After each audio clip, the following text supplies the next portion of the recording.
Welcome back once again to the Triple Crown Wargaming Studio, where you join us for another instalment in our deep dive series. Now, if you've not seen a deep dive before, or if you're returning, you'll get to hear this again. It's our series that's dedicated to the competitive analysis of every army book and supplement in Warhammer 8th edition. And today, you'll be led by me, James the Lawmaster Lamin, and I'll be joined by my esteemed colleagues, Max the Chieftain Hurley, and Scott the Duke McHugh. Hello. As we deep dive our way through Warhammer Armies, The Empire. Ooh.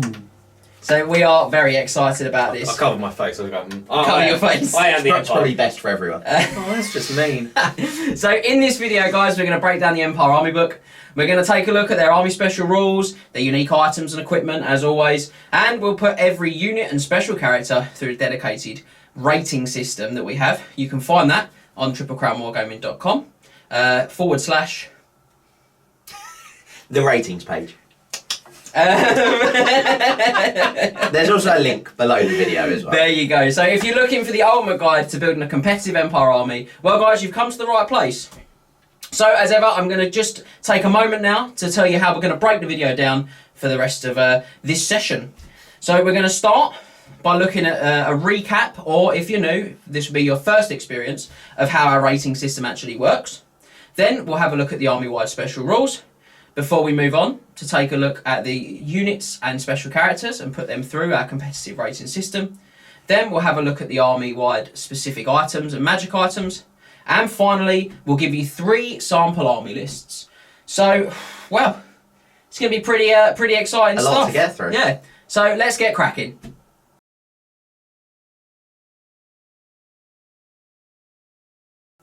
Right, so let's go through that brief explanation or recap, if you're a regular deep diver, of how our competitive rating system works.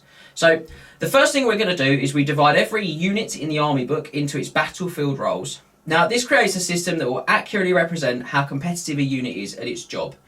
Just because, you know, a unit of pistoliers won't kill 50 models in a game doesn't mean that they're not worth considering in your army. Now the battlefield roles are as follows. We have battle line units. That's the regiments that form the fighting line of your army. Flanking units. Now those are traditionally shock units that you'll use for hitting your enemies, unsurprisingly, in their flanks. Ranged units. I'm sure you guys can work that one out, but it's those dedicated shooting threats. Chaff units. That's the units that you use for hitting lone targets like war machines, or for sacrificing for battlefield advantage. Then we'll look at support units. That's those uniquely Warhammer units, and I'm very happy to report that the Empire has quite a few. It does. And finally, we'll take a look at special characters, which, again, I'm sure does exactly what it says on the tin for you guys at home. Now, there are 15 criteria that we use to score the battlefield roles, but each one has 6 that we use that are the most relevant to that role. Yeah. So things like manoeuvrability for, you know, say a battle line unit is not necessarily the most important thing for it because it's a block and it's going to want to stay there.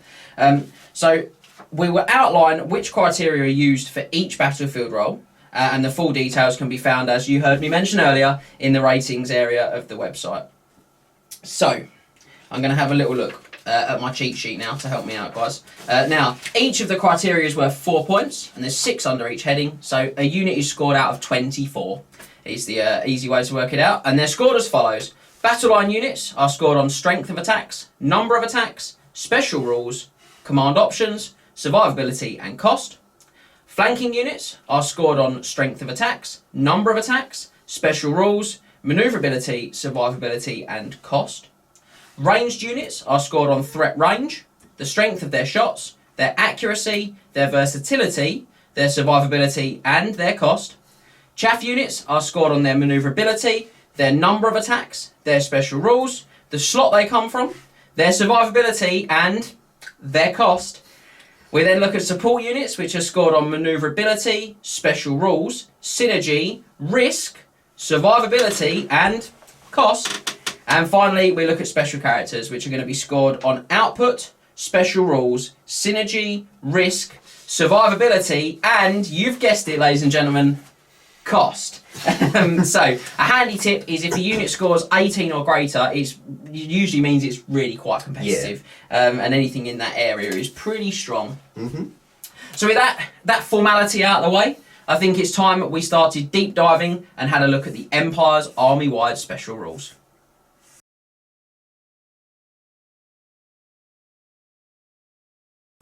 Right, so Empire army-wide special rules, and I don't know, I suppose I'm content to report there are only 2 in this section today, guys.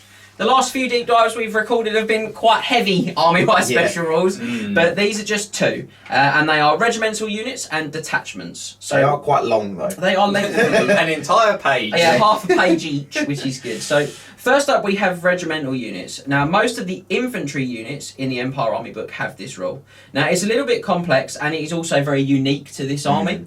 So as a result I'm going to do what I do best and I'm going to turn to the chieftain and ask him if he'll read the rule out for us.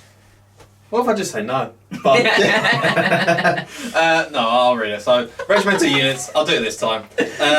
Some units have an option in the Empire Army list to purchase one or more support units, called detachments. Units that can purchase detachments have the regimental unit special rule. Units that can be fielded as a detachment have the detachment special rule.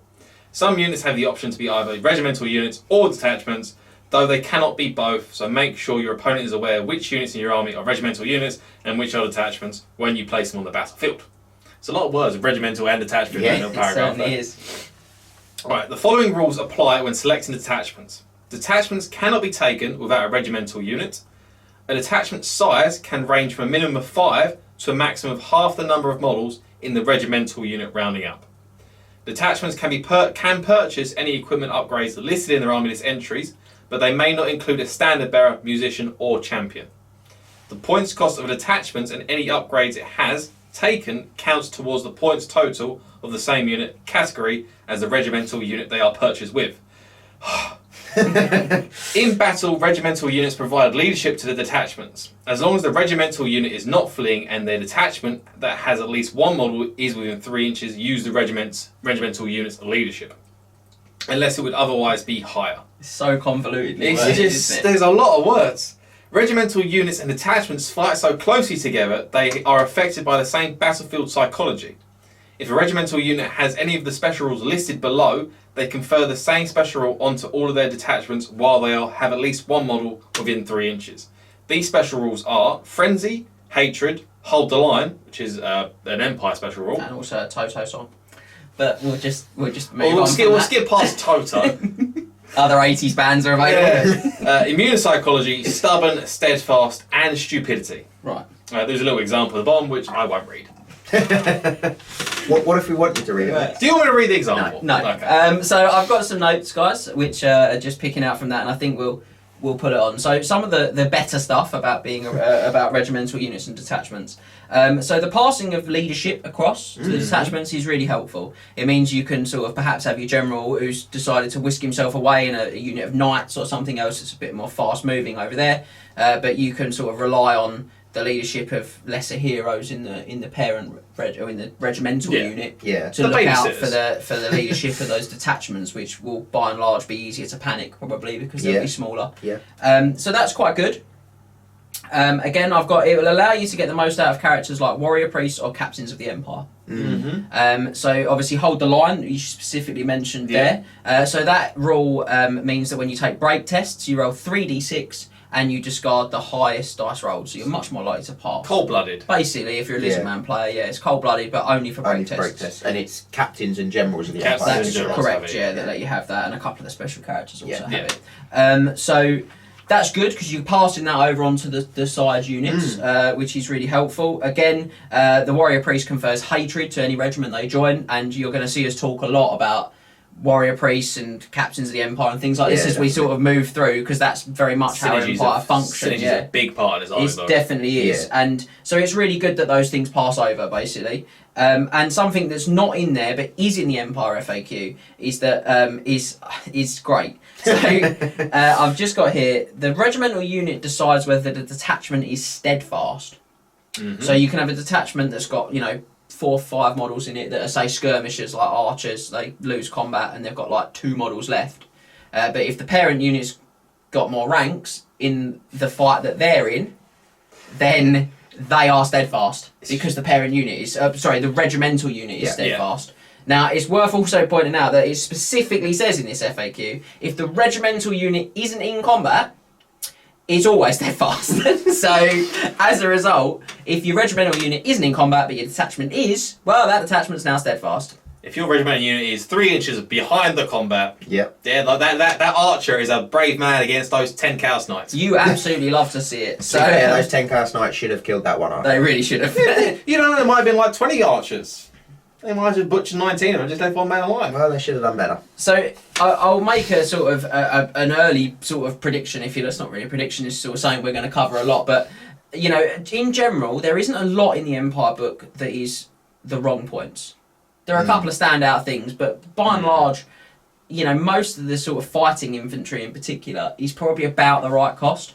So when you start putting characters in to upgrade them with, you know, hatred, hold the line, it's awesome that you can get the points you spend on those characters to affect more than just the one regiment. Yeah. So that is the big positive about regimental units as far as I see them, if I'm honest. I don't know if you guys think I've missed anything there. The gain of stupidity, if your parental unit has stupidity, it can be a bit of a Yes. Yeah, but there's very little nothing has stupidity in the Empire book. There's very little that gives stupidity. The main one I can see would be like gold statues. Yeah, also that transportation. That already affects everything we're told. It does, yeah. It does. It's unlikely. Anything else comes to mind? And even with the stupidity, you can use the leadership in the parental unit. Yeah. So Yeah. Sorry, in the regimental unit. That's you picking that up off me, calling them parents. One thing I could see it be an issue is if the regimental unit has immunopsychology, and you want your detachment to flee for a double flee tactic, you cannot do that. Oh, is immune psych one? Immune psych is one, yeah. Is one of the rules. So any rule they consider psychological. Yeah, basically. so if you're planning to use that rule, there's not a lot that has immune psych, unless it's like well, to be honest, there's any parental units that have come to mind, or regimental. So Carl Franz has immune psychology. Carl Franz has immune psychology. But I don't think that carries over, does it? I don't think immune psych is a rule that affects a unit they join. That character's just immune to psych. Yeah. We can't think of anything off our top of our heads, but no. If there is a situation, be aware of that, because that can affect your fleeing. Yeah. There you go. Excellent. So we'll move on and we'll have a look at detachments now. So that's kind of, these are sort of like it's sort of a one two-part special rule. Yeah, which is a bit weird. But again, I'm going to look to the left and I'm going to get Max to read it out for me. I'm going to wet my lips because it's a lot. There's more words here. Alright, detachments. Detachments must be deployed at the same time as their regimental unit, with at least one model from the detachment within 3 inches of their regimental unit. If arriving as reinforcements, a detachment always arrives with its regimental unit. The detachment must be deployed so that at least one model within the unit is within 3 inches of the regimental unit, and the back rank touches the board edge. Right, I'm going to stop you there, because this might be better actually if I just jump in with things before I forget them. So something that's worth remembering with that, guys, is that the detachments and the regimental unit are one drop. Yes. Yeah. So when you're calculating your numbers of drops at the start of the game, you need to be aware of that. Yeah. Because you could have 9 regiments effectively, but you've got 3 regimental units and 6 detachments, and all of a sudden you're actually only 3 drops. So it's just something to remember as well. They will be dropped as 1. Yep. Please continue, Max. No worries. Detachments are trained to support their regimental units and protect them in battle. If an enemy unit declares a charge against a regimental unit and the regimental unit does not flee as a charge reaction, then each of its unengaged detachments within 3 inches can either make a support fire or a counter charge action. These actions are declared immediately after the regimental unit's charge reaction. If the regimental unit does not get a charge reaction for any reason, then the detachment cannot make a support fire or a counter charge action. Additionally, a detachment can only declare 1 support fire action, 1 stand and shoot reaction, or 1 counter charge action per turn. And they are as follows. So, support fire. A detachment can only declare a support fire action if at least one model in the unit is armed with a missile weapon and the range between the charging unit and the regimental unit is greater than the charging unit's movement characteristic. So basically it follows the standard shoot rules. Yeah. But to the regimental unit, not the detachment. Yes. Yeah. To the regimental unit. So you basically measure all the distance from the regimental unit. Yeah. And then you just shoot the detachment. So that's silly. Yeah. But yeah. If a support fire action is declared, the detachment makes an immediate out-of-sequence shooting attack, resolved as if it has just been declared a stand and shoot charge reaction against the charging units. All unsaved wounds from a regimental unit and its attachment stand and shoot charge reaction and/or support fire actions are combined when determining if the charging unit is required to take a heavy casualties panic test. Okay, so I'm going to interject for a moment. That was a lot in that. Because There was. this is, I've just got notes here on the cheat sheet, as you guys all know. If you're regular viewers, I have a cheat sheet. I don't let them have it. I get nothing. He gets nothing. But the wording on these rules is causes such a headache. Yeah. It really does. So I mean, this one's not even the worst one. Countercharge is way worse, by the way. We're going to cover that in a minute. But so the wording is really awkward. So we mentioned a minute ago, you measure the distance to the regimental unit, not the detachment. So you can't do the stand and shoot. If you charge the detachment first, though, I have to declare a reaction first. Mm-hmm. Yeah. So if I declare a reaction first, I can't do it, basically. Which I suppose is just a sort of counter tactic, basically. Well, you can, because it says you can make each detachment or regimental unit can make one stand and shoot, one support fire, and one. Yeah, it's just if they run or flee. If they decide to flee. Yeah, that's a fair point. Yeah. So that's the first thing. So the detachment makes an immediate out-sequence shoot and attack, resolves as it declared a stand and shoot charge reaction against the charging unit. Now this is where I see people argue about it, because they're like, it says up there, it says a detachment can only declare one support fire, one stand and shoot, and one reaction or one counter charge action per turn. Yeah. So I see people arguing that because it says it follows the rules to stand and shoot, you can't then stand and shoot and support fire in the same turn. I say you couldn't because purely the fact it's got the word "or" in there. It's either one support fire action, one standard shoot reaction, or one counter charge action. My argument says you can only choose one of those per. So you see that the grey again, because it's not clear. All they need to put underneath that is if a unit declares support fire, it can't declare stand and shoot. Yeah. Or just make that 2 sentences. It would be clearer.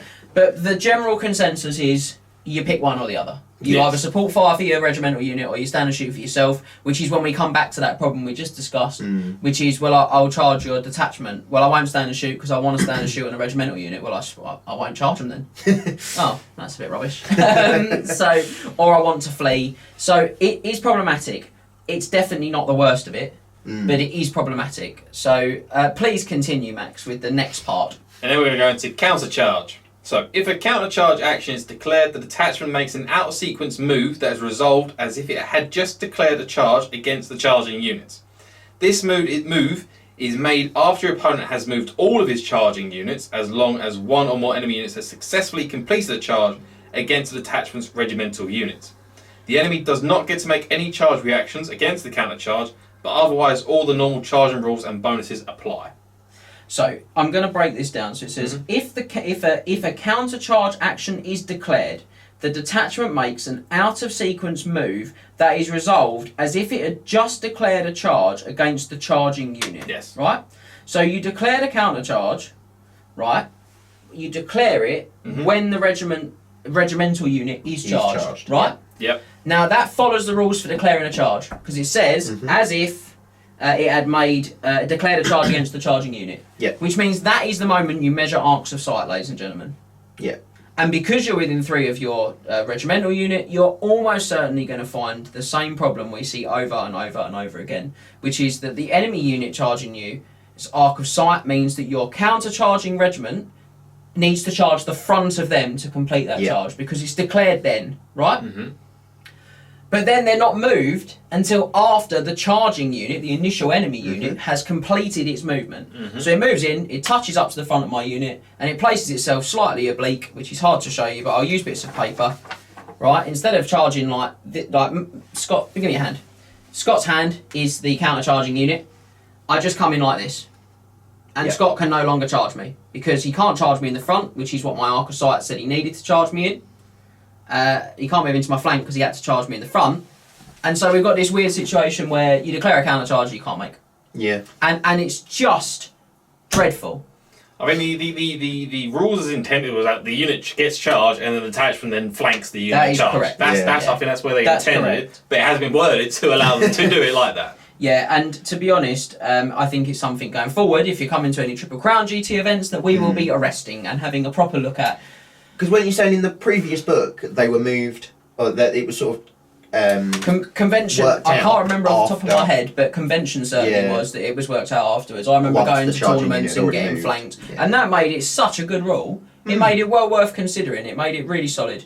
But as it stands there, it says all normal charging rules, bonuses, and restrictions apply. So you can't complete the charge. Yeah. Because you can't make You it. declare the charge at the front of the you charging Because you unit. have to, because Contact it the front of the follows the unit. rules for charging. Yeah. Yeah. So this is a huge issue with this rule, guys. It's really hard work to get the most out of regimental units and detachments anyway, That's why not a lot of people use them. Yeah, And that's- you really don't see them. and that's it. And this is the thing. So, you know, if you're coming to our events in the future, we promise we are certainly going to take a real serious look at countercharge. Yeah. Because too long has this injustice continued for Empire players. This is their rule. This Yeah. is what they're like. It's their big thing. Their It's big their thing, unique. Yeah, and because of a gamey mechanic, effectively, Yeah. because of the wording creates a game mechanic that causes a huge issue with it. So, in general, guys, we are going to talk about regimental units and detachments throughout this deep dive. They do still have uses. It's well worth saying, but certainly not. I don't think Not to countercharge the flank Yeah, of not, a unit that's not just charged they don't to a have the regimental uses unit. they were necessarily intended to have. I think if you ever see detachments, they're always just going to be archers or handgunners or crossbows because you can make more out of support fire than you can countercharge. Yeah. And Agreed. that's something we're going to look at. So, with that said, that is the Empire Army Special Rules. Only the two, but a whole page in the book. A lot. There's so much. And we're going to now move on to the real meat of the deep dive, if you will, the special character and unit rating section.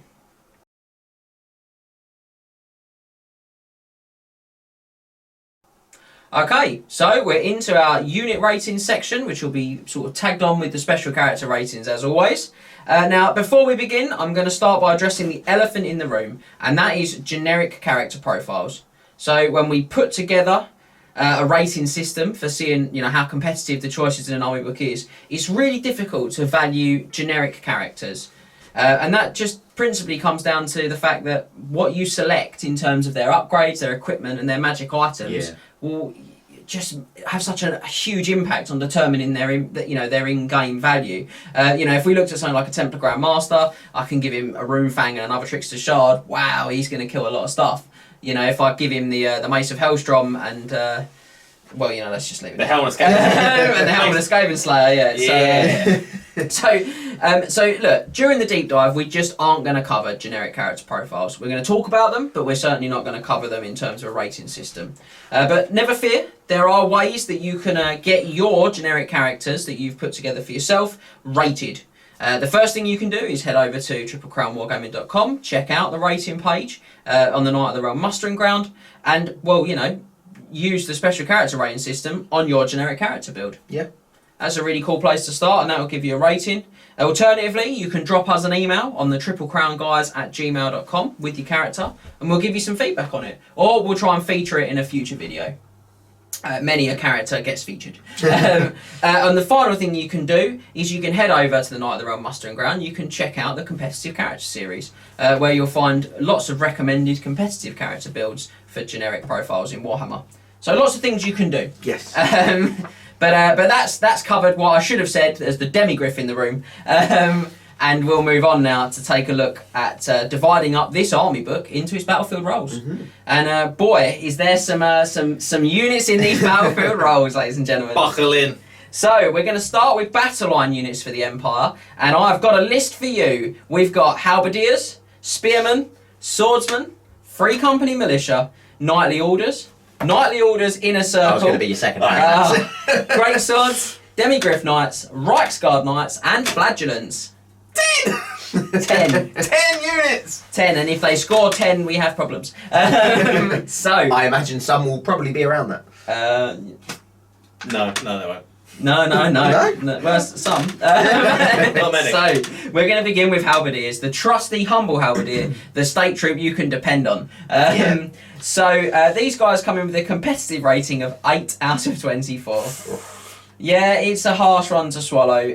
They get 2 for their strength of attacks, 1 for their number of attacks, 1 for their special rules, 2 for their command options, a big fat 0 for survivability, and 2 for cost. It's a hard life when you're a giant rat of the Empire. With With the big heavy pointy stick. With a big heavy pointy stick. So I'm just going to make a quick note on 0 for survivability. It will crop up quite a bit in this video, unfortunately, for the Empire. Yeah. So 0 for survivability doesn't mean it doesn't live. It just means that it's got what we call the very sort of standard baseline profile. So that'd be toughness 3 and a 5+ armor save or worse. So when we measure... Worse is the operative word there. When we measure the quality of something's survivability, we're talking about the points that it beats that basic stat line. And if you've watched other deep dives, you'll have almost certainly heard me bang on about that before. So what is good about Halberdiers? Well, the answer is they're strength 4. Because that ends that conversation. Because they are strength 3 basic and they have a halberd 4+1 strength. Which I'm sure you could have guessed from the name Halberdier. And they are, to be honest, one of the very few units in the core infantry sort of section for the Empire that actually feel like they might justify their cost. They're just about their cost, I think. It's the staple core choice you always see, to be honest. Well, yeah, it really is. Because I think they're just about their cost. Yeah, what are they? 9 or 8? 7. They're 6, 7 with a shield. Oh wow, they are a lot cheaper than I thought. Yeah, and Why I think are the missile troops so expensive? yeah, because missiles were overpointed in 8th edition. So Fair. yeah, I mean, look, could they be a point cheaper? Yes. Yeah, they probably could. If you start saying, are they worth 2 night goblins or 2 forest goblins? Regular goblins, not called forest goblins, are they? But you know, I'm not sure. I'm not sure they are worth 2 goblins. If I'm honest with you. No, because I'd wager that 2 goblins will kill 1 halberdier. Well, I'll tell you what. Statistically, it should. A 1 halberdier definitely can't kill 2 goblins. No, in a it turn. can't. Unless it's a unit turn, No. Whereas 2 goblins can definitely kill 1 halberdier in a turn. Well, yes. But I mean, I'm being a little bit facetious, but yeah, I think they're just on the edges of being their points, which is why they get a 2 for their cost. They're very common. I'm sure if you've been to any events, you'll have seen plenty of halberdiers on the table, and it really is largely down to best of a bad bunch. But strength 4 is good. Strength 4 is good. It certainly helps them out. Yeah, it does, and it is worth considering. They are core, they are strength 4. So as much as 8 out of 24 is not so grand, it's still worth thinking about halberdiers in your list. And again, when we talk about some of the other units, 8 doesn't look too bad. No, well, it doesn't. But also, you know, like you stick a warrior priest in there, and suddenly they go from having 1 for special rules for just the situational special rules of detachment and regimental unit to having a 3 for special rules because they've got hatred, which is consistently, you know, a great special rule. So, so you see, like, immediately we talk about that synergy. We're going to keep coming back to this. It makes a huge step up in the quality of the unit. Captain or a general in there, they've got hold your ground as well, or hold your line. Yeah, and suddenly you're looking at like a 4. Because they're going to stick around, they're going to reroll hits in the first turn. You know, so they're very good. So, you know, that's the sort of programming, unfortunately. As a baseline unit without any help, they justify 8. Yeah. So. What doesn't justify 8, unfortunately, is Spearmen, which are the next unit we're going to take a look at, and they don't justify 8 because they score 7 out of 24. That would be a good reason. That would be a good reason why they don't. So we get there with 1 for their strength of attacks, 1 for their number of attacks, 2 for their special rules, 2 for their command options, nothing for their survivability, and 1 for their cost. So their special rules are slightly improved because they have fighting extra ranks from their spears. Yeah. If they're charged. Or if it's just in a turn, combat. In a turn that they didn't. They don't charge, but again, look, they've got a relatively poor stat line, certainly when they're directly compared to a giant rat, halberdiers or a giant rat. But I mean, just compare them to halberdiers. They're exactly the same stat line as a halberdier, but the halberdier gets strength 4. He swaps that for fighting extra ranks from the spear.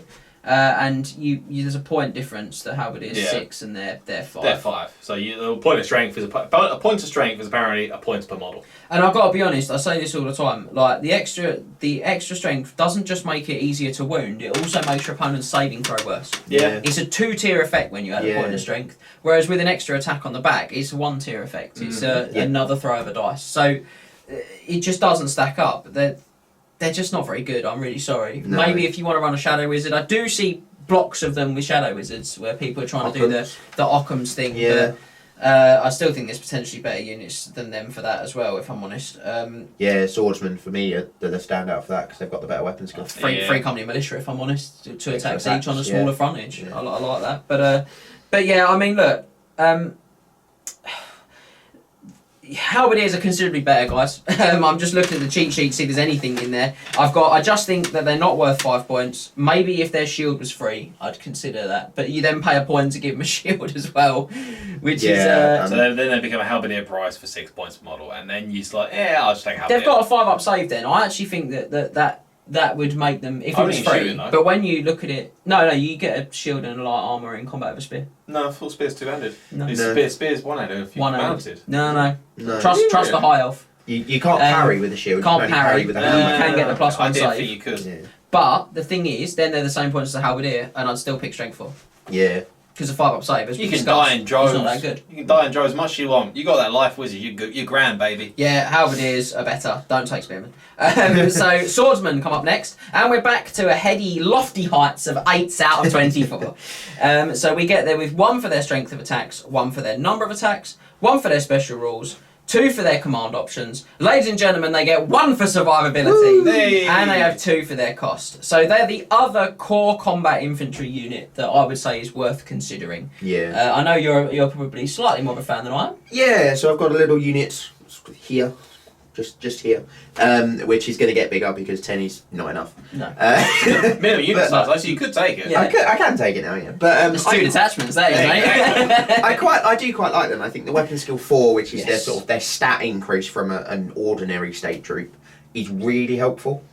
Yeah, I agree. They do lack that strength, but they can take a magic banner as well, can't they? Cheap No, magic no, banner? they can't. I thought No. they No, could cheap just magic full command for 30 points. banner. Okay. That's all they can take. I mean, I'm going to echo a lot of what you said with the cheat sheet. and they've got the parry as well, which Yep. is a sort of big bonus. They've got the best save of any Empire infantry in combat. Without spending in points. the core slot. Yeah. Yeah, I mean, I've got very much what Scott said. I'll just dip the cheat sheet to make sure we don't miss anything. Weapon skill 4 is the big draw on these guys. They hit a lot of other core infantry in the game on 3s as a result, and that does help them. Again, better with, like you said, better with Shadow than Spearmen because they hit more regularly. Yeah. The parry save is also ace. The key thing here is that these are the more defensive player's choice, and the halberdiers are the more offensive player's choice. Yeah. That's fair. Someone like me would normally go for the strength 4. If you've played me at an event, you'll know that I like to get over the table usually, and certainly Get in the opponent's face. get in their grill, and certainly with the swordsmen, they're a little bit of the opposite. They're thinking first about how I can keep a unit alive, not first about how. I hope you mean when you say getting over the table in your opponent's face. I hope you don't mean jumping over the table. No. Well, I don't have the physique for that. I love that's the only thing holding you back from that.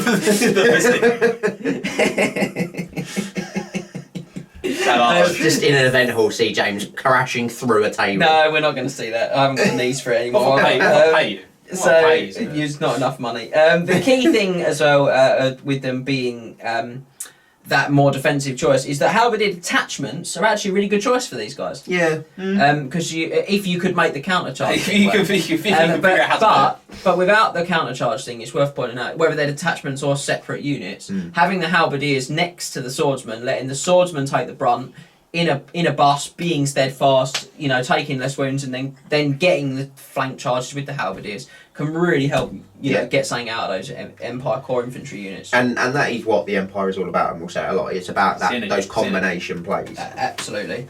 One after the other. Build the block up. Build that wall. So, free company militia next. That's where we're going to go, guys, and we're going to have a look at these. They're a competitive rating of 7 out of 24. So it's a very very bumpy road at the moment. Yeah. That wall's just come crashing down. It's all fell to bits because we're back down to 7. So 1 for strength of attacks, 2 for number of attacks, 1 for special rules, 2 for command options. We're back to 0 for survivability, and 1 for cost. What are they thinking with the cost of these models? 6 points a model. Yeah. 6 points. They're a halberdier.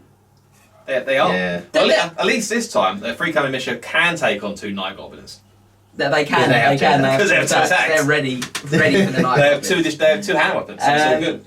I don't know. They can't be a regimental unit. They could be a detachment. Though. They could just be a detachment, which is probably still their best use. Yeah. But We should call them how the Codex, well not Codex Iron, but calls them scum.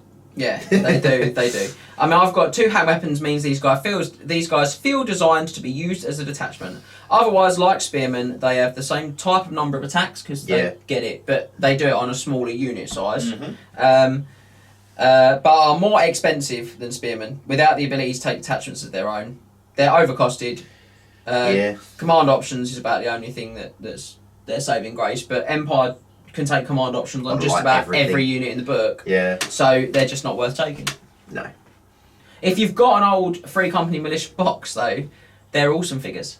They're really good models. So good for users like converting bits as well. Converting up some captains of the Empire with additional bits on them. Yeah, pirate bands and all that sort of stuff. Yeah, like Mordheim and things like they're that.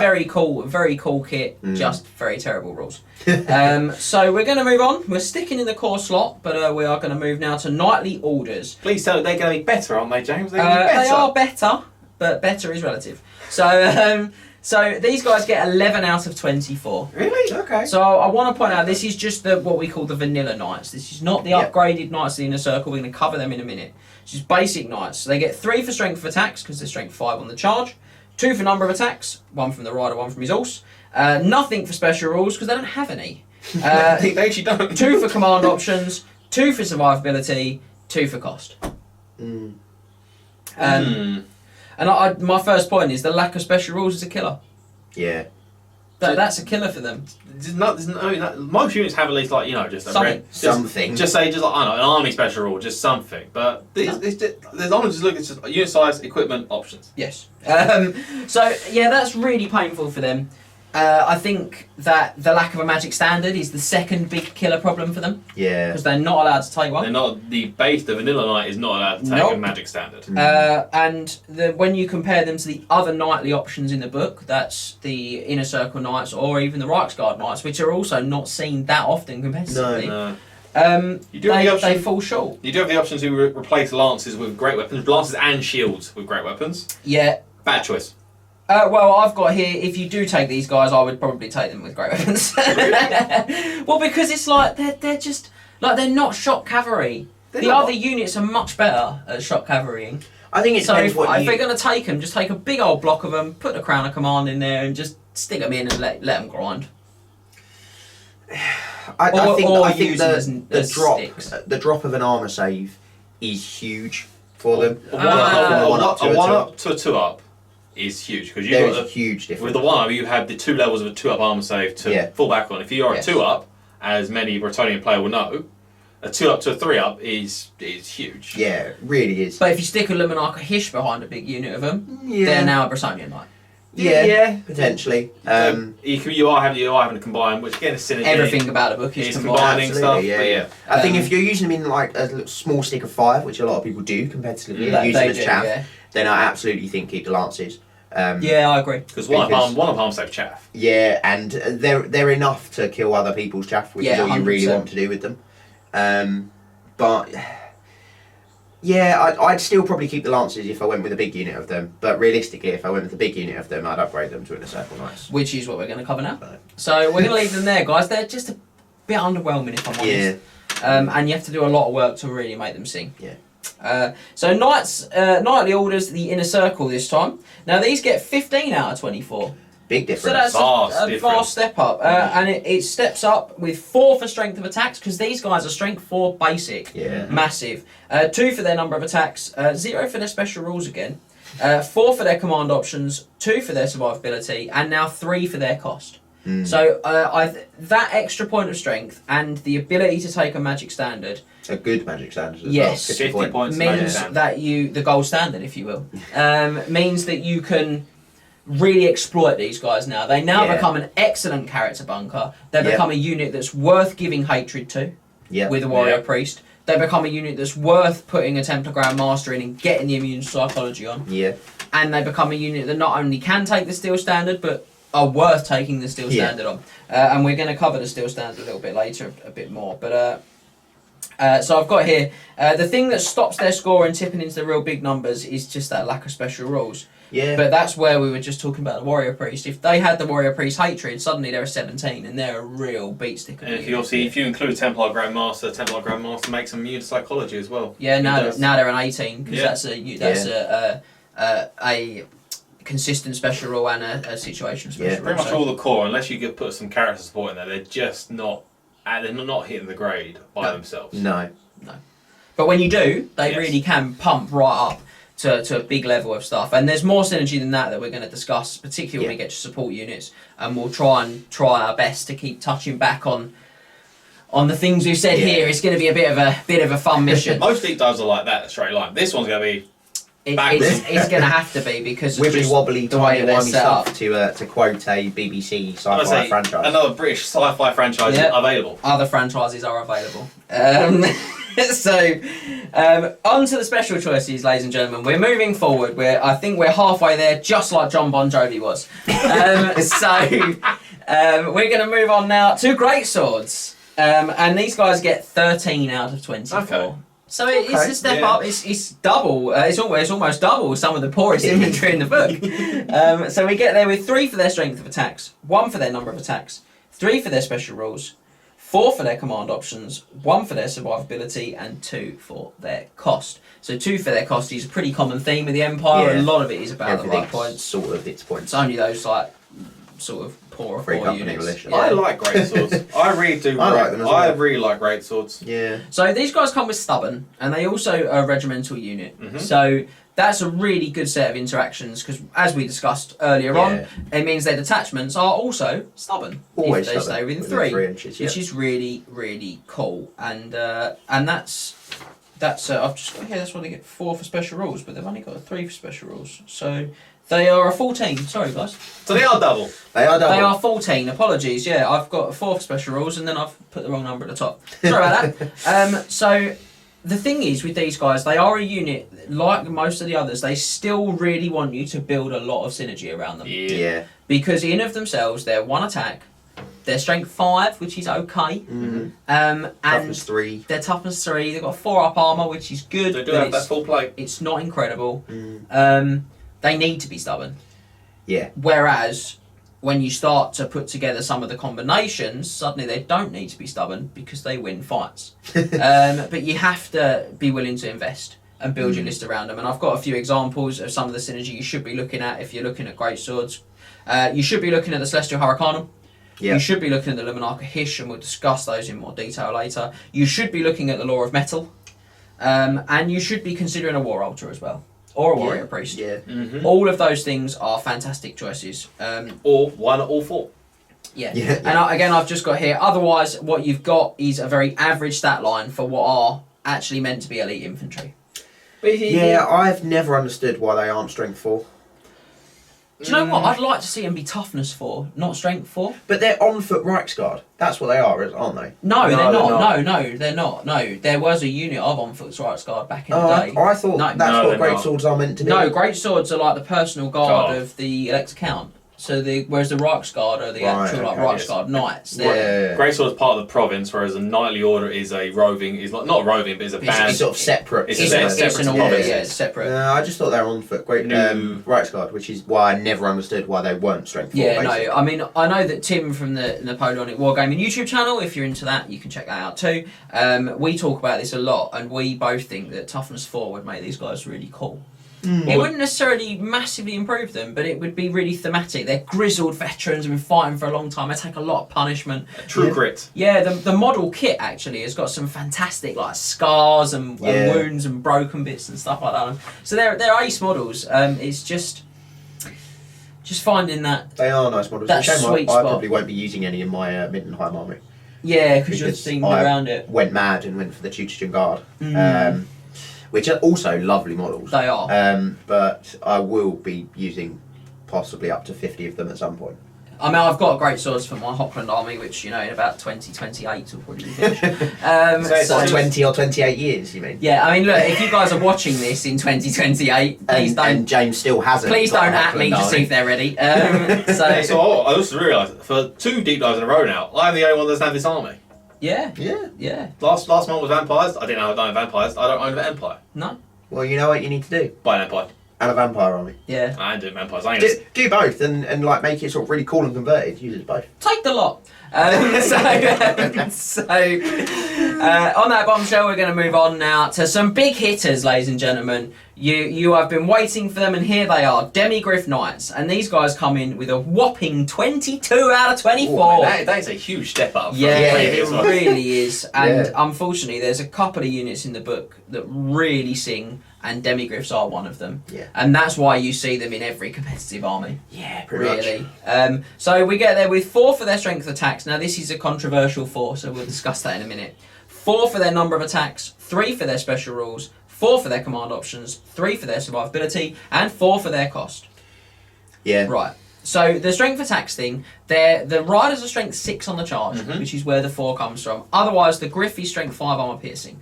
But I'm like, look, I'm leaving him a strength. I'm leaving him on a 4. You can give him a 3 at home if you want. Yeah, and we always, anything that is mounted with a lance, we do always count their strength for attacks to be on the turn that they charge. Yeah. So, and then normally say, remember, kids, if they're still in combat on the turn after, they lose 1 point, because they, which is not actually a bad drop off, and that's why it makes them such a great battle line unit. Because normally you'd drop off 2, because obviously the lance giving you plus 2 strength, but the Griff keeping the strength at strength 5 is very good. And 3 attacks. Yeah.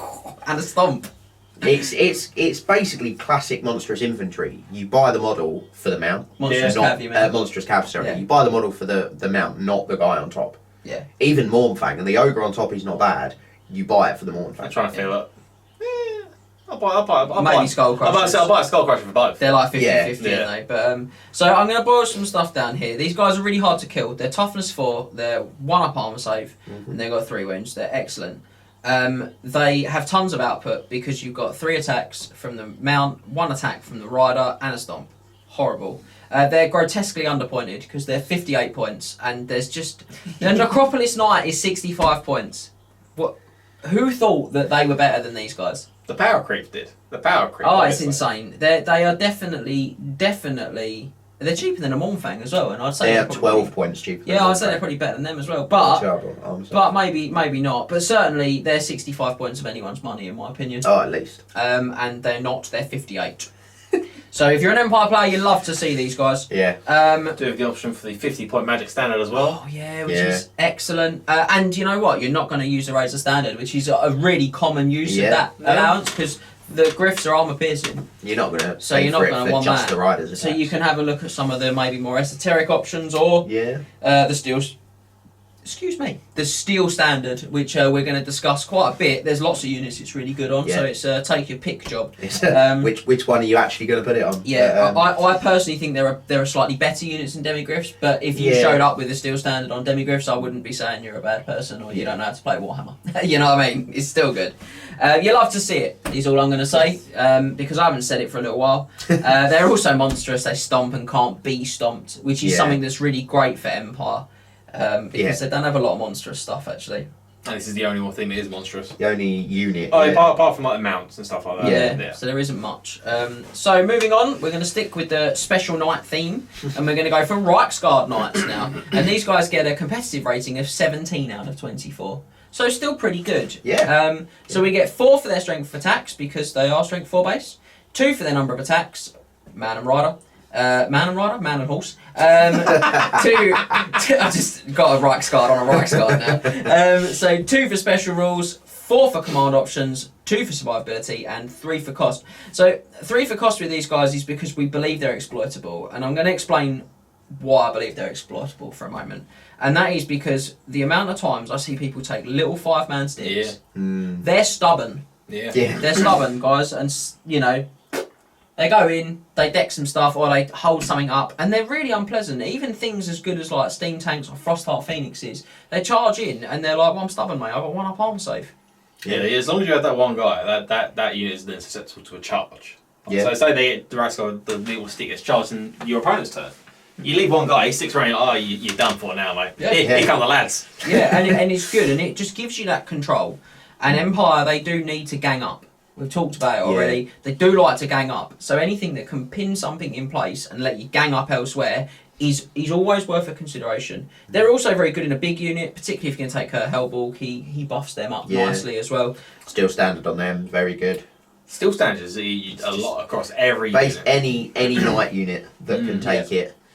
It's very good. Yeah, I think this is another underused. I really like Reichsguard. I think they're not used as often. I think they No, because I think you can get very similar knights out of your core with Inner Circle knights. Yeah, so I've got here... Why not both? Well, I've got here, ultimately, their big weakness is that they're a special choice. Yeah. Yeah. That's it, because Inner Circle Knights have got the same weapon skill, the same strength. They're literally the same knight, they're just not stubborn. That's the difference. And also the special slot in Empire is incredibly competitive. Yeah, there's a lot in there, and we've just talked about a 22 out of 24 regiment that's directly competing in that sense.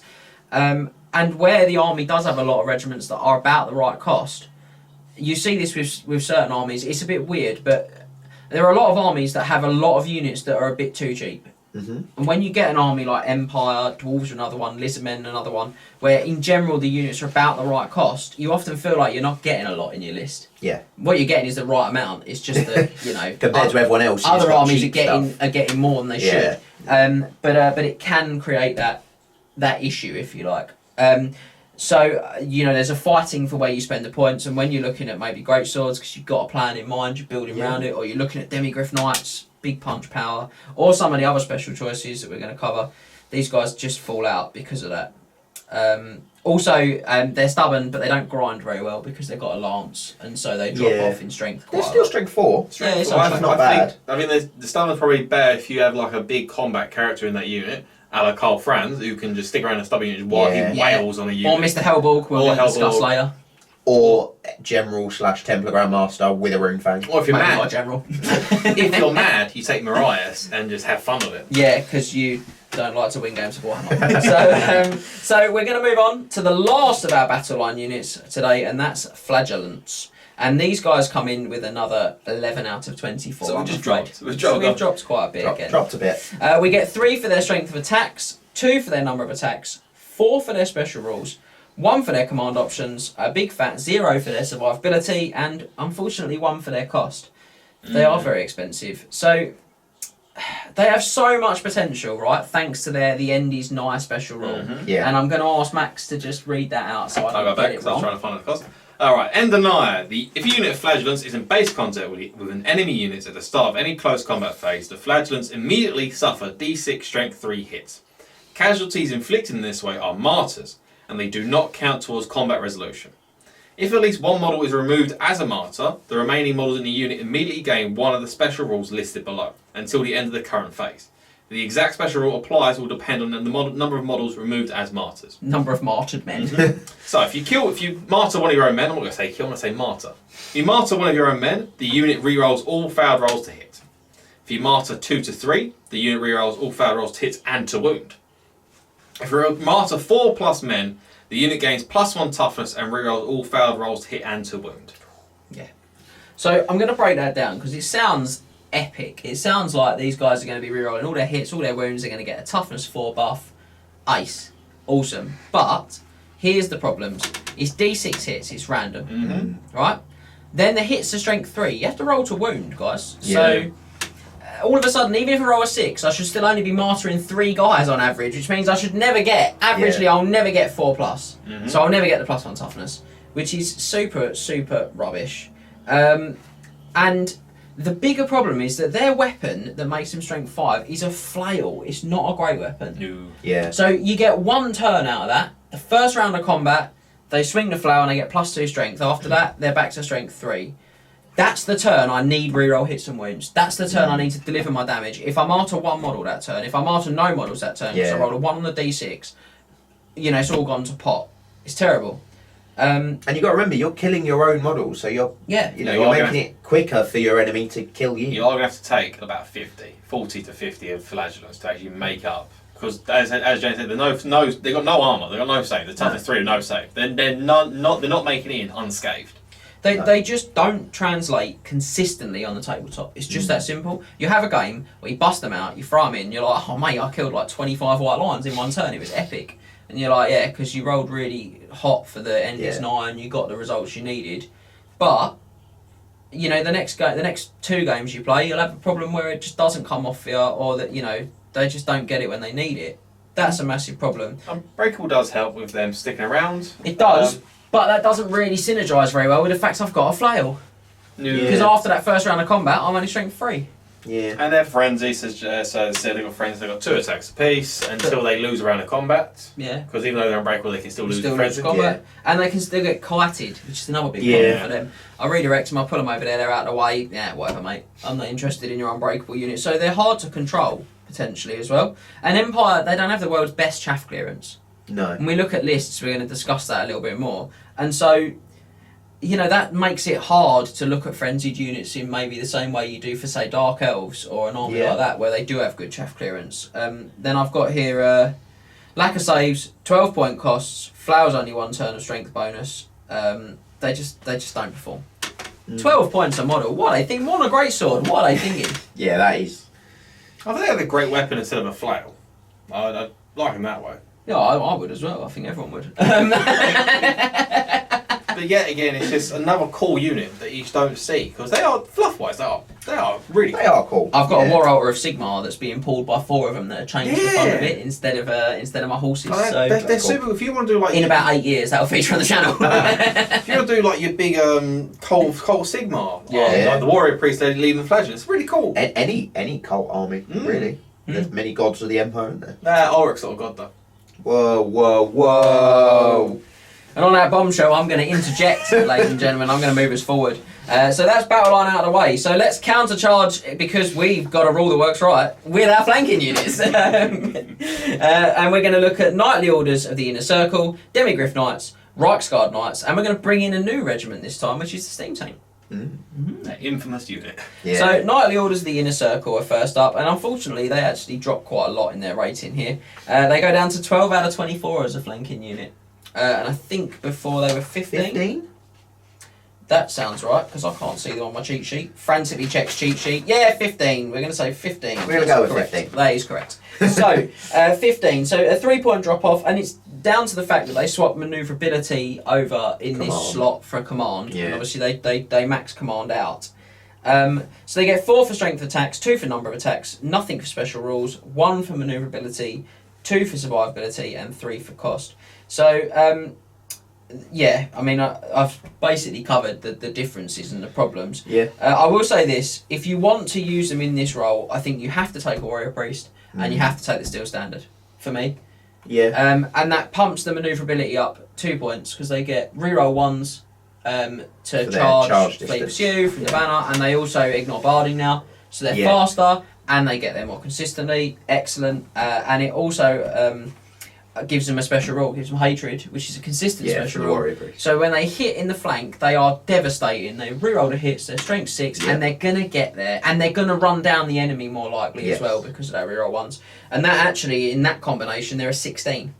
So they actually improve on their battle lines. Once you've added all the other bits and pieces into and that's just the Warrior Priest and the Magic Standard. Yeah. But again, you know, off the bat, story of the deep dive, I think, off the bat, 12, not so good. So we'll move on. Demigryph Knights. They get a 19 out of 24 in this bracket. So again, it's a drop down for them as well. Still very good. Yeah. And I think that shows why they're in so many lists, because you can use them to flank at a really high level. That's like Wild Rider scores. Yeah. But also you can use them in that rank up fight, you know, in the front as well. They're such a great versatile unit for Empire players. Yeah, they really are. So 4 for strength of attacks, 4 for number of attacks, 3 for special rules, 1 for manoeuvrability, 3 for survivability, and 4 for cost. Again, you could consider the Steel Standard in this role, and that would bump the manoeuvrability up 2 points to be back over 20 again. Although, again, I think we all agree that these guys excel with that grind damage, where they just turn after turn after turn, they just churn out the hitting power. They're a knight unit that actually wants to be in the grind. Oh, they're horrible. Yeah. Yeah, you love to see them. Yeah. They're great if you're an Empire player. Or if you've got Lormel. So, Reichsguard Knights are coming up next, and they've got a 14 out of 24. So, that's 4 for strength of attacks, 2 for number of attacks, 2 for special rules, 1 for manoeuvrability, 2 for survivability, and 3 for cost. It's that barding, it hits them so hard. All the knights get it. So I've got C Inner Circle Knights for a description on how to change this situation. Yeah. Warrior Priest, Steel Standard. They're what, 17 at that point? They are, sir. They are. And then, you know, special choice is still an issue for them, as we discussed earlier. Not really a lot to add. If you're going to use one of the knight units as a flanking unit for your Empire, then realistically you need the Steel Standard and a Warrior Priest. That's it. Yeah. That's the bottom line of what we're saying, guys. Pick the one you like the most, but it needs the Steel Standard and it needs a Warrior Priest. That's it, really. Yeah. And other buffs are available. They're just the minimum. But you need a reroll. Yeah, you really do to make that strength 6 really count. Yeah. And we are going to move on now, finally, to the infamous Empire Steam Tank. Anyone want to take a guess at the rating? High. Brilliant. Brilliant. That's my High. input. High. Well, 20. I don't think it's quite made 24. 22. ooh, you are close, but no cigar, sir. It is a 23 out of 24. So it's a whopping rating. We're up in Frostheart and Terrorgeist territory. Yeah. This is the gold standard. This is the best rating in the book. Probably not a massive shock at No. 23. If you played Empire, you know what a terror this thing is. Yeah, so it has 4 for its strength of attacks, its strength 6. It has 4 for its number of attacks because it has a whopping amount of attacks it can throw out. Yeah. It does its grind thing. Its impact hits, its steam gun. Yeah. It's got a dude in the back that It just bops you on the head with bops stick. you on the head. It's lovely. Then you've got 4 for its special rules, 3 for its maneuverability, 4 for its survivability, and 4 for its cost because he's just too cheap. Yeah, it really is. So I've got a Titanic score befitting the steel behemoth. Now, it's got a lot of rules. Don't do this to me. I have got C max. Don't do this to me. But, Shall I go over them? But we can do, and I think we probably should, because there's some real tactical kind of nuance that we can discuss with these as well. So if Max would like to regale us. I'll do it. So the first rule the first unique special rule it has is Steel Behemoth. So a steam tank and its crew can shoot missile weapons with a move or fire special rule, even if it's moved in the movement phase. In addition, a steam tank cannot overrun or pursue a fleeing enemy. It automatically restrains and is unable to perform combat reforms. So it just sticks around. Its main one, unfortunately, is steam points. So, at the start of your turn, declare how many steam points your steam tank is generating. This can be any number between 0 and 5. You may find it helpful to place tokens or specially coloured dice next to the steam tank to keep track of how many steam points you have I find it generated. helpful to do that because I like tokens. As you expend them later on in the turn to perform actions. After you generate your steam points, if any, roll an artillery dice to see if the steam tank's boiler holds out. If the result is greater than the steam tank's current number of wounds, or you roll a misfire, roll D3, and then for each steam point the steam tank currently has, add 1 to the result and consult the steam boiler mishap table. You can expend steam points in 3 ways. Right, before you do that, should we consult the steam boiler mishap Yes, table? okay. It might be a good time to do that. So let's consult the table. So if on the table you roll your D3 and you add your amount of steam points, if you roll between a 1 and a 4, the valve is locked and you roll a D6. On a 1 or a 2, you cannot expend steam points in the steam engine this turn. On a 3 to 4, you cannot expend steam points in the steam gun this turn. On a 5 to 6, you cannot expend steam points in the steam cannon. If you roll a 5, there is minor leaks, the steam tank immediately loses D3 steam points. If you roll a 6, there is an emergency vent, the steam tank immediately loses D6 steam points, and the steam tank and any unit in base contact immediately suffers 2d6 strength 2 hits, distributed as if from shooting. If you roll a 7, That's so good. I'm sorry, that's good. That's not bad. It's toughness 6. He's got 10 wounds and a 1-up armor save, so he doesn't take any wounds from that. But He anyone just who's loses base D6. contact with it probably will. Yeah, also it do loses D6 D16 points. Yeah. D16 points is big though. Yeah, it is. The steam point loss is rough, but Yeah. It doesn't wound itself. It doesn't actually no. hurt itself. The vent at all. is good. The vent probably does the damage, some damage to help offset the fact you lost steam points. Right, so if you roll a 7, there is a dangerous overpressure. You roll a D3. The steam tank immediately gains a number of steam points equal to the D3 and loses a number of wounds equal to the D3. That's a bit rough. So you can go, by the sound of it, you can go to 8 steam points. Yeah. Point them. Yeah, you can. You can. And if you roll an 8, kaboom! All units within 6 inches, friend or foe, immediately suffer 2d6 strength 4 hits distributed as from shooting. You roll for each unit. You roll 2d6 for each unit. After resolving any damage, the steam tank is then removed as a casualty. Right, I nearly lost my Keeper of Secrets to an exploding steam tank. Did you? Yeah. Yay. I've got to be honest, a big chunk of steam tank would hit you at harder than strength 4. Yeah.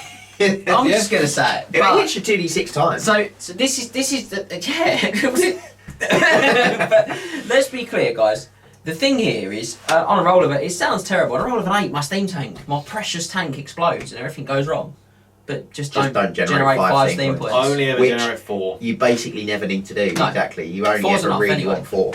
So generate 4, never kill yourself, and don't worry about it. Yeah. Just chill. It's only ever generate 4, unless you're like your last wound and you're in a dire situation and you want to go out with a bang. Yeah. Like you're stuck in combat with a unit of James's Hex Race. Tim.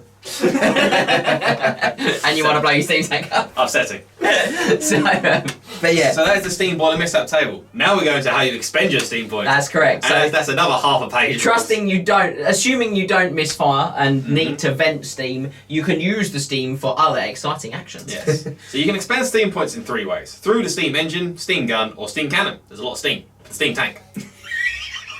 You can expend up to 3 steam points in any of these categories, as long as you have enough steam points. Any steam points left unused in any of your turn are lost. I'm being really Steam. a lot of steam. I'm going to start saying sting in a minute. The sting tank. Right. So we have the steam engine. The more steam points you expend in the steam engine, the further there's too many steams. The more steam points you expend in the steam engine, the further the steam tank moves in the movement phase. Declare how many steam points you will expend in the engine at the start of your compulsory move subphase. If you choose not to expend any points in the engine, the tank's movements will be 0 for that turn and it cannot move at all. So just a point, this is really good, right? Because the steam tank has random movement. For each, I don't know if you've said it yet, but I'm going to cut you off. For each steam point that you drop into the movement, it gets D6 random movement. Yeah. So you pivot it, like you do a random mover, and you move it that far. So you can go 3D6, which is why it gets 3 for manoeuvrability, because it moves more than 10, and it's got a great movement special rule in random move. More than 8. More than 8, sorry, yeah. And it's got a great movement special rule in random move. Yeah. But the beauty here is that random movers have to move, right? Mm-hmm. If your steam tank's in a position where it's cannoning up and you're like, I'm happy with it, I don't want to move it, it's in a really advantageous position for my Empire army, well, just don't expend anything in a boiler. Yeah, it's the only random mover in the game that can That just choose doesn't not to have to. move. Yeah. Choose not to move, yeah. You can still pivot on the spot because you are still a random mover, but you just don't move. Eyes. It says you can't move at all. Yeah, I'm not sure. Oh, I cannot move at all, yeah. So that's my I bad. think you would be able I've to. read it and I didn't read it. But again, still good. If it's Still in not an bad. advantageous position, Yeah. you don't need to move. Yeah. Ace. Right, so Please that, continue. so that James did just end the paragraph for me, which is Lovely. handy because there's 2 others. If the steam tank charges enemy units, it will inflict an additional D3 impact hits for each steam point expended in the steam engine. So 3 steam points are expended, you get D6 plus 3D3 impact hits. So many. Because it is a chariot, so obviously chariots do get D6 Yeah. impact hits. It's okay normally. because its strength's not very high.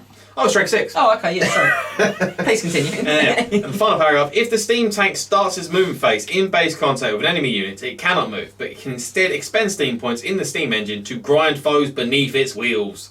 Select one enemy unit in base contact, it immediately suffers D3 strength 6 hits for each steam point expended in this way. Automatic Terrifying. hits, guys, as well. And Let's it's be absolutely clear. terrifying. And that's done in the movement phase, that's not done in combat. No, That's done against anything. That's not only infantry.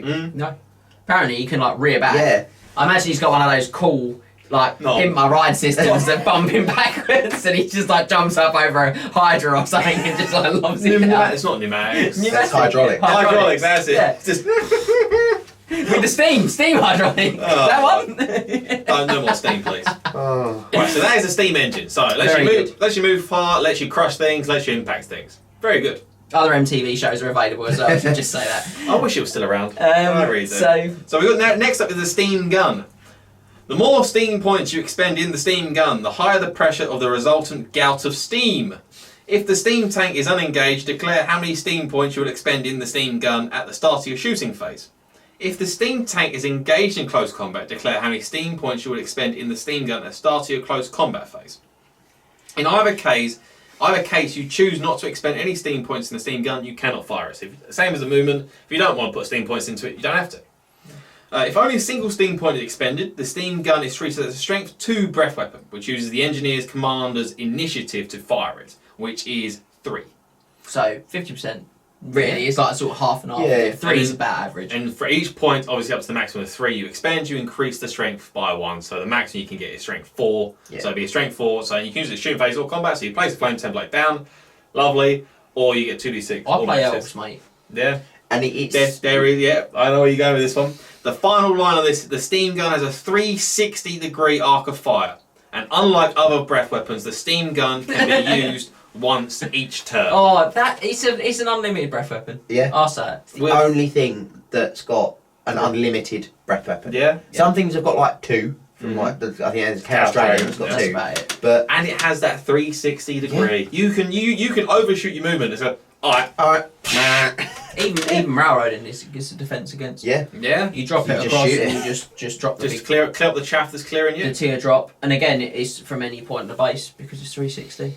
So you can sort of make some really unpleasant angles. Weird angles. Yeah, That don't make sense. and then in combat, it just starts like, And you just got breath weapon. you know, combat. I'll generate, you know, whatever you're fighting, depends what you want to do. You're fighting something heavy where you put them into the grind. You're fighting something a bit lighter, like we said, elves or light infantry. Well, you know, go one into the grind, 3 into one the into stinker. exactly. Yeah. So good, so versatile, so consistent, and wait, there's more. We have the last one, which is the steam cannon. So a steam cannon is a cannon, but instead of gunpowder, it's fired by pressurized steam. You guessed it. The more steam points Makes no sense to me. the more steam points that are expended in the steam cannon, the greater its maximum range will be. If you choose not to expend any steam points to the steam cannon, you just don't can't shoot fire it. If you expend a single steam point, the steam cannon can fire a maximum range of 12 inches. For each additional steam point you put into it, you increase it by 12. So 12, 24, 36. Yeah. And the steam cannon is a cannon with the following profile. With the range is the only difference. It's still a cannon. So strength 10, multiple is d6. Yeah, and you got to remember that a cannon can sort of go up to have up to 20 inches beyond its maximum range as threat. So you can put that 12 inches and you still roll 56. 2 56 potential threat. And then so the final bit of it, and then it moves as well. It can move before that. It still also move. If the final bit is if the first artillery dice rolls a misfire, the steam cannon cannot fire, and the steam tank immediately loses D3 wounds with no arm saves allowed. Yeah. So and the steam cannon cannot fire grape shots. So you can't die from the misfiring, but you will lose D3. Well, you could, I suppose, if you were only on. If you're only on moves. Yeah. But then you won't go on it. I think it's not in here, but probably in the FAQ they can only fire in a straight line.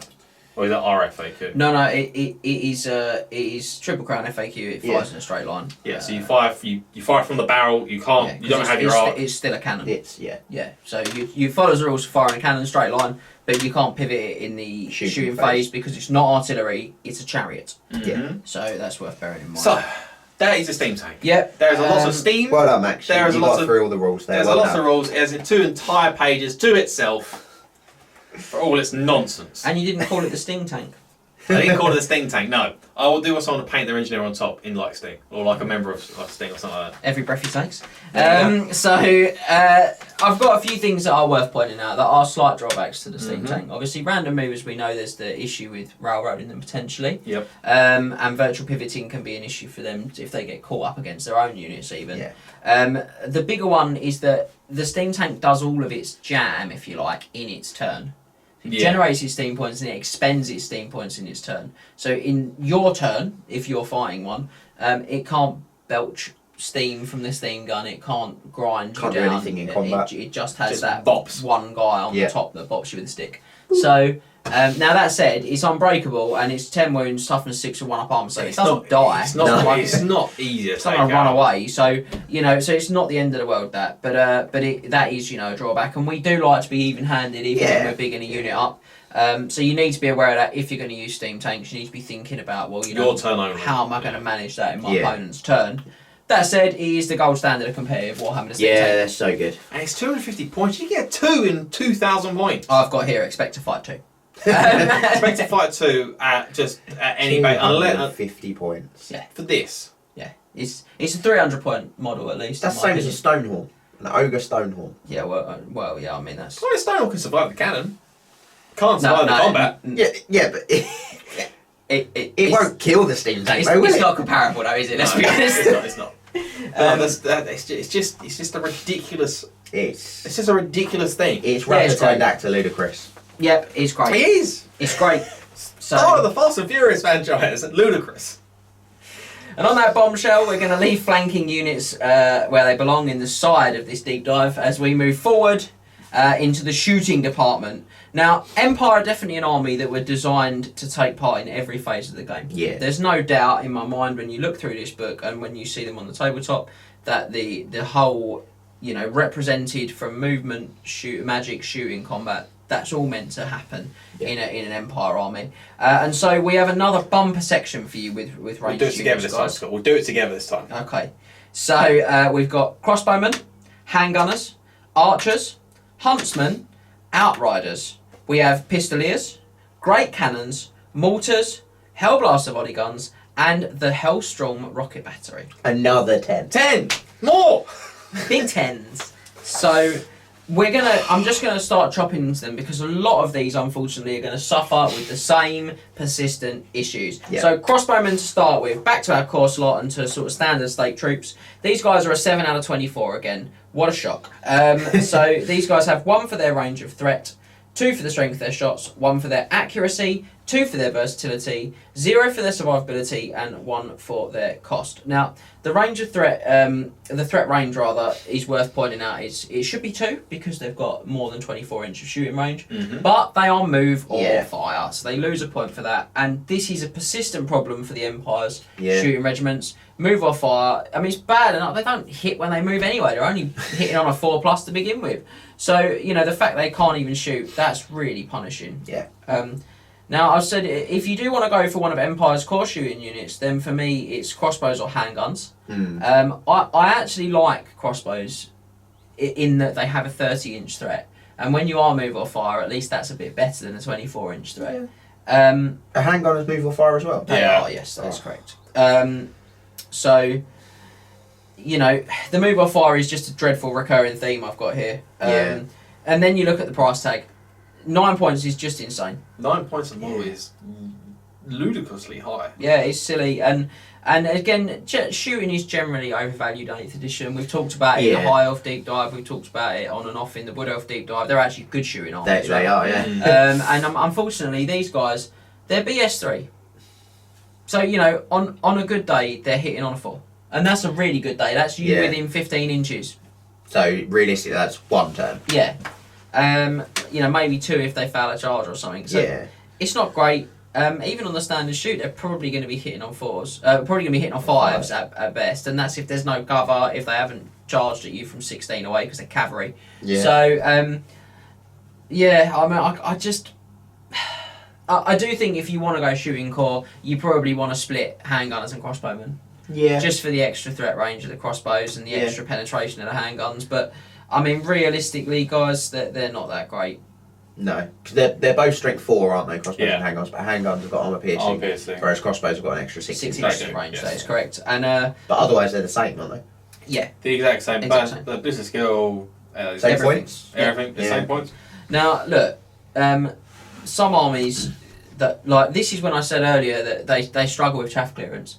You know, stuff like crossbows, handguns for a lot of other armies. You know, if you're looking at dwarves, say this is bread and butter chaff clearance. But for Empire, they can't rely on it. No. They can't. They're lucky though, unlike the dwarves who are not so lucky in this regard. They can fall back on the magic spells, on their wizards and on the laws of magic they have access to. So it's not a total loss. You know, don't be too scared about chaff. We're going to cover that again later. But they have options. They do. Not the sort of more traditional. Just not crossbows, unfortunately. They're not great. 7 out of 24. We're going to move on to handgunners, which are 8 out of 24. So ever so slightly improved. Again, 1 for threat range, 2 for strength of shots, 1 for accuracy. They get 3 for versatility instead of 2 because they're armor piercing. Nothing for their survivability, and again 1 for their cost. I've got armor piercing really helps. Move or fire really hurts. So like crossbowmen, 9 points completely finishes them from a competitive standpoint for me. Best thing about them is that their champion can take. There's a suite of upgrades he can take. There is a suite of upgrades. Now you might be drawn to the Hockland long rifle or even the repeating handgun, which can be good. It's worth saying, although probably not worth their points again. But the choice, if you're going to take them, this is my hot take choice for you guys. The choice is to take a brace of pistols on him. Yeah, I think I know the reason why, because it's the same reason why you doing like a Chaos Dwarf army with some of their options. That is correct. Yeah. So I'll explain why. So stand and shoot, the rules are really clear. They say that you do your stand and shoot reaction as soon as the shortest ranged weapon in the unit becomes in range. Yeah. That's the best way of saying it. I mean, it isn't. But So basically, the brace of pistols is a 12-inch range, and the handguns are a 24-inch range. Yep. But the standard shoot reaction isn't completed until the enemy would have been within 12, not within 24. So you then treat that whole reaction as being conducted at 12 inches, which means the handguns always stand and shoot in short range. Yeah. Yep. That's excellent, guys. Yeah, I mean, they still are hitting on probably 5s, which is not great. But they'll hit twice as it's often better as than if they're sixes, hitting on 6s, and that's the way to look at it. So if you're going to do it, a champion with the pistols might look a bit odd in the unit, but probably is the most competitive way of fielding them. By the way, he just tells his mates, "Hold on, lads, I'm not in range yet." Yeah, wait. Hold on. Hold on. I like that. Damn. I like that. I'm like, that's cool. Wait for it. So that's good. It's a shame you can't do that with the crossbows. It is a massive shame because they can't take anything on their champion. No. So there might be a way you can do it. Yeah, characters like character. captain, That's it. or A like witch captain with the hunter. pistol. Or, Witch Hunter's good. yeah, That's the way you'd be able to do it with them. Yeah. Or you can just like shoot them like a bow or something like that. yeah. No, not a bow. I'm chatting out of backside here. Yeah. Yeah, because a bow is 24, Yeah. so you're Not not a good bow. there. No. And they also can't take bows, so Yeah, I was gonna say. Ignore me. I've got here, they're probably going to have their best impact for you, though, as a detachment, if I'm honest.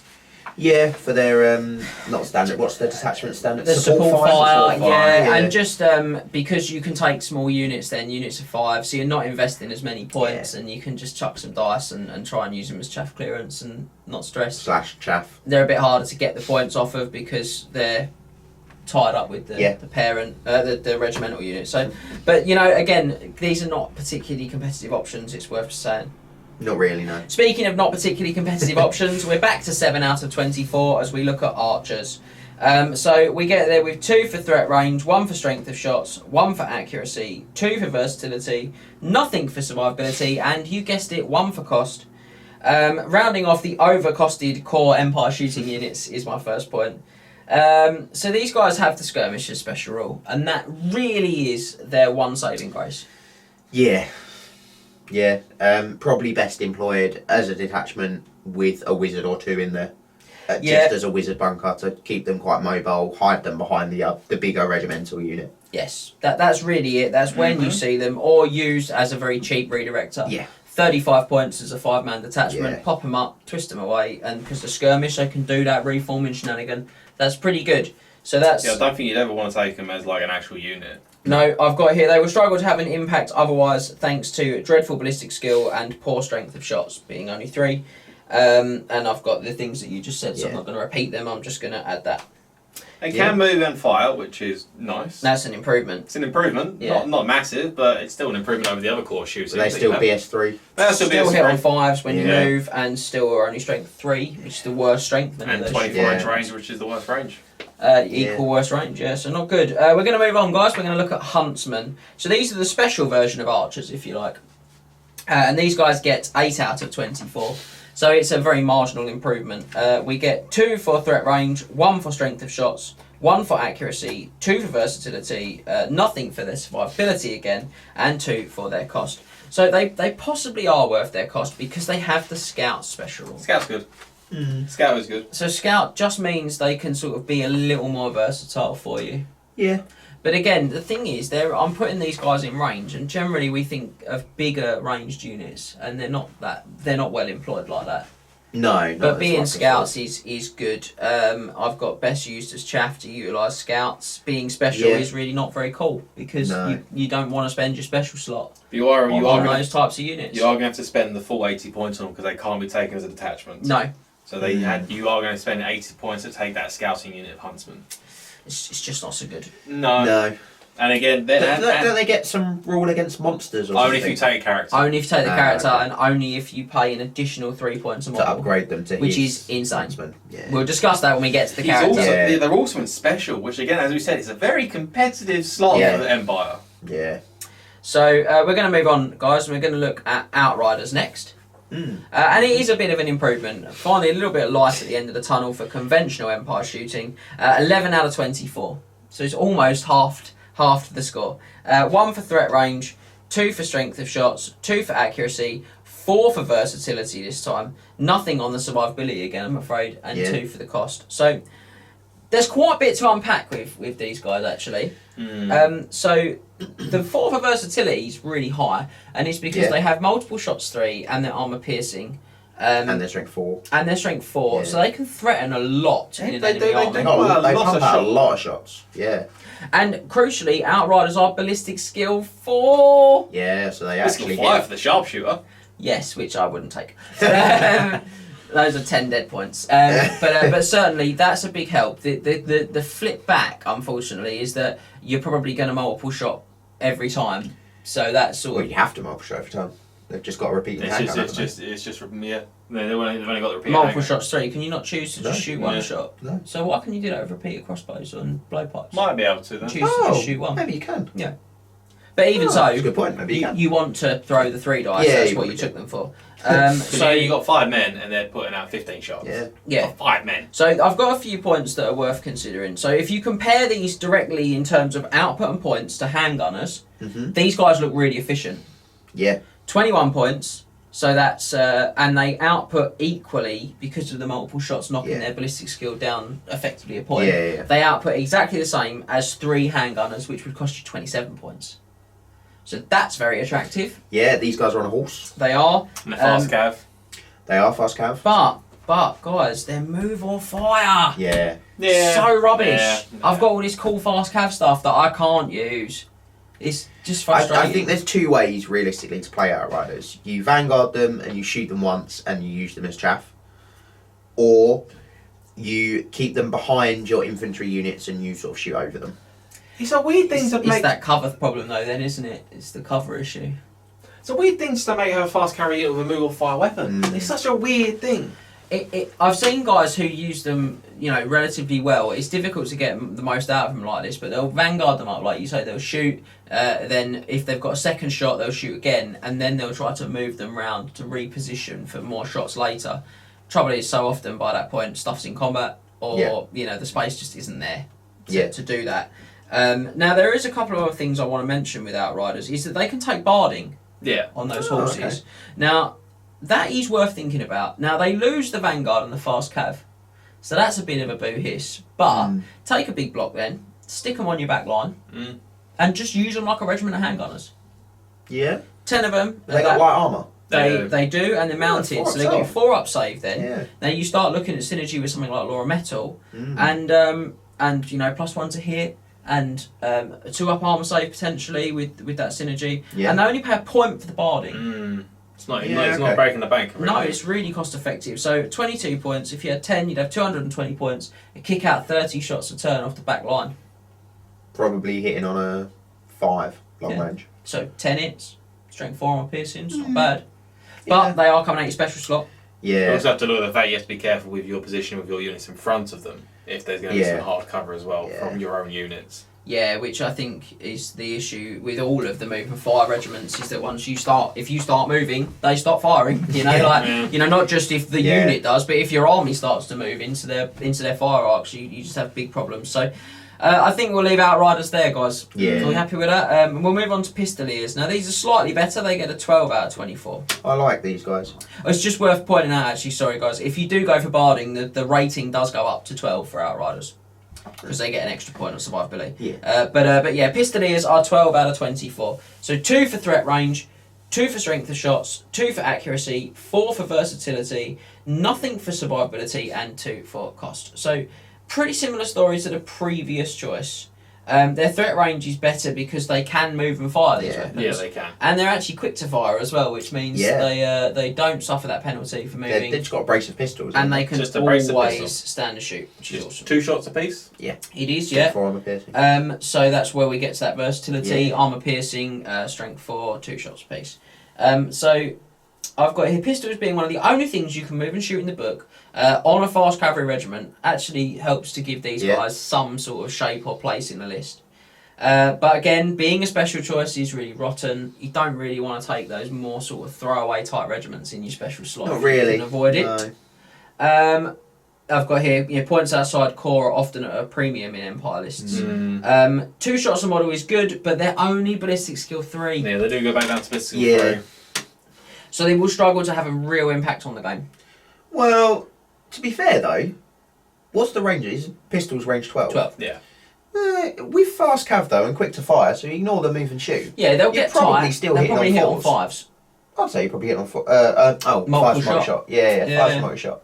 So basically, like every other shooting unit that we've discussed is also probably going to hit on a 5. Yeah, it's just that you're not chucking loads of dice with them. No, but they are good. I think they're quite good as chaff because you do what you did with the Outriders. You vanguard them up, you shoot them, and you can keep moving them and shooting them, and then throw them into a war machine. Well, we're going to discuss them as chaff, so Yeah. I'm going to pull you off of that because they are going to come back. So we're going to move on to the remaining shooting units, and these are now the big beasts, the artillery pieces Yes. of the known gunnery school. Here There we are go. 4. Yeah. So great cannon to start. 17 out of 24. We're back onto terra The firma. sort of classic Empire This is war machine. the classic. Yeah, and it's also a classic competitive in my opinion. 17 is a good score. 3 for threat range, 4 for strength of shot, 3 for accuracy, only 1 for versatility because cannons do struggle to threaten multiple targets. They're not great. 4 for their survivability though, and 2 for cost.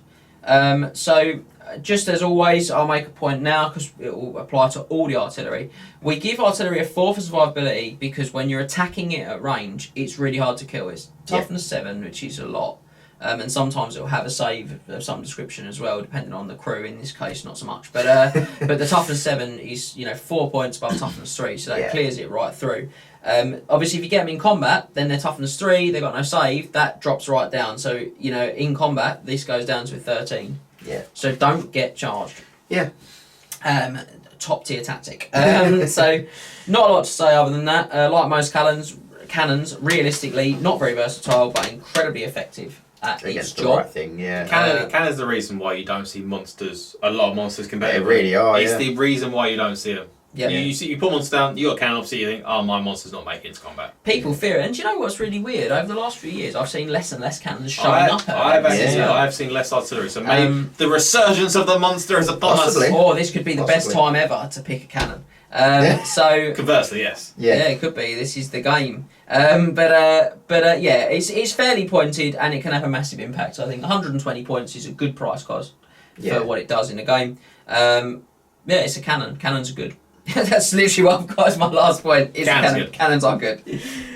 So moving on, we're going to take a look at the mortar now. So this one is less good. Not so good. It's a 15 out of 24. It's not bad. It's better than I thought it'd be. So 4 for threat range for this one because it can fire indirectly. 1 for its strength of shots, 2 for its accuracy, 3 for its versatility, 4 for its survivability, and 1 for its cost. My first point is I'm very surprised it hit 15. So look, the thing is, it's a large template stone thrower. It is large template. And under the hull it's strength 6, multiple points D3, but everywhere else is strength 2. So you knock a lot off the strength of the regular stone thrower. It is armour piercing, but you hit a lot of models, but you don't do a lot of damage. The big problem with the mortar is that against elves, or with say Laura Shadow, and against elves or other light infantry heavy armies, other Empire, skinks, or goblins, anything like that, you'll find it's alright. It's pretty cool. And then you'll play against the heavy hitters, cavalry. You'll play against warriors of chaos, demons, ogres. Some demons it's okay against. And you'll suddenly find yourself going, it doesn't really do any wounds. They make the saves anyway. Yeah. Oh dear, why have I invested the points? It's also you can't. I usually see stone throwers as my monster hunter. You can't even hunt monsters with it. It's only multiple points D3. No, only it's only strength 6. And strength 6, yeah. So it's sort of it's an anti-infantry weapon that struggles to kill infantry more than one very specific type of infantry. If I'm honest, so it's perhaps overrated on its versatility. If I'm being completely honest, maybe it should only be a 2, because it really only affects soft infantry. Very lightly armoured, toughness 3 or lower. Armour piercing is nice, so you can avert the strength 2 a little bit with getting through some armour. Yeah. But it's just, as I said, just the wounding in general. How many points are they? 100. Overcosted. An elf bolt thrower is 70, and I would expect that to do more damage to a block type regiment consistently. Yeah, 100%. Certainly 3 elf bolt throwers for 2 mortars, I'd be all over that. Because Yeah. bolt throwers can't blow themselves up. It can still blow itself up. It's still a black powder weapon as well. It rolls on a misfire chart. Yeah. So look, I've got here strength 2 is a single greatest reason to leave this at home. And then you look at their cost and you're like, oh, okay, that's even worse. It really is. It's like, that's the main reason. As soon as you see strength 2, strength 6, you're like... Well, you know what? In the previous book, they were strength 3, and they were the scourge of the tabletop. Everyone hated them. Yeah. So I don't blame the designers, because they were so sick at strength 3. They were so consistently strong. And at strength 2, they're rubbish. They're just rubbish. So it's a real minefield for them. But they're not good. I've said here, if you are keen to have a mortar in your list, or some mortars, I'd suggest you take Laura Shadow. To help you lower your opponent's toughness and to make the most out of that weapon. But I would probably leave this one. One I wouldn't leave, however, is a Hellblaster volley gun. And this one comes in with a competitive rating of 16 out of 24. Not as good as a cannon, but... No, but it gets 2 for the threat range, 2 for the strength of shots, 2 for accuracy, 3 for versatility, 4 for survivability, and 3 for cost. So 3 for cost is because you can exploit this. And I'll tell you how you exploit it, ladies and gentlemen. The best exploitation of a Hellblaster volley gun is when you put it down on a flank and it doesn't shoot for the entire game, because no one goes within 24 of it. No. Because it's got such massive area denial. Yeah. So it can potentially shoot 30 shots a turn, because it shoots 3 artillery dice worth of shots. They are strength 5 and they are armor piercing. So that's really terrifying. Scary. Yeah. And I've lost count of the games I've seen, or that I've even played myself, where I just think, I'm just not going to go over there. I'm just going to stay 24.5 inches away from there. But what a powerful control piece for 120 points that becomes. 24 inches is huge. It's a big bubble. It's a quarter of the... Quarter? Sixth. Sixth. Yeah. It's a sixth of a table. The mathematician tells me I'm right. No, it's way more than that. If it's 24-inch bubble all the way down. I know my math is like... Oh, yeah, we're talking about putting it in a corner, though. It's a sixth of a table. But if you're in like the centre, that's steered. Yeah, I don't know who's putting it there. Like, I mean, that's amazing. Like, if you can get it there. That sounds like a Storm Magic thing. I think up Bridge of Shadows it. But yeah, I mean, look. That I've got here, no penalty for the number of shots it fires. It's technically a multi-shot weapon that ignores multi-shot penalties, which is ace. Hellblasters certainly can be exploited, as we just discussed. Now, I want to point out as well, engineers have such a humongous impact on the Hellblaster body gun. Another synergy then. So, and we haven't talked about the engineer yet, because he's really sort of... It's this one and the next one that he has his best impact on. Yeah. So he ups the ballistic skill from 3 to 4, which means it hits way more regularly. As we just discussed, it doesn't suffer the multiple shot penalties. Nope. So the vast majority of the time then, 50% of those shots hit, which is excellent. He also allows you to roll misfired artillery dice. You're going to throw 3 artillery dice with this. I believe if you throw 1 misfire out of 3, it halves its number of shots. You are correct. If you throw 2, it halves its number of shots. No, it rolls on the chart. Oh, it could black powder go back. One dice roll a misfire, something's jammed. Half the results of the remaining 2 artillery dice. If you roll 2 misfires, you roll on the black powder misfire chart. If you roll 3 dice, the best one. If you roll 3 dice, you fire 30 shots, because all the barrels fire simultaneously, but it's then removed as a casualty. It just rips itself apart. It just goes bang. But if you get that spectacular fashion. I've never seen it happen. The 30 shot spectacular. I've seen someone roll 3 10s. Which is just worse, because then it's their next turn. Yes. But you hit 30 shots, and like you said, we get the engineer with Blitzkill 4. You hit on 4, it's probably still long range. Yeah. We haven't talked about magic yet. No. I'm getting +1s a hit on that bad boy from the Laura Mel. Laura Mel +1's easy on 3s, maybe 2s if you're lucky if you're in half range. 30 shot, potentially 30 shot hit on 2s. And again, obviously, if you do put that engineer on it, then its rating's going to jump up to 17 immediately. And that's without saying, well, you know, should we be looking at the impact that the... is there a way of looking at the impact of its rerolling artillery? Yeah, thank you. Also, you were struggling there, I thought I'd help you out. I knew what I was going to say. Strength 5 is also... Most monsters in the game are strength toughness 6. Strength 5 is incredibly threatening to toughness 6. Do you know what? There's a lot of monsters that are toughness 5. They are, yeah. Most good monsters are toughness 6. Yeah. Like, you see tons that are still toughness 5. Toughness 5, so you run on 4. It's an omni-threat weapon, it's great. Enough shots to sort of scare ranked up infantry. Anything. And decent enough strength to go, and armor piercing to go through sort of good armor. The only thing that wants to get in that 24-inch bubble is that single spirit host base.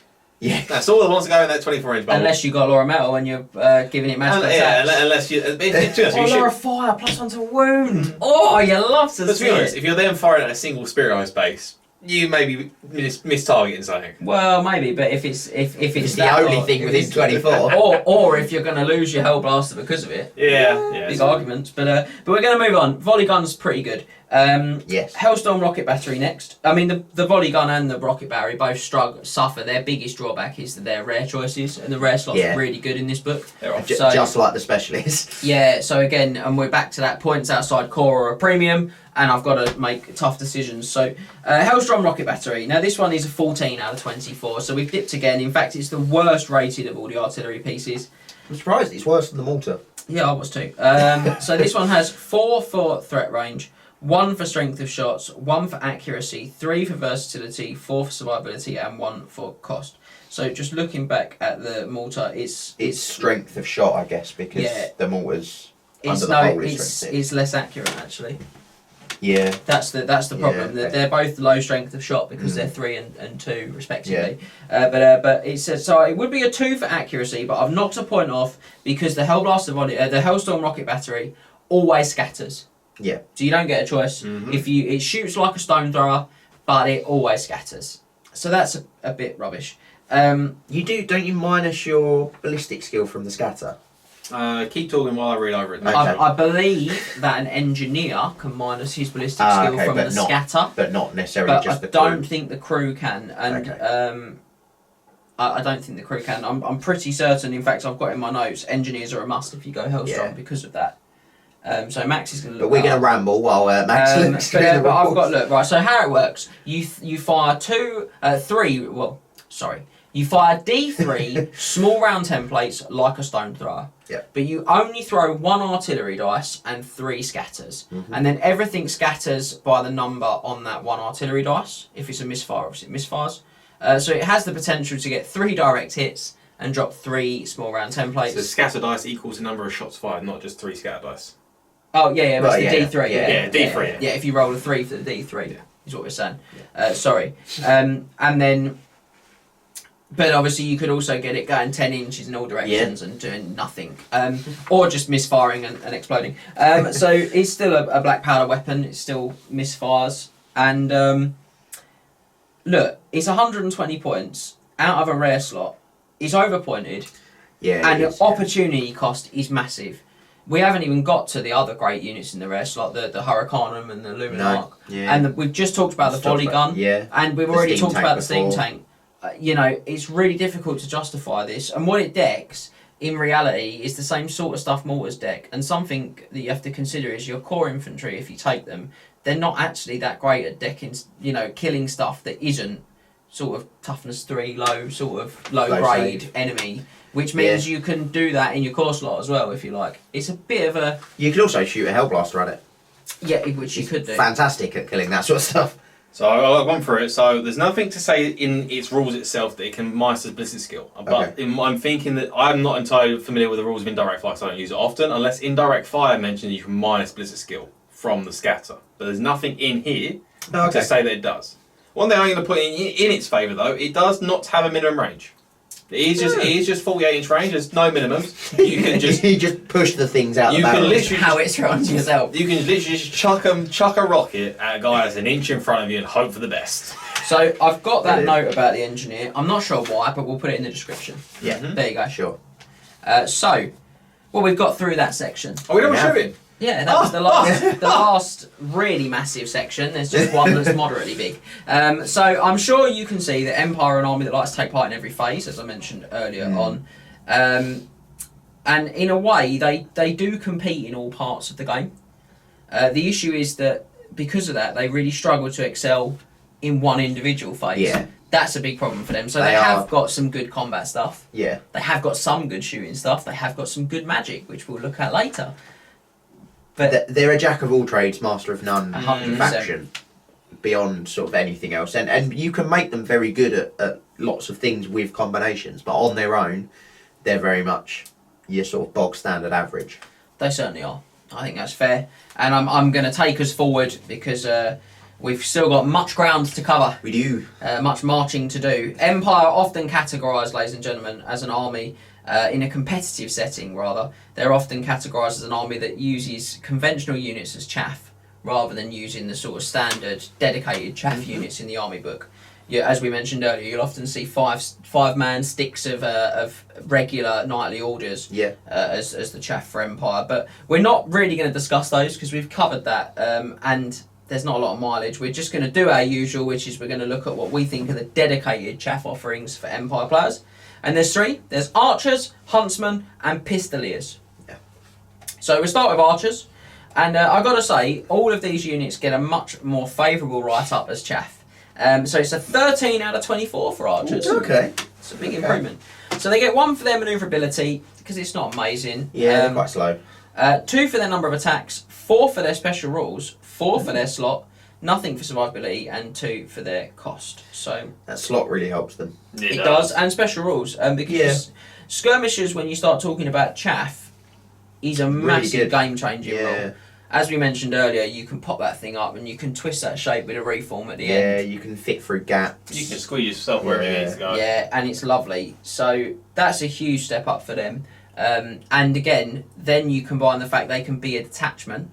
Yeah. So I can take 5 as a detachment for 35 points. Yeah. I'm combining that with skirmish. I'm not conferring a lot of VPs. Nope. I'm controlling the tabletop in the way I want to. And if I'm an infantry heavy Empire army, well, I don't need them to particularly outpace me. Fast. No, they've just got to stay with me. So, and they're cool. Yeah, they are cool. Unless you take them as a detachment for greatswords. Yeah, which just take them as a detachment for a core regiment. So you heard it here first. They're good. Yeah. In that role, they're pretty decent. So moving on to huntsmen next. Now, not quite as good as the archery cousins. These guys get 11 out of 24. 2 points less. It is 2, yeah. Yeah. So these guys get there with 3 for manoeuvrability. So much better. 2 for number of attacks, 2 for special rules, 2 for slot, 0 for survivability, and I've given them a 2 for cost, and it's probably a slightly generous 2. So I've How many points are they? A model? 80 points is a unit because you've got to take 10. Yeah. So I've got here 80 points when compared to archers feels a lot for chaff. Yeah. But they have scout, and that's a really good rule for chaff. It means that they can do slightly more elements of the chaff role than archers will. Yeah. Archers will do the sacrificial part really well and the redirection and whatever you want to call it. But they won't do the going and getting enemy war machines all that well. They won't do the killing lone targets particularly well, which I want for my chaff. Whereas because these guys scout, well, they can do that too. So they're just a little more omnipresent, if you like. They can be a bit more, useful in a few more places across the table. Now it just depends what you're looking for. Yeah. Really. Now because Empire have got such excellent artillery to kill enemy artillery with, you often find that you don't necessarily need that element of the role. No. But it's just worth considering, guys. I don't think there's anything we've particularly missed there. No. Again, they skirmish like the archers do, so same sort of tricks. Now our final chaff unit today are pistoliers. These guys get a competitive rating of 14 out of 24. Pretty good. Ooh. So that's our highest chaff unit so far. It is. It's the highest chaff unit in the deep dive as well. It's also a big improvement on their range unit score. I think it's a 2-point improvement. Yeah. So 3 for manoeuvrability because they're fast cavalry and they move 8. Excellent. 3 for number of attacks because they've got the shooting and the horse and the man. Yeah. And then you've got 4 for their special rules, 2 for their slot, nothing for their survivability, and 2 for their cost. Don't abrasive pistols count as an additional hand weapon? Only when you're on foot. Yeah. So, but it's okay because the horse just goes. Yeah. And just kicks it down. You love Do it. that again because you saw it. I think at the end of it, you were.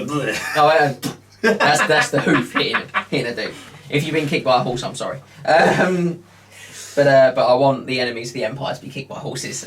We all know the horses do more than the riders. That is correct. The GGs. And that's what makes horses excellent chaff.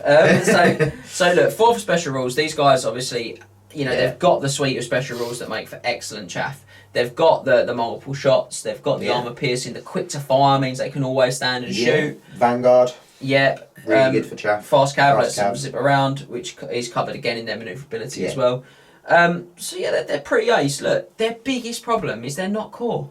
Yeah. If these guys were core, there'd be a 16, there'd be every You would see them in every single Empire. You would probably see 2 at least in every single Empire. This is why I think you more often see, rather than pistoliers as your cavalry chaff option, the 5-man unit of Empire Knights. Yeah. Yeah, because again, they can go and get those war machines, which these guys will happily do. These guys will also threaten like those more lone targets, like Pegasus wizards and things like that, thanks to the shooting and the potential combat. So I've got here the quality of the output is slightly questionable because the ballistic skill's not amazing. Yeah. The combat attacks are only strength 3, but the amount of it can't be denied. No. Along with You're throwing a lot of dice. Along with the manoeuvrability. And the fact that these guys really do have the potential to do every element of the chaff roll, which I want from my chaff if I can have it.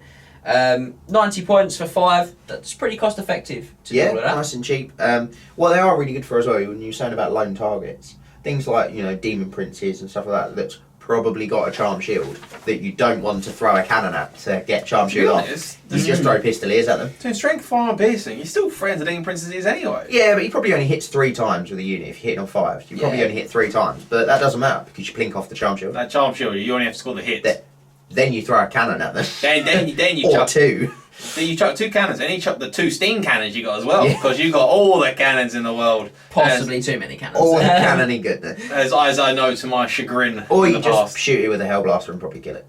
Yeah, that's why I'm not going to that 24-inch hole, mate. So again, look, they're a good chaff unit, and they are. if you can find the points for them, which as we keep saying, they are at a premium outside core. Yeah. They are quite cheap though, 90 points. They are, but they're not 35, are they? That's the problem with those core archer attachments. But I think they work they work Different better way. than archers in the chaff roll in a more traditional looking Empire army. Yeah, I know that's not necessarily the most competitive way to run it, but if you want that traditional big blocks of infantry, skirmishing, running around cavalry with your block of knights, pistoliers are that skirmishing cavalry, running around cavalry. So we're going to do it, boys. Just one battlefield roll before we hit special characters now. Yeah. I look at look at that. Look at the size. No words. There's no words. There's no words. I've read more rules in this book than I have in any other deep dive. So I think you probably have. Or any game of Warhammer you've played, probably. Oh, shots fired. That's because I don't. From the pistoliers. I don't need to say the rules. I just play the game and win. Except I'm playing ogres, but then. So support units. So the Empire boasts 3 support units, which is actually quite a lot for this section. It's the most. No, vampires had quite a lot. Vampires have sort of 4, 5. Yeah. So they are the War Altar of Sigmar, the Celestial Hurricanum, and the Luminarch of Hysh. So I'm going to start with the War Altar, and we get there. We get a competitive rating. Sorry for that. Of 18 out of 24. Pretty good. That's a big score. Yeah. That's we said right at the beginning, 18 plus is usually in the very competitive bracket. Now we get there with 1 for manoeuvrability, 4 for special rules, 3 for synergy, 3 for risk, 4 for survivability, and 3 for cost. Now, before we unpack it, it's probably worth mentioning that this is a mount. Yes, so it's not a unit in the sort of traditional sense. No. You can't just take a war altar. No, and Could you imagine though? Now, normally, as you saw us say earlier, we don't do generic character stuff, and sort of this is a generic character mount and a special character mount in this book, which is quite cool. Yeah. But when we did Skaven, we did the Screaming Bell and the Plague Furnace, and the reason we chose to do that is exactly the same reason we're choosing to do it with the War Altar, is that you don't take the character. You don't take the War Altar for the character. Yeah. You don't go, I'm taking it's not like a barded steed that you take, for your guy. You take that character to get that War Altar. Yeah. That's what you're purchasing. The War Altar is what you want, and it acts in a support unit role as a result of that. And so that's why it's really important that we cover it. So that 18 was a big score. It was. Now, so how do we get there? Well, look, it only gets a 1 for manoeuvrability because it does move 8, but it can't march because it's a chariot. It is a chariot, but he's a fast chariot. Yeah, He's quite fast. Yeah, he's fast enough really to keep up with the infantry. So. Yeah, which is the list that he's best in. Yeah, all you really need. So now I'm assuming you're going to pay 10 points and take a Horn of Sigismund, because that gives it terror. Now, the toot of terror. Yeah, and for 10 points, terror's a great rule. For 10 points, it's 50 points. Was it 25 for the Terrifying Mask of Eden? You can't share your leadership. Yeah, I think so. That's terrible. 10 points. Get a Horn of Sigismund in your life. The terrible Mask of Eden. Yeah. So the 2/2 is very good. Now, it's got quite a few special rules, and I know Max is chomping at the bit to get to speak more. Yeah, speak more. He loves a good special rule, but again, I think it's really important that we get these right. Yeah. So I'm going to get Max to read them out. Yeah. So the first rule there it has, or the first unique rule it has Holy Fervour. So all friendly Empire units have the Hatred special rule while within 6 inches of the Water of Sigmar. Off the bat, that's good. so Now, good. there's some FAQ clarifications on this. It doesn't apply to mounts, Mm-hmm. because it shouldn't. But it does apply to Empire characters. Which is different from the Warrior Priest. Or a fervor, is it, for the Warrior Priest? I want to Right, say. I'm going to have to go back to because the next rule does apply to the Warrior Priest. Yeah. Righteous Fury. Or a further something else. So, don't know what it is. Made that up. Hatred on your characters is excellent. It's the only way you can get it in the Empire book. Because Warrior Priests only confer it to the units, not the characters. They confer it to themselves. Yes. They do, yes. Yeah. They're the only characters they give to. They're angry enough, but they can't make the general angry Yeah. enough. They just can't motivate him in the same way a Warhammer can.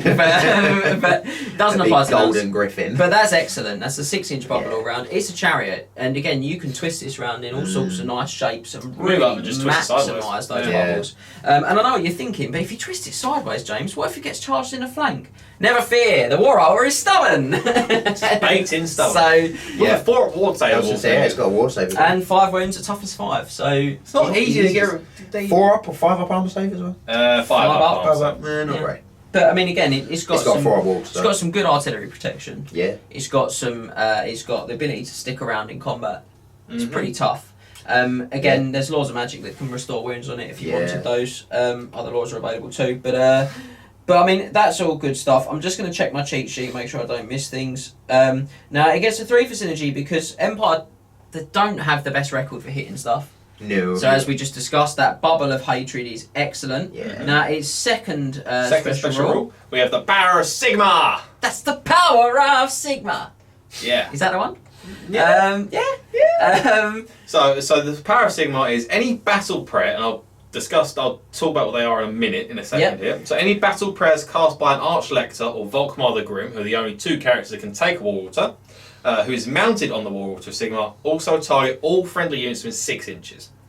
So very good. Yeah. You're going to see what the battle prayers do now. And the battle prayers, they are bound spells cast by Archlectors or Warrior Priests if you have them as well. They're bound power level 3. So they're very low. They're just super dry low. dice. Throw dice. One Hope for dice. the best.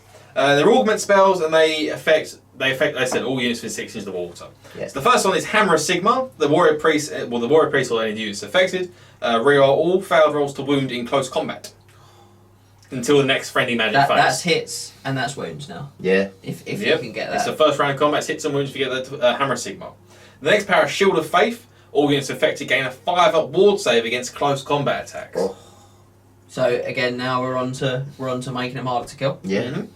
And you have Soulfire, which isn't great, but the effects all units within 6 inches gain flaming attacks until the start of casting a magic phase. You find trolls or That something is like that. great. That's awesome, mate. It's the ability to switch it on and switch it off.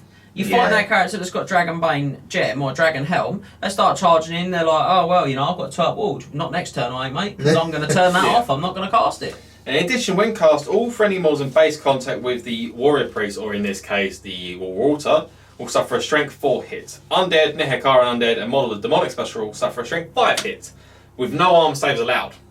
Is that just in base contact with the In addition, Warrior when Priest? cast all enemy models in base contact with the Warrior Priest. Yeah. So that doesn't affect the That unit. doesn't. You That's can't a just, shame. you can't just bubble that to affect every unit with 6 inches. But the flaming attacks you can, and that's excellent. So reroll hits and wounds in combat first round, 5 ward save, and flame attacks. Is that the lot? Yeah. That's the lot. That's You've the got the lot. Yeah. We've taken the lot. So yeah, all of that's very good. As you can see, it's actively combating the weaknesses in the army.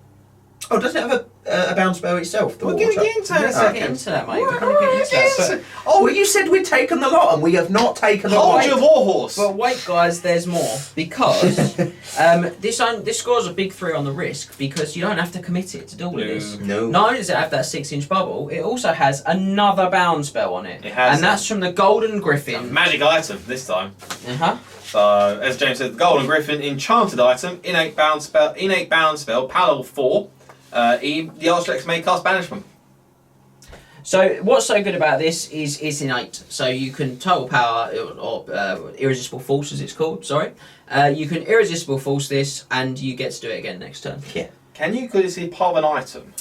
innate bound. Even though it's baby. part of the. It's in the FAQ as well. Oh, okay. Oh, so it's part of the FAQ. Yeah, it is. Okay. But innate bounds, you can never lose them. I thought they were just part of an item. Yeah, I can see the argument, but no, it is innate, and so you are loving life. Also, as scholars of the Law of Light will know, every friendly wizard within 12 that is also on the Law of Light, when you cast that banishment, the banishment strength is increased by 1. So if you've got maximum 6. No, there's no max. There's no max. I only ever see it go to 6. People go crazy enough to go to 10. No. There's no max. So if you've got this, what's so good about this is you can have 3 light wizards in your list, 2 level 1s and level 4, which is pretty common. That gives you a strength 6 banishment potentially off of one of those wizards, and then a strength 7 banishment off of this because there's 3 light wizards in it. Yep. So it doesn't count as a light wizard for your other banishment. That's correct, yeah. But obviously you do count the other 3 light wizards for this banishment. Also, what's the casting level of regular banishment? 12? 10. 10? This is 10, bound power level high. 4. You got 1 dice this. Yeah. Yeah. And again, it's a must stop for a lot of people because you have to re-roll successful ward saves against banishment. Yeah. And once you get to that strength 6, strength 7, you are going to your ward save. Yes. And it's 3d6 against demons and undead. Don't I know it? Yeah, so you know. really good. And that's part of the reason that it gets a 3 for its cost, because you can clearly exploit it with Light Council. You can exploit it with multiple units, as we just discussed. The more units you have around it, the better this gets. And also, I've got the White Cloak of Auric, which is an item we'll discuss later, and I'll talk about why it's exploitable like that as well. Yeah. It's still a chariot, so you can still just throw this in. Yeah, which I would recommend you do absolutely. in the mid-late game. Yeah. You know, D6 strength 5 impact, it's on the charge. Yeah. And the guy on the back, he's got the hatred. Archer's not bad. The Archer, he's only got 2 attacks, strength 4. He does. Yeah. But we'll cover There's that. We'll cover that in army lists. But also, it causes. Is it cause terror? Or it does with the Horn of Sigismund. You got the Horn of Sigismund. And it's a large target. So if you mount your general on it, and he's leadership 9, the Archlector, that's an 18-inch bubble, and that is another thing that makes that makes a big difference, because the Empire's leadership is generally not that great. good. And where I've put that 3 for synergy, well, technically that is a meaningful impact the whole time he's on the table. But if he should, if he's general. But to be honest, you only have a lord you're going to take, probably a wizard lord, and he's least rate with him. Yeah, with probably. Him, So it's a really good choice, guys. Basically, it really is. It's excellent. So we're going to move on now to the Celestial Hurricanum. This is we're into the rare slot for those final 2 rare choices that we haven't covered. And this one gets a 17 out of 24. Just another excellent score, and it's very well deserved again. 1 for manoeuvrability for exactly the same reasons as the War Altar. It's a chariot, but it's movement 8. 4 for special rules, 4 for synergy, 3 for risk, 2 for survivability, and 3 for cost. So let's have a little look. This one's got quite a few special rules, but I'm probably going to save Max's energy here, and I'm gonna paraphrase him. He'll tell me if I've got them wrong. So the first thing it does is it gives you a free power dice in each of your friendly magic phases. So just don't have to roll for it. Don't have to roll for it. Just have a power dice. Treat yourself. On top of that, it has its Portents of Battle. Is it? Friendly units within 6 get +1 to hit in combat. Huge. Absolutely huge. Just +1. So he'll go from healing 4s usually to freeze. Yeah. With hatred, if you got all the buffs as well from the War of War. I mean, imagine having the 2 now, and you're suddenly going, oh yeah, they reroll hits with +1 to hit. Yeah. Or I've got that free power dice. So, you know what? 50% of the time that casts me a banishment. I'll chuck that. You know, like metal for +1 to hit. Or gives me flaming attacks on a free plus. Or gives you reroll wounds to the battle prep. Yeah. Yeah, there's the levels of synergy. It's like an onion. Yeah, and I love it. I love that about Empire. It does mean that you do have to invest a lot of time and energy into your list building as well. Yeah, you do. But it's great. So that's that. And its final trick, if you like, is it has bound spell. Now the bound spell is a random effect. I think it's cast on a 3. 4, apologies. It's direct damage and it's a random effect. But is it always a lot? I'm going to let Max read it. Yes. So in a bound spell parallel for the Storm of Shemtek, as it is called, is a direct damage spell, range of 24. You place a small round template over the target and scatter it D6 inches. So there's no risk to it if you cast the spell. You can't misfire or anything like that. If you roll a hit, or if a hit is rolled, the template does not scatter, obviously. If the template hits a unit with the fly special rule, it suffers D6 strength 4 hits. So that's on top of the other effects, even if the number 1 result is rolled. And then you roll a D6 to see what the effect is. So number 1 is Soggy Downpour. The target is pelted with rain. The unit's a bit soggy, but no damage is inflicted. Number 2 is Ice Shard Tempest. All models hit by the template suffer a strength 2 hit. In addition, all units touched by the template suffer a -1 to hit rolls for both shooting and combat until the beginning of the caster's next magic phase. Shooting attacks that don't use Blitzkill are unaffected, so it's not that sort of thing you have to roll 4+. Yeah. Number 3 is Raging Tornado. If a target unit lies beneath the template's central hole and is not engaged in close combat, roll a scatter dice and rotate the unit so that it's facing that direction. If by rotating the unit it would come in within 1 inch of another unit or impassable terrain, simply stop the rotation. 4 to 5 is Lightning Strike. Target under the central hole suffers a strength 6 hit. All other models touched by the template suffer a strength 3. And the roll of a 6 is a Meteor Strike. The model under the template central hole suffers a strength 8 hit with multiple wounds d6. Ooh. All other models hits suffer a strength 3 hit. So it's a big stone for us. So again, it's a spell that you look at and think, do you know, I really do need to dispel it. Yeah, it's that. That 3. It could put me sort of facing the wrong way. It could kill a load of my dudes at strength 6 or 8. And the thing is, it's because it could, doesn't mean it will. Yeah, it might roll up. Do you want to take that chance? Yeah. And that's, we talk a lot about playing good competitive Warhammer, and at the heart of it, it very often just comes down to giving your opponent lots of decisions to make and seeing if they get them all right. And that is hard. That's a hard thing to judge what to do against. And that's great. That's good for the Empire player. It really is, yeah. Yeah, that's all I can say, really. It's good for the Empire player. You can take this as a mount for wizards on a certain lore. Heavens. Battle Wizard Lords on the lore of Heavens. Yeah. I think, though, in general, because it doesn't have a wall save and because the guy on the back is so susceptible to be squished himself, he doesn't have the world's most survivable stat line. It's just way better to stick to the rare slot with it. Yeah. But you could squeeze it in with other rare choices. It's just the Lord Choice Battle Wizard that can take it as mounts. So I've got a few points here I'm just going to cover in case I haven't. So it's got I've covered all those. So thanks to the suite of buffs, it can be really exploitable for 130 points. Cheap as it's chips. Really cheap. Because it can do something in the magic phase, it does something in the combat phase for me, and that's ace. It's just ace. And it makes my other units, it makes more than just my combat units better because of that free power dice. So that's really cool. That plan is also that plus 1 hit is also you get it every round of combat as well. It's not like H in which you get the first round. You get it every round. Turn, which is why it gets a 4 for its special rules because it's just got so much cool stuff going on. It's a really good choice, and you see it competitively, and I hope you can understand why. Yeah. I hope we've rather than you can understand. I hope that we've explained it well enough. That we've put it across well enough for everyone because it's a really great choice. It makes your army more consistent. Yeah. And that's the bottom line. It makes you more consistent. It gives you more consistent magic phases and more consistent combat phases. Yeah. Done. Touching forward then is the final support offering, and that's the Luminarch of Hysh. Very similar. The cousin of the Celestial Hurricanum. This one also gets 17 out of 24.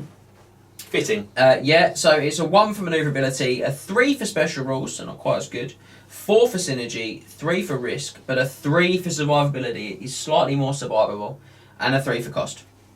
So this one generates a free dispel dice in each of your friendly dispel phases instead of a free power dice. So dispel phase, you mean your opponent's magic phase? Yeah. That's the actual your dispel turn is what I'm saying. So yes, your opponent's magic phase, whatever you want to call it. Other names. That's what it's called. It's not called your dispel phase, so it is if you want to win Warhammer games. Okay. So the thing to bear in mind with this is that it doesn't have quite as good internal synergy as the previous one, which I think is why people are maybe turned off of it and they don't sort of see it as often. Because, you sort of think free power dice, bound spell, bang. That's a good internal synergy. Free dispel dice, bound spell, it does have a bound spell. That's not quite as good a trade-off. But this one, instead of giving +1 to hit to everyone within 6, gives a 6+ ward save instead. Which it gives to itself, hence its extra point of survivability. Yeah, and that's not just in combat, that's all the time. All the time. Yeah. So it's not much, but with your guys that have only got like a 5 or 6 armor save. Yeah. It's a parry save for all your regiments, the way you can think about it in one way, and it works outside combat as well. What's excellent about it, I think, is that you can take magic resistance with this. Yeah. And suddenly, magic resistance 3, you're 3 up ward save. You're now like high elf survivable against spells, you know what I mean? Like, almost, yeah. That's ace. Yeah. So that's a really good choice. Yeah, it makes your knights more survivable than Bretonnian knights. Yeah, basically, because you've got 1 up armor save. And yeah. Again, if you wanted to go with the Great Weapon Knights we discussed earlier, it basically gives them a 2 up, 6 up, which is really nice. And then its bound spell That's is a bound. magic missile. Yes. I'll let Max read that one out. Solheim's Bolt of Illumination, as you get illuminated through the skull. The best type of illumination. So yes, it's a death laser. It's an absolute death laser. So it's an innate bound spell. Over there. Yeah. Here's one over there. Innate bound spell power level for the Bolt of Illumination is a magic missile, range of 36 inches. It causes a strength 8 hit that has the multiple wounds D3 special rule and is flaming. And penetrates ranks in the same manner as a shot from a bolt thrower.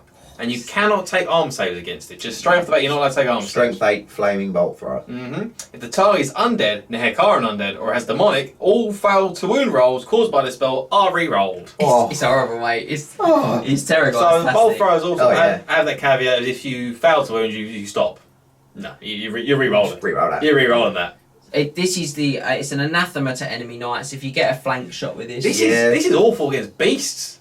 Crypt Yeah. horrors. Beasts, crypt horrors. Crypt horrors are terrified of Ooh. it. Take away that regen. They got no save. And re-roll the Beasts will at least Yeah. have the wall save them. Yeah. Inside, the big monstrous undead and demon things. and again, we're back to the same thing we had with the previous offering with the Hurricanum. Is that's must dispel if you target Yeah. the right units with Yeah. that. That's must dispel. You look at it and think, I can't allow that. And Get again, on the flank of like a plague drone unit. something or that's like really good about it is that flaming strips regen for that whole magic phase. that. Yeah. Yeah. So then I can start throwing out some other Banishments. really unpleasant spells like banishment. Yeah. And or Awakening the Wood, which can be strength 6 hits. Yeah. Chain lightning. Chain lightning. lightning, Uranus Thunderbolt. Comet Cassandra. I mean, Yeah. the list is pretty endless because they have all 8 battle magic laws. So, it's really strong in those terms. Mm. And it's 120 It's the same points. points as a cannon. Yeah, it's Yeah. super cheap. You can get a steam tank and one of each flavour of those wagons in 2,000 points. For mad. the cost of 2 steam tanks, which, again, we just talked about how cheap a steam tank was. Suddenly these feel quite cheap as well. But Yeah. I think that the lack of real dedicated, like anti sort of heavy hitting survivability, just being toughness 5 with 5 wounds is nice, but it's not saving you from a cannon or No. a really You big, have that nice 6-up ward save. a doom bolt or a banishment or something of that ilk of strike, or even a good quality sort of competitive unit. Yeah. Means that they sort of are a little fairer, shall we say. Yeah. And that's why they get the 3 for both of them. So yeah, another 17. And you can really do some fantastic synergy with these. Yeah. And I always want to get more of them in my list, Oh, if yeah. you know If what I I mean. was doing Empire, and at the end of this, I might end up doing Empire. So as I I'm want pretty sure to. you said that in every deep dive. Yeah, mate. probably. So, didn't say vampires, so I'm not going to stink that low. Oh. I would tend to try and get both these in. I know people who like 2 double steam tank, but I think these offer a lot to your army. So your basic infantry. Great in a Highlander list, They are. if you're doing that way of playing. Yeah. Um, I mean, even if not, if you are playing 2,500 points, you can get 2 steam tanks and a Luminarch in. Yeah, you Or can't get Hurricane. a can't get a You can't get a Hurricane. Hurricane, it's 10 So, points. Yeah. That's upsetting. So, but yes, you can do what Scott said. Both wagons, Plaster War Altar, and a steam tank. That's got the build beginnings of a fantastic Highlander list, right? Yeah, there. right there. Just going to be what you can get around it then. Yeah. So that's it, guys. We're through support units. We've got very excited about those support Yes. units, haven't we? They're very good. They're I'm all very very excited good. about Empire. It's a lovely section when you come out and everything's performed really well. Yeah. So special characters are going to come now. But if you're a regular deep dive viewer, you'll know what I'm going to say. If you're not, get ready for something exciting. It's time for you guys to take a break, and us as well. So take a short pause, stop the video, grab yourself a Coke. Other beverages are available.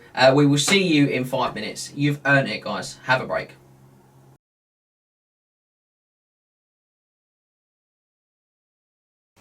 So, welcome back. I hope you are as refreshed as we are and raring to get into the Empire special characters. I look at the happiness on my colleagues' faces when I say that. And there are a litany of named characters in the background, so it's probably no surprise that 8 of them make the short list of actually having rules in the army book.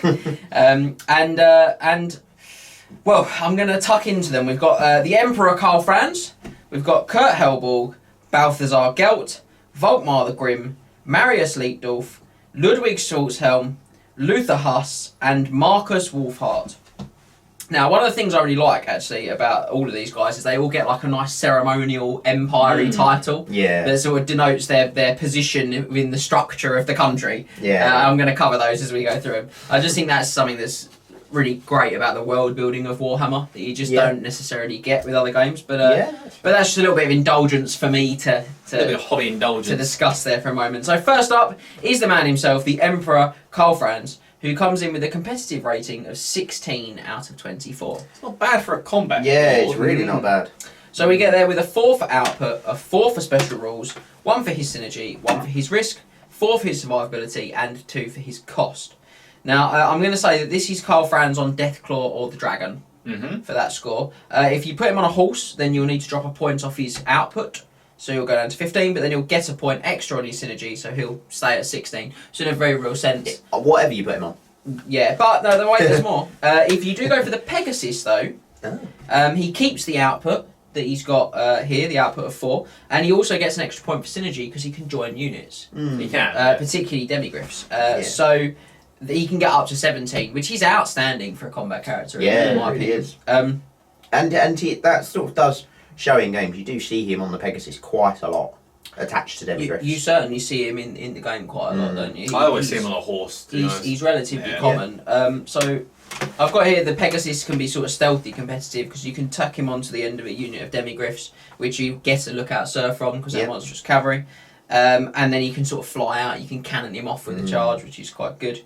You do have to have quite a lot of demigryphs though, to be fair, to get a lookout sir. You just take 4 with no upgrades and he's fine. They need 5, don't they? No, 5? monstrous need 3. It's monstrous. I thought they still needed 5 because it doesn't say a rank of models. It says 5. Maybe. Yeah, I think it says in monstrous though. Whenever you read 5, change for 3. I think that's an FAQ. Maybe. It's worth checking, but but he can fly up. If you're not going to go for the monster though, I would probably stick to the horse. If you're not going to take Deathclaw or what's it in general, just because it improves his save to a 2+. And actually, stuff like demigryphs, they don't need Karl Franz in the front rank. No. Whereas a unit of Empire Knights, as we've discussed extensively, do need support characters. They need a character, Yeah, and Karl can be that character. He can be that man. The man you need him to be. So what's so good about him? Well, he's a leader of men, so his inspiring presence is 18 rather than the usual 12. And if you put him on Deathclaw or the Dragon, it's 24. Massive. Yeah. Massive. And he's leadership 10, which is that the is good. only leadership 10 insane choice for a in the human. book. And as you rightfully point out, it's absolutely insane for a human. Must be a general though. He has to be the general. I mean, there is literally no way he couldn't be your general. No. He also has a 4+ ward save and a magic resistance of 2. Yeah. His only real drawback, he doesn't have a shield randomly.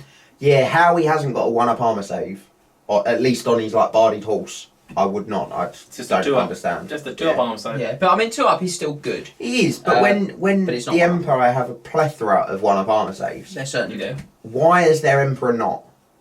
Because he didn't take the helmet of Skaven's Slayer, probably. Well, he didn't take it. Just Give pick him up a 1-up shield. armor save. Pick up a normal shield. He needs that second hand for pointing and grabbing fur. You can make it even better. The fur of his mount. You can give him Warhorse, but not give the Warhorse Barding if you choose so. Yeah, you could really make him rubbish. Just give him 3-up. Just don't even say Bard on the Warhorse. Guys, take the Barded Warhorse. Take Galmaras. Do take that. So we're going to discuss a little weapon you may have heard of later called the Runefang. And Galmaraz is like an upgraded Runefang. So all hits with Galmaraz wound automatically. No armor save can be taken against those wounds. And they inflict multiple wounds T3 as well. You know the Warhammer on the bit on the front of your rulebook? That's Galmaraz. That is it, yeah. Yeah, so it's just ace, and for 30 points, you just should take it. I'm sorry, you just should. I mean, the Reichland Runefang isn't bad. It's still a Runefang. It's still a Runefang, so all hits from the Reichland Runefang wound automatically, no armor saves. You're just not getting the multiple wounds D3. Is that all it does, or does it do anything extra? No, it's not like it's not like a game Runefang in which they have extra abilities. It's just because you've got the generic Runefang in the so you could take Karl Franz with the Reichland Runefang and a Runefang. I want to know that this is not going to be the only time we mention Runefangs in special characters. No, there are a lot. There are 2 other Runefangs in special characters. Yeah, there are. There's plenty of Runefangs. 3 more, aren't there? 2 more in special characters. 2 more special characters. But the Galmarad, the multiples D3, just outputs is so much. He becomes any character is terrified of that. Nightmare against ogres, characters. I mean, I don't know how to do any of them. Get a bit of Soulfire on him. He's a troll slayer now. absolutely insane. But that's the thing, you get like Galmaraz, you also against like stuff that isn't Mod Wounds D3. Heavily armoured stuff like Knights, Blood Knights, stuff like that. Yeah. Just absolutely one banger. The thing with the hammer is ultimately he goes into a challenge, and you know that 99% of the stuff that he's fighting, you can kill it with 1 wound. Yeah. Now, you might not, but you can. You can. If you survive the attack, if they're going before you, if you survive, you're winning. And I'll be honest, mate. Almost certainly. You surviving, that's not. No. That's you going second, rather. That's not a particular common occurrence. He's initiative 6. Human! He's human! Yeah, he's so Templars are as well. To be fair. Yeah. But initiative 6. That's amazing. really good. Yeah. That's higher than a Beast Lord. Yeah. A Beast Lord without any upgrades. But they're a is slow fine. go, mate. I mean, have you ever seen a go? They're not slow. But if you shout loudly, they fall over and just land on the floor, mate. So Memories of university come flooding back. so look, initiative 6 is excellent. Yeah. You've got access to Law of Light, which means you can be initiative 10. You have access to +1 to hit from the Celestial Weapon Hurricane. skill 6. Six. So you have access to the Water, so Hatred. Yeah. I mean, we could go on. He's excellent. Evans reroll 1 to hit. Immune to Psych off the bat as well, so he's not running away from terror tests. And also, if you do take Deathclaw, he does have the Lord Beast rule. So he always passes the monstrous reaction test if Karl Franz is killed. In addition, if Karl Franz is killed, Deathclaw has a Hatred special when attacking the unit that killed him for the rest of the game. So it's not bad. No, Deathclaw's quite good. I don't see him often. I don't see people often take Deathclaw. It's because you're exposing what is quite an expensive character. So he's definitely worth his points, but he becomes a He's lot not cheap. No. He's a lot more points. Deathclaw is 215, so he's 555 points without the Room Thing. Without Yeah. Galmaraz. So he's 545 points. Yeah. Yeah, so You're not getting. If you take him on Deathclaw, you're not getting your level 4. to be honest, You'll he's get better hit, not so- on Deathclaw, I'll say. Yeah. He's, in general, it's better to have him on the horse or maybe a Pegasus. Stick with Galmaraz because it's excellent, and you'll have a really good choice for you. Can he go on foot? He's on foot base. But he doesn't have that. He hasn't got that shield. No, his so he's saves only are got a lacking. 4+ save. He's only got 4 balance Yeah. save. 4+4+. He's still with the 4 awards. Yeah, he does. But It's okay because he's a small base, so there's not getting tons of dice on him. I think Ermount is a good choice for him. Probably the horse, followed by the peg. Yeah, that's it for me too. So Also, the Pekin does have upgrades as well. So I think Yeah, you can make it Westeros first, I think is one of them. no, you're thinking of the Griffins from. Is that So you give him Ironheart Hooves, which I think makes him strength 4 or 5 for his stomps, Right. and Swifted as a Wind, which may make him. I think that's Might be. Westeros first. Oh, well. Max is going to take a quick look at those upgrades. So we're going to vamp for a moment whilst he does. Let's have a little look. Imperial Elevator Peg- music. So Ironheart Hooves, Imperial Pegasus with the upgrade, reroll fails to wound roll, making a stop. Oh, okay. It's not So bad. I- And Swift as a win, Imperial Pegasus with a Swift as a win, upgrade rerolls any dice results of a 1 when it determines its charge range. That's good. That's really good. I'm hard who's I'd leave at home. Yeah. Unless there's a wind I'd take. Joined to a unit. Upsetting. But what if you charge out of a unit? Then you'd get it. Then you'd get it because you. No, but pretty he's still good. joined to the unit when he Yeah, makes that's a charge. Interesting. We'd have to. Yes. I've never seen him on the Pegasus. Use So I that. don't remember. I've seen him on the peg quite a I've lot. never seen him on I've the never peg. seen him on the peg with that. No, I've not. I've seen him on but the I've seen him. I Yeah. think I'd risk him on the peg for that. Yeah, I think he's good. So we're going to move on. So, next up, the Reichsmarschall, Kurt Helborg. He comes in with the best moustache in Warhammer The twiddly dwiddly massage. and a competitive rating of 14 out of 24. Well, I want to be known that why does Karl Franz not have facial hair? Why is he not? We have some of the best facial hair in the game in this army, and Karl Franz doesn't have it. No, he doesn't. He's not man enough. He's got Galmaraz, mate. You want to tell him about his facial? You go tell him, mate. Yeah, You go tell him to his face. you know why he doesn't have one-up arm safe? Because he doesn't have the beard. He doesn't have the beard to protect his You know neck. who else doesn't have one arm safe? Kurt Helborg. So, we're going to get to Kurt Helborg's 14 with a 2 for output, 4 for special rules, 2 for synergy, 1 for risk, 3 for survivability, and 2 for cost. So, Helborg's standout ability is the combination of his stubborn special rule and his laurels of victory. Mm-hmm. So, the laurels of victory are an enchanted item, I believe. Enchanted item, yes. And what they do is they allow him to double any wounds he causes in combat for the purposes of calculating combat resolution. Yeah. So if he does 3, it counts as 6, basically. Yeah, because the wording, James is right in the term. In the loose wording. The full terms of it is each unsaved wound caused by Kurt Helborg, but not his mount, count as 2 unsaved wounds when calculating the combat results. There you go. So he could generate up to 8 combat resolution. Yeah, he has 4 attacks. He has 4 attacks. He has a Rune Fang as well. Does have a Rune Fang. He has the Solent Rune Fang. So it's the automatically wounds with no arm save allowed. Yeah. And he's weapon skill 7. In fact, he's the only weapon skill 7 character in the book. Oh. He's the greatest swordsman in all of the Empire. Yeah.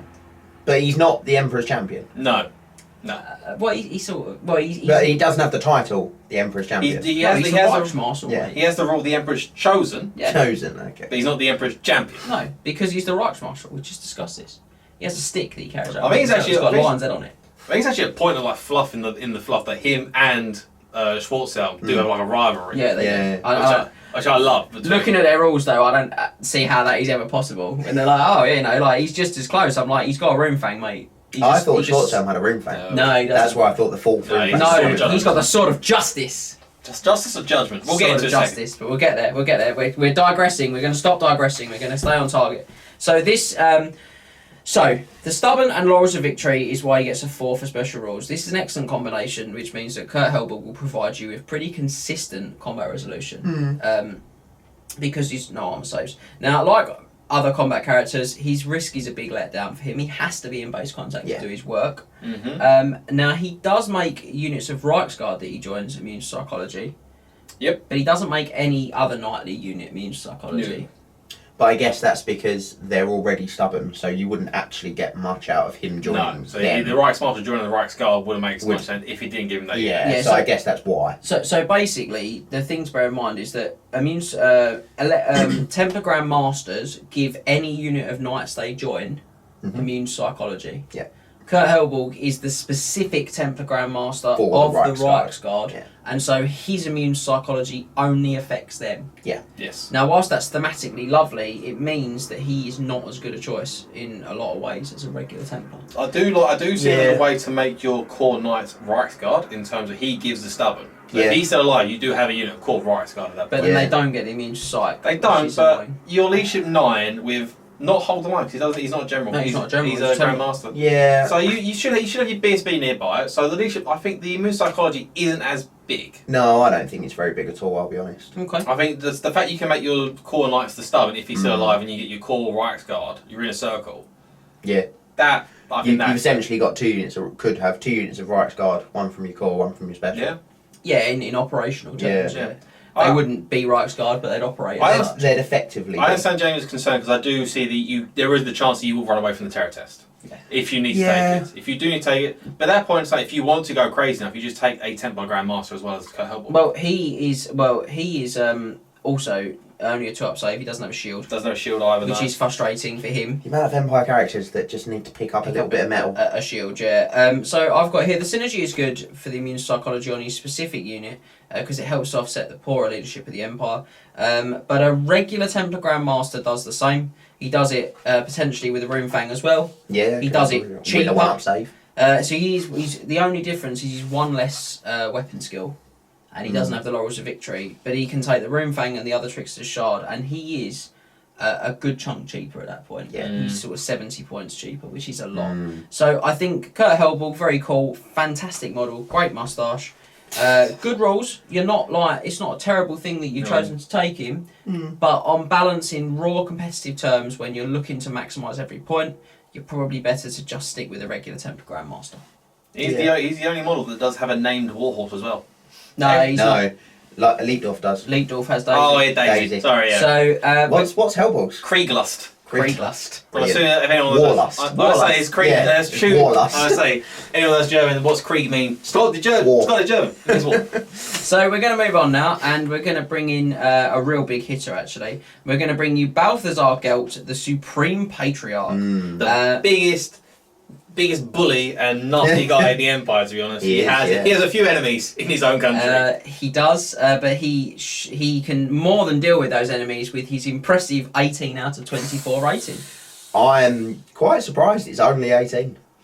Yeah, he does have some problems. So he gets a 4 for output, he gets a 2 for his special rules, a 3 for his synergy, a 4 for his risk, a 3 for his survivability, and a 2 for his cost. So it's a supreme score for Gelt is what I've got there, which is great. So let's break some of this down. The output is massively improved by the mount, because he gets 2 points for being on a Pegasus and having a stomp, obviously. And also he gets +2 to cast from the Staff of Valons. So that's how Volans. Yeah, you got the A and the O the wrong way around. So the Staff of Volans gives him +2 to cast. So overall, that's how he gets his 4th output. Yeah. +6 to cast. Lawmaster is an incredibly consistent special rule, and that is basically all he's got for special rules. That is, and that's why he only gets a 2 on that. Now he can improve his save thanks to Glittering Robe as well. Yeah. Which helps him with his survivability. It puts him up to a maximum of 4+. No, 4+. Yes. Yeah. Which is but it's an improvement to his save. He's an improvement. Helps his survivability. Now he's got a few sort of odd elements about him with his survivability, so it's probably worth covering them. He has the Amulet of Seagold. Now that confers magic resistance to him. The number of that magic resistance is equal to the number of enemy wizards on the table. Yeah. So do I say fully? Yeah, go on. So he starts off at Magic Res 1. If there's no wizards, he always has Magic Res 1. Oh, right, okay. I didn't realise that. So it's the Amulet of Seagull, grants Balthazar Gelt, the Magic Resistance 1 special rule. This is increased to Magic Res 2 if there are 2 enemy wizards, and increased to Magic Res 3 if there are 3 or more enemy wizards. So you can't get better than Magic Res 3. Apologies. And that's on the battlefield. So if they're off the battlefield, if they're run off the board, or if they're in reserves or anything like that, or dead, you do. If you magic res you kill your enemy wizard, you do lose your survivability against magic. Yeah, but then you don't need it as much because there's not as much spells coming at you. So yeah, so that's okay. It's okay. I mean, the thing that's positive about it is that the more wizards they've got, the more survivable you are. Yeah. So that's helpful. But I mean, overall, it would just be nice if it was just Magic Res 3, but you're not going to get that. So I think they changed it in. I think they changed it in End Times. They changed this and these other items into just what they should be. But yeah, at the moment, in the base game, it is just Magic Res variable. Then he's got the Cloak of Molten Metal. He does, yes. Cloak of Molten Metal. And that one's just a 3+ ward save against shooting. Yeah. I'm just looking over Max's stuff. Yeah. I'm just cheating. Yeah, Cloak of Molten Metal, Grasp Balthazar Gelt, a 3 ward save against shooting attacks. Now that's really good. And again, when we go back to talking about his ability to drop Glittering Robe on himself, suddenly he's got a 4-up, 3-up against shooting, and suddenly conventional arrows and things like that. Don't worry. Not such a huge Unless you're a unit of a high off archers in a certain game. Shooting through a unit. For a forest. At long range. It was 7s to hit, but he got 3 wounds and he failed all his saves. It was beautiful. Banner. But very unlucky for I think the fact that it's only against shooting attacks doesn't matter, because when are you ever going to put him in combat? No. Yeah, no, really. he needs to be away from that because he's not a fighter, is he? Let's be honest. It is, I guess, so he doesn't get against spells as well. Yeah. So he doesn't just have a 2-up all the time against spells. Yeah, that'd be ace. But I mean, look, on an output term, from an output set of terms point of view, I don't know. From output, he's amazing. He's got +6 to cast. He's a Lawmaster. He's on a good law as well. Very good. He is dependable. This guy is super dependable, and you can get free power dice. From your Hurricanum. You know that your Warrior Priests, we didn't mention it, but I'll just touch on it. Your Warrior Priests all make channel attempts. Yeah, so you know that you can generate more dice like that as well. So he's just good. He's very manoeuvrable, which is probably a little bit of a waste because he doesn't necessarily need it. Metal is not that sort of law, but it's not bad. His big drawbacks are his leadership 8, which is quite poor. And he's a lot of points, so he's probably going to be your general.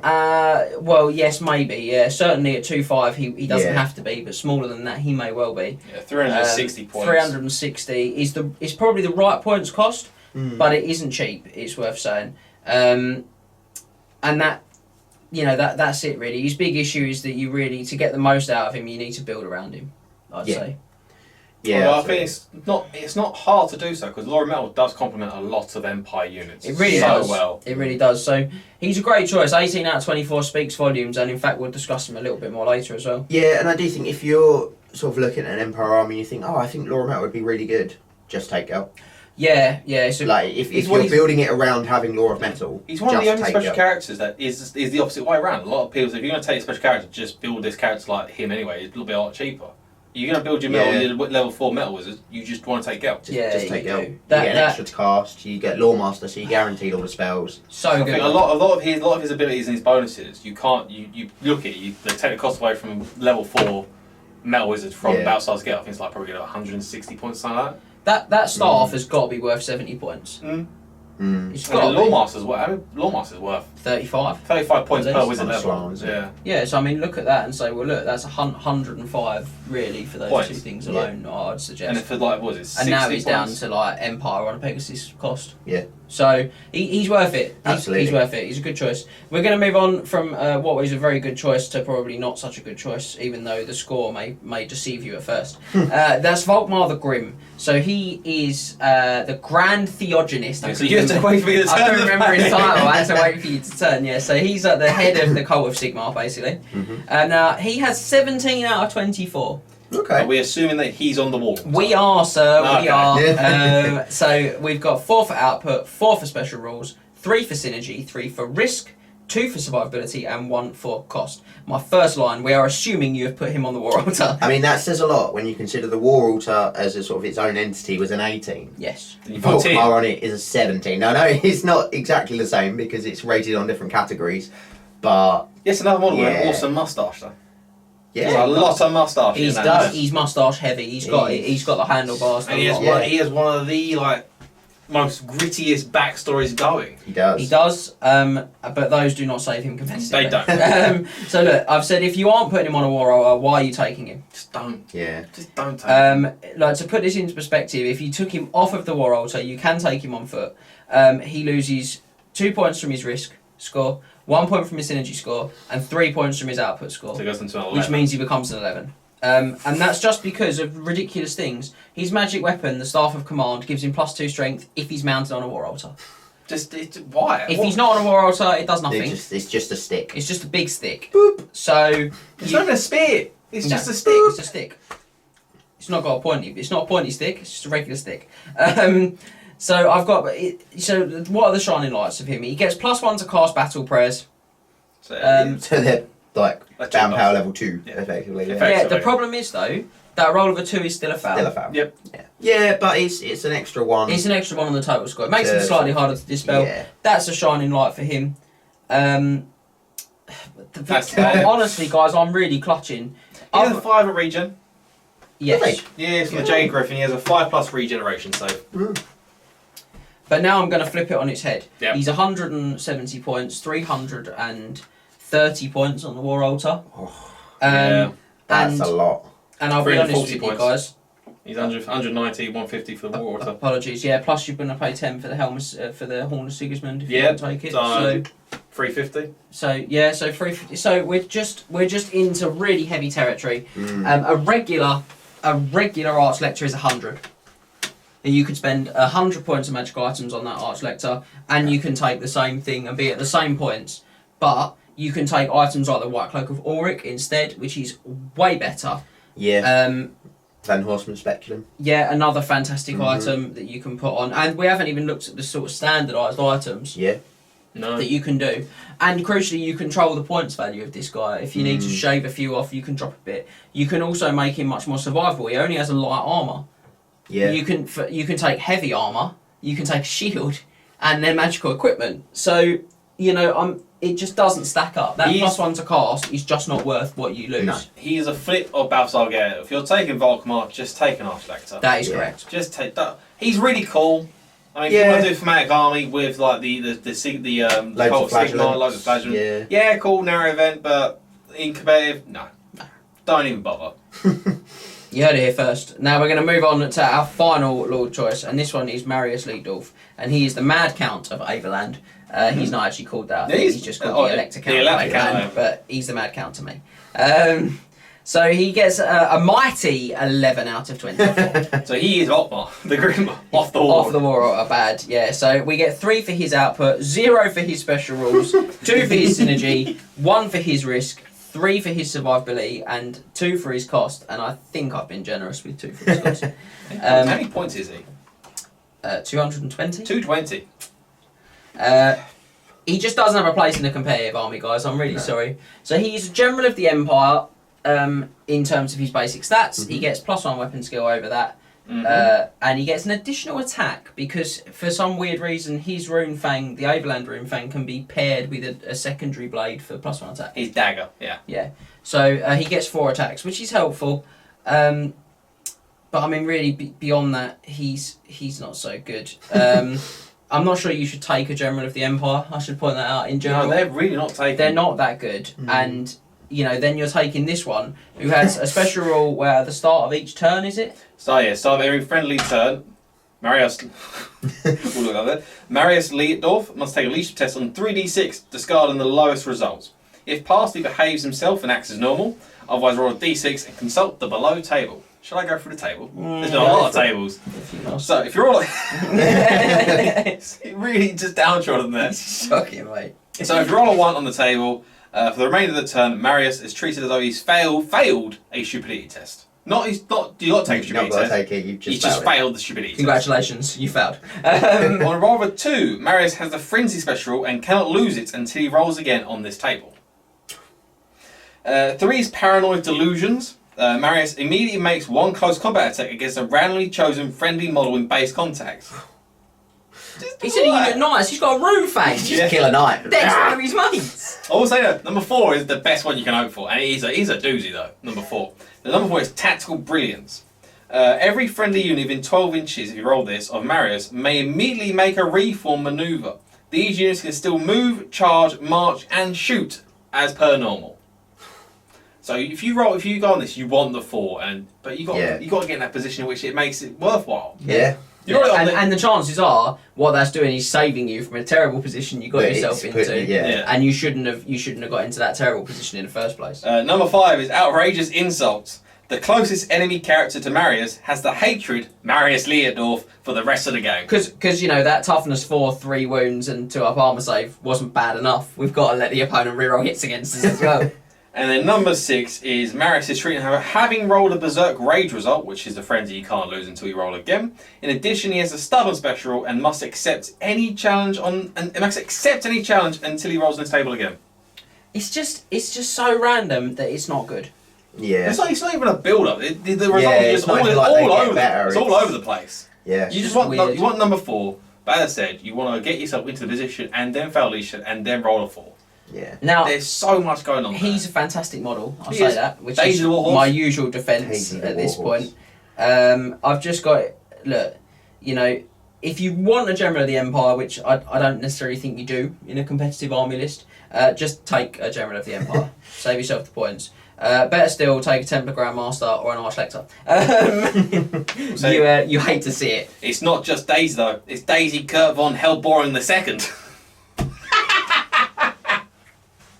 I love the Empire's name. I'm moving on. The second! That was a first! Yeah. And a junior! He probably chopped the head off the first one in a paranoid delusion. He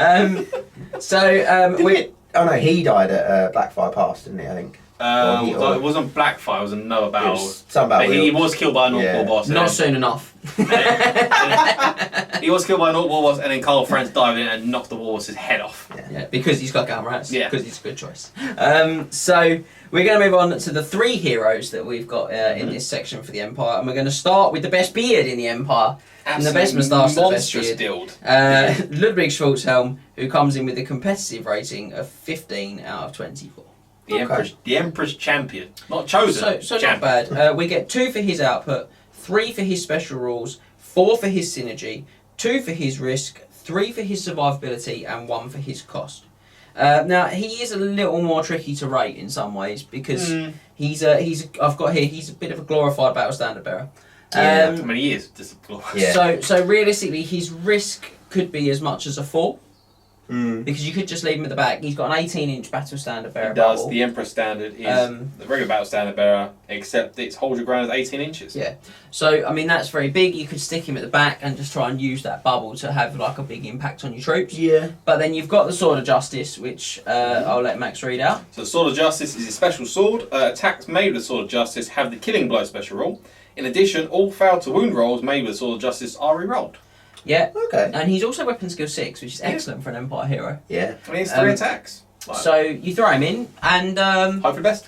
You want to get that out of him. So this is where you sort of get that conflict because his banner's going to be best served being away from the real thick of it, and his sword's going to be best served, and his stats are going to be best served by getting in, which is why we gave him a 2 for risk. I mean, you've paid for the Sword of Justice I've put here, so you really want to get the best effect out of it. Now, that said, he has rules where he can dive in front of Karl Franz and stop him taking wounds. The Emperor's bodyguard. Yep. Now, again, I split the difference and went for 2 on the risk factor there, and part of that is, again, if I've got him in there, his risk comes right down again. He's actually actively going to dive in and get wounded. Yeah. But he can only take 1 wound per phase, and he's only going to roll with 2+. But he's only got 2 wounds. Yeah, so realistically, you can't. He might look at it as giving Karl Franz 2 extra wounds, but that's a lot of points to put into 2 extra. 185, and he's your battle standard. You can't take another battle standard with him.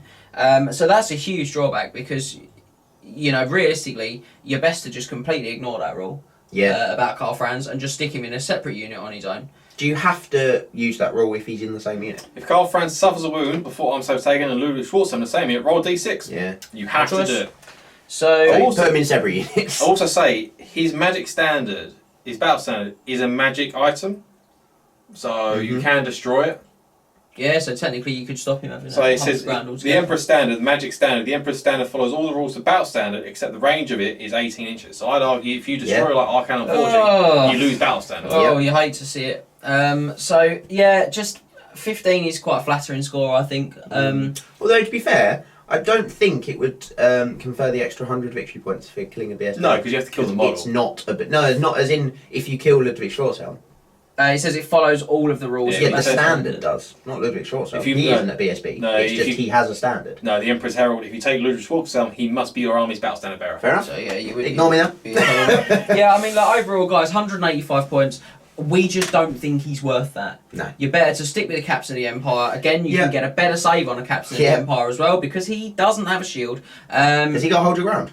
Hold the line. Sorry. No, he's not a captain. captain. So you add that as well. He does have one hell of a model though, and I would use it as my battle standard bearer on a horse. Yeah, that's fine. Bit of trivia as well. I always thought he was topless when I first started playing this game. I never really looked at the model. I just thought he was topless. I didn't realise why. Why would he be topless? I just didn't realise he was wearing gold armour. I just thought he was topless. You thought he had golden skin? I didn't look at that importantly. I thought, that's just a topless man. Bit of trivia for you guys out there. I was a bit of... Guys, I'm moving on. Almost there. Just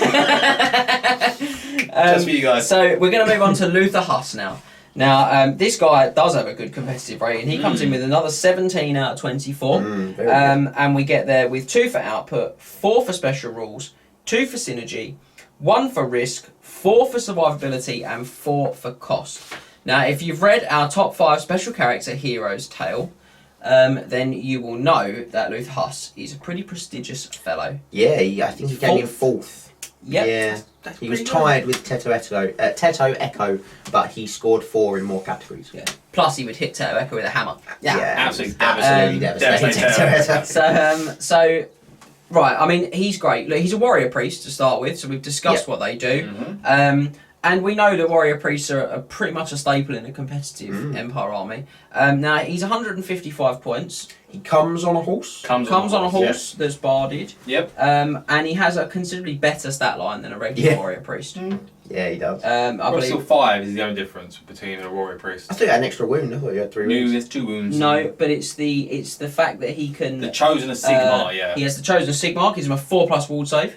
Just off the bat, just a 4 ward save. So that would be all of the magic items allowance on your warrior priest, basically, to do that. In addition, he can also go hardcore once per game. Go hardcore. Max to read. So in addition, once per game, he may harness the very power of Sigmar. Luther Huss must declare that he's harnessing this power at the start of any close combat phase. You roll a d3. Luther Huss adds this number to his weapon skill, strength, toughness, and attacks until the end of the turn. Beat stick. Yeah. Big beat stick. He goes for weapon skill 8. If you say you roll a 3, weapon skill 8, strength 7, toughness 7 with 5 attacks. And he has a great weapon. And he's heavily armoured still on a barded steed, so he's still got a 3 up save and a 4 up ward. Very good. But wait, there's more. Because there's more. He's got his own unique battle prayer. Yeah. So Fiery Demagogue, in addition to the Hammer of Sigmar, Shield of Faith and Soulfire battle prayers he has Unbending Righteousness. Luther Huss and his units gain the Stubborn special rule until the start of the next friendly magic phase. Casting a 3 as well. Yeah, casting a 3. Got a great weapon, makes me stubborn.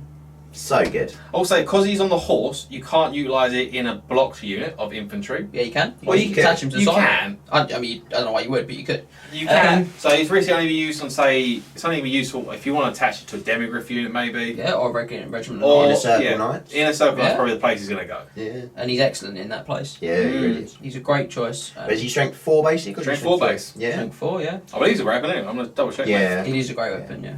It is a great massive Warhammer is what it's called. Very much an apt description of what you'll find on this channel. Massive Warhammer. So yeah, he's just really good. He's a really great choice, and for 155 points, he's excellent value for what he does. What's the comparison between him and a regular warrior priest? So a regular warrior priest 65. is 65. You take the barded steeds about 20. 65. Barded warhorse is 16. Oh, okay, less than I thought. And his great weapon is 5 points. So 85-ish. Yeah. But you haven't got a ward save. You haven't got your own magical prayer. The ward save is 45 points. Yeah, that's 45 So if you points. put that on, you also got to pay for the 130 heavy points. armour as well, I imagine. 'Cause I don't think it comes with Yeah, it. they come with light armour. They swap up to the heavy armor, which is an extra 2 points. So Yeah, you're looking at about 130 points before his battle prayer yeah, and before Chosen Sigma. So you're paying 25 points. yeah. For the stubborn prayer and the additional boost to his stat for one turn. Insane. And the additional weapon skill. And yeah, additional and a weapon Yeah. skill, I mean, insane. Yeah, So really good. another choice of if you're gonna take warrior priest, A mounted warrior. a mounted priest. warrior priest, look to Luther Huss. the only reason I wouldn't is because you could, if you want to go bargain basement, you can just take like a good armor save and a 100-point warrior priest, just to save points. But I mean, honestly, if you're thinking about spending a little bit on a warrior priest, I don't know why you wouldn't take Huss. He's excellent. Yeah, he really is. The only issue I can see is that he's great. He always strikes last because of the great weapon. Yeah. But Yes. I would take a great weapon on a warrior priest anyway, if I'm honest. But to be honest, that Chosen Sigma, if you do get at least like 2 toughness, toughness 6, you're going to survive, and hopefully you're going to kill Gives himself him. hatred as well because he's warrior priest. Does give himself hatred. So we're gonna finish up this section with Marcus Wolfhart, the Hunts Marshal of the Empire. I've got through all of the clever names. Another character you just never see. And the 11 out of 24 rating might be a clue as to why. So we get there with 2 for output, 3 for special rules, 1 for synergy, 3 for risk, 1 for survivability, and 1 for cost. Now that second output point is for his bow, otherwise he's basically just a captain of the Empire's stats. He literally is just the captain of the Empire. Now he has immune psychology and scouts, and he hates monsters. Fortunately, with those 3 strength 4 attacks, he's probably Make a lot going of difference. to really mix it in combat with the monsters. So I think that hatred for monsters is a complete waste. Monster Hunter, so he rerolls all failed to hit rolls when shooting at monsters. Yeah. If shooting a ridden monster or a target with the monsters and handlers special, do not roll to determine whether it's hit the riders or handlers or the monsters are hit. The shot is resolved against the monster. So you don't get a choice, you have to shoot a monster. You have to shoot the monster. Now his bow's okay, it's... It's okay if you're shooting a monster. yes. So it's 30-inch range, strength 3, volley fire. It's a long bow. If shots from the amber bow hits a monster, it always runs on a 4+ and has multiple wounds D3. Okay, that is So pretty that's good. better, but Yeah. again, it's got no penetration. No. It's No. only strength 3, so again, if I'm a dragon, I'm a chimera, I've got my armour save, plus whatever else I might have to improve my save. Now, he can upgrade a unit of huntsmen in your army, guys. For 3 points a model, they get the Monster Hunter. Yeah, so they get Monster Hunter and Immune Psychology. Immune Psychology is nice on the unit, but 3 points a model. They shouldn't be in combat. No. Yeah. It's like, oh, they might panic. They should be halfway over there. They're scouts. They shouldn't be anywhere Should be near like stuff out that there might up a panic. sight. Yeah. He's cool. Like he's a big. Has he got a scout? He does. Yeah, yes. he does. He's cool. He has a big feather on his hat. He's got like a Russian hat with a big feather. Yeah. He looks a bit Kislevy. But, you know what? He makes an excellent addition to your cabinet. So that's where I'd place him, guys. Upsettingly. And, unfortunately, we finished on a low. I hate to finish on a low. So I'm going to remind you all, Luther Huss was a really good hero. And we're going to take 5 and we're going to see you in the Army Unique Equipment and Magic Items section of this video.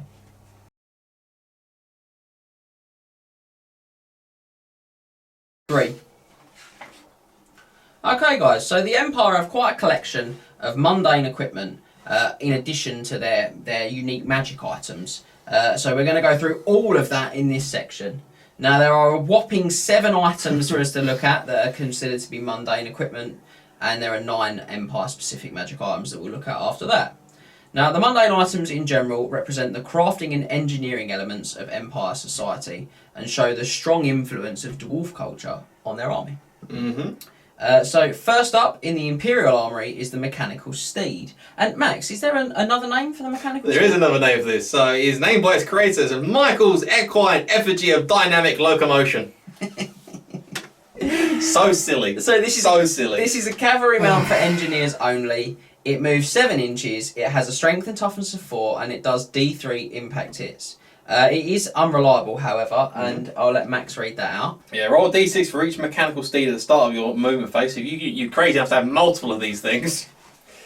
You roll a dice. On a roll of 2 to 6, the mechanical steed is unaffected. On a roll of a 1, the mechanical steed's mechanism starts to run down. The steed must deduct D3 from its movement characteristic for the rest of the game. So terrible. So I feel like this is we made this really cool model where we had like this engineer on this like steam powered horse, and someone said, yeah, we should write some rules to go with that. And that's the reason it's in the army. But yeah, I'm not massively sure what the point of it is. Even worse than that, an engineer can just be mounted on a regular horse. Yeah. This is my I could almost get it if an engineer couldn't take a normal horse. No, he's fine. He loves a good normal horse. Just take a horse. The main thing I can see is if you want He's on a horse. The main thing I can see if people want to do this is for whatever reason, mounting your engineer, putting him in a circled knight unit to give the unit D3 impact is just for extra combat res. But it's not the use of the engineer. But then you just slow down the inner circle knights because you just roll a 1 and you're like, oh, I'm now movement 4. Yes, sir. He's on a mechanical horse. So the mechanical horse. So I think we're just going to move on, guys. We're just going to leave that there. Mecha horse. And we're going to move from mecha horse to full plate armor, which is the next one on. Much better. Considerably better. This is simply armor that provides a 4+ save. Can be combined with shields and helms as usual, basically. But otherwise, light heavy armor, but a 4+. Yeah. That's where the abundance of 1-up armor saves comes in for an Empire army. Yeah. It's definitely one of the best things about the Empire, and as Max said, it's very widespread actually. A lot of units have access to it. It is. Every knight unit, every mounted unit has it. Yep. Great swords have it. Most characters can have it. All the choppy characters can get hold of it. Yeah. So you combine it with shield or magic items. It's difficult to talk long term about it. It's a good armor save. It's good. Yeah. We'll thumbs up and we'll move on. You've seen a shield and a barded horse, and you're on a 1-up. No shield. No need for a shield. We just discussed this. Okay. I'm not taking a shield. The Emperor doesn't take one. So we're going to move on, and we're going to start our journey into the esoteric shooting equipment of the Empire, and we're going to start with the grenade launching blunderbuss. That's right, ladies and gentlemen. You haven't just joined into a Call of Duty podcast. We are in fact still playing Warhammer. So the grenade launching blunderbuss has a range of 18. It's armor piercing. It has the move or fire special rule. That's everywhere. It has a strength of 6, and it also is slow to fire, just in case move or fire wasn't bad enough. It's a big penetrating weapon, but the guy carrying it has a moderate ballistic skill. So one shot. It's one guy. He hit him one model. It's not even a blast. A grenade, as you would expect, would be an explosion. No. I expect it doesn't explode. It's just like a rock. It's almost. a slug. It's a slug that you chuck it. Oh man! I'd imagine if their rules way that it hits the model, but it also hits the models next to him at strength 3. No, that doesn't work like that. I'd actually think, oh okay, that might be cool, but this is just you can't stand and shoot it either. Takes too much prep time. It's 18 inches, so you could, as I said, maybe not even do the trick of the half range of the stand and shoots. No. Well, you can't anyway because it can't stand and shoot. It looks like a cauldron with a handle. Can we move on? Yes. Because I'm deeply upset by this thing. Next up is the Hochland long rifle. You'll see my elect account of Hochland on the end there. I'm a fan of Hochland. Not a fan of the long rifle. Not a fan of the long rifle. This is essentially a handgun, but it has a range of 36 instead of 24, and it gives the bearer the sniper special rule. So it feels really neat. It feels like a really good item. You think, I'm going to blast some enemy wizards from 36 inches away. What could possibly go wrong? You don't hit. Yeah, and you pay 20 points and don't hit because it's not cheap. I should say it's 20 points. Yeah, they are, and you've got they can only go on characters or champions. That's can't they? correct. Champions of handgunners. So if you're putting it on champions of a handgunner, you've paid for the dude. You've paid to upgrade him to a champion, and you've paid 20 points on top. And after that glittering... 39 points. Yeah. 39 points! And after that glittering write-up of handgunners earlier, I'm sure you can see why maybe we're not so keen. The sniper means you're -1 to hit as well. Yeah. So even before modifiers, if you're at long range, you're on like 6s. Mm. I want to know that you 5, sorry. I want you to know that you can put this on the engineer of a steam tank if you want to for 20 points, and then you just can't move. You can't move because you might be able to move it because of the steel behemoth. It can steel behemoth it, but it's still not very good. So if you put anything between the firer and the target, like if your enemy puts anything there, you're almost certainly going to be hitting on 7s at best. It's just not worth the investment. As much as it's really cool, what I would suggest is if you're not going to do the brace of pistols things on your unit champion because you're not us, because you're better than that, then I would model it with a Hockland long rifle because it looks awesome. That does look quite cool. Never pay for it.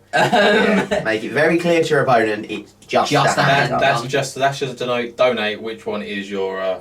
Do you mean denote? Denote, not donate. But honestly, if you want to donate anything to handgunners, they will accept it because they are terrible.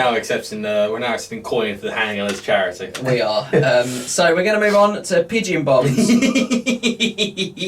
I mean, honestly, the fact that I've had to actually say pigeon bombs. I'm just going to hand you back to the chieftain. I just can't bear it. Oh man, pigeon bombs. I just want to make sure that make you know that the guy that invented this was Hurstel Wenkler. Hurstel Wenkler was the man who did this. Right, so if you're German and we're butchering your language, I'm really sorry. Really sorry. That's not us. That's not who we want to be. Right, so the only person that can take this is the Master Engineer. The Master Engineer with a pigeon bomb can use them instead of firing a weapon in the shooting phase. When the Master Engineer declares he will be using a pigeon bomb, nominate an enemy model within 24 inches. Model, not unit. And roll d6 and consult the following charts. If you roll a 1, oops, the confused pigeon returns to his handler, sends to the small round template over the Master Engineer. Every model hit suffers a strength 4 hit. Not even strength 3, it's a strength 4. A 2 to 4 is boom, the bomb explodes harmlessly in the air. Does nothing. So the result. 2/3 of the time, 2 to 4. Sorry, I didn't finish. The bomb explodes harmlessly in the air, harmlessly for everyone except the pigeon. I love the character of some of these army books. Some 2 to 4 is half. I just want to point that out. So 1, 2, 3, or 1 is also dreadful. Well, yeah. 1, 2, 3, or 4, nothing happens to the enemy. Yes. I want to know. I mean, 2/3 is dreadful. And then 5 to 6, huzzah! There's a congratulations on the fact you've actually managed to do something with it. The pigeon lands exactly on the head of its target just before the bomb detonates. Send to the small round template over the target. Every model touched by the template suffers a strength 4 hit for armor piercing. How many pigeons does he come to battle with? I think you can only take 1. I want to see how many. I think it's pigeon bombs. I think you equip him with pigeon bombs. Can you use him? I think it might be multiple, yeah. The real $1 million question... how many points is it? It is 20 points! I think the real $1 million question is, can he be equipped with pigeon bombs when you put him on the mechanical stage? You are correct. He can do. What I want to say, what I've just realised while reading this, if you use a pigeon bomb, you can't use the Master Ballistic skill, ballistics for the artillery. No. So look, just don't. What can we say about these? Don't waste what have you said? I've got here. What can we say about these? Fun but not competitive. Yeah. I mean, 4 out of 6 results is nothing. One. Or worse than nothing. Or bad. Yeah. It's not all bad though. So 5 and 6 is strength 4 and piercing. If it hits yourself, it's just strength 4. Only strength 4. It's just strength 4. You maybe get an arm save if you have a shield. The pigeon absorbs the armor penetrative part of the blast. If you will. Just why? I don't know where he keeps all these pigeons. These multiple pigeons strapped with bombs that he's got. Maybe he has cages attached to his mechanical. I was literally about to say he's got the cages strapped to his mechanical. So we're going to move on now to the repeater handgun, and I'm just going to get to something that's worth thinking about. Is that the name of the repeater handgun? Because it's got a different name in my book. What's it got in your book, mate? It's Von Mine Cops of Whirling Cavalcade of Death. So I'm having a lot of fun here. This one is a lot better than the last ones we've discussed. It's a handgun, but it has multiple shots, 3. It really helps with the average ballistic skill of Empire, as the guys that can take this are all ballistic skill 4. Yeah. So he's only take one of the Outriders. Outriders, yeah, and I think the Pistolier Sergeants. Yes, yeah, because they are an Outriders. Yeah. So Master Engineers can take them. Gunner Sergeants can take them if they want for 10 and they're points. also ballistic skill 4. And then Pistolier Sergeants can take them. Pistolier Outriders. Outriders, yeah. Pistolier Outriders. Regular Outriders. Yeah. So yeah, I mean, I want to point out that Tim, I'm going to mention him again. He's definitely got a sharpshooter for his Outriders that's modelled with a Hockland long rifle, even though I don't think he can take one, and it's as ludicrous as you could ever imagine. It's this massive gun on this horse mounted, but it looks great. But yeah, so I mean, overall these are pretty good, guys. We discussed them when we discussed Outriders. Their strength 4, their armour piercing, they kick out a lot of shots. Yeah. They can be really devastating because of the improved ballistic skill of the guys that can hold on to them. Yeah. And then finally, we have the repeater pistol, which can also be deployed as a brace, including 1 repeating pistol. So it's basically a multiple shot 3 pistol or multiple shot 4 in the brace. And as we discussed earlier with the champions on stand and shoot, I don't think they can take the repeating pistol brace actually. They just take a brace of normal pistols. I think they can just take a brace of normal pistols. So we'll just check that. Or brace of pistols, yeah. But, you know who can take it? The Outrider, that's the champion Outrider on Pistoliers. He can, for 10 points. He can also take, for 10 points, the grenade launching blunderbuss. Which he doesn't take, because that's move off fire. He instead takes a brace of pistols with a repeater pistol, and that means he kicks out 4 shots. Yeah. Pistoliers and Outriders can take them. So the Outriders will keep their whatchamacallits? Good talk, Max. Repeating handguns. No, they're whirling cavalcade of death. My God's whirling cavalcade of death, yeah. They'll keep the repeating handgun, but the pistol is very good. Again, with the repeating handgun, it's very good because of the stand and shoot shenanigans we discussed earlier. You also grant an extra attack if you're on foot. Which you're not. But an engineer could be. So it's good. The engineer has so many options. Yeah, in terms of what he wants to take. Too many options. You take mechanic steel and pigeon bombs. That's the meta. So So I've just got here. This can really add punch to a unit of Pistoliers. You're going to pay the penalty for multiple shots anyway for a regular brace, so you might as well throw more dice and upgrade. So it's actually a good choice. Yeah. Okay, so we've done it. We've got through the mundane ones. The mundane items. We've managed to survive the exploding pigeons, and now we are ready to look at the Empire-specific magic items. And there are 9 for us to talk about today. About half of these are seen pretty regularly in competitive armies, they are, and the other half not so much. So let's dig into the vaults of Altdorf and have a little look. And first up is the hallowed Runefang. So this one is 85 points. It's a magic weapon. All hits with the Runefang wound automatically with no armour saves against those wounds allowed. Simple and devastating. Yeah, saw 3 of the lords have Runefangs. I mean, they're just very good. They're a lot of points, which means you don't really get much of a ward save with them. No. But, I mean, they're so good. That accessibility of a 1+ armour save with mundane equipment, though, which Empire have, as you've both said, in spades, means that is absolutely fine. His points cost is really manageable. You don't need a ward save. There's this idea that you need a ward save. A 1+ armour save is very good survivability. Yeah. You could combine it with a Luckstone to give you that cheeky first reroll on your armour save. You could. I've got here. Or probably the best and most common choice is the other trickster shot. Gonna steal my thunder for your other 15 points. So I think he enjoys sitting in thunder as well. I did. Yeah. So that you ignore those armour saves with the Runefang, and then you make them reroll the ward saves. Yeah, it's really good, as Scott says. I've got here. It's the best purchasable magic weapon in Warhammer, in my opinion. I don't think there's a better magic weapon you can buy for a character than a Runefang. Imagine if you could put it on an elf. Oh God, what a dream. I'm just trying to think of. It's the automatically wounds. No armor saves. No armor saves. It doesn't matter what strength you are. It's just the auto wound. The auto wound's I like auto wound's fine. Even if you like strength 4, your auto wound you put in for 4 -1 attacks. Then you ignore the armor. Yeah. It's silly. And you got to think you can get the +1 to hit modifiers we've discussed. You can with the war rolls you can get the hatred on these guys. They can really make a Runefang sing, and as Scott said, with the other trickster shard, it gets even better. So it's 35 points for the automatically wounding, because the ignore an arm save sword, the obsidian blade, is 50 points. Yeah, it's 35 points to wound automatically. I just pay that all day long, wouldn't you? Yeah. So I've got here, the last thing I've got here is if you're looking at a Templar Grandmaster, I really think that the other tricksters and Runefang should be on your radar. It's an incredible combination, and you'll love to see it. Yeah, you do. On to the second magic weapon, which is not really in the same league as Runefang. Points wise, it is though. It's not Premier League, put it that way. It's Conference League. Yeah, wow. So the Mace of Hellstrom, this one. It's 50 points. It has the always strikes last special rule, but it does give you +2 strength, so it's basically a great magical weapon. great weapon. Yep. Yeah. The bearer can choose, if they wish to exchange all of their attacks for one attack. This is made at strength 10. It's flaming and has multiple wounds, D3, but don't worry, it keeps always strikes last. Where to go for this? It's just not very good.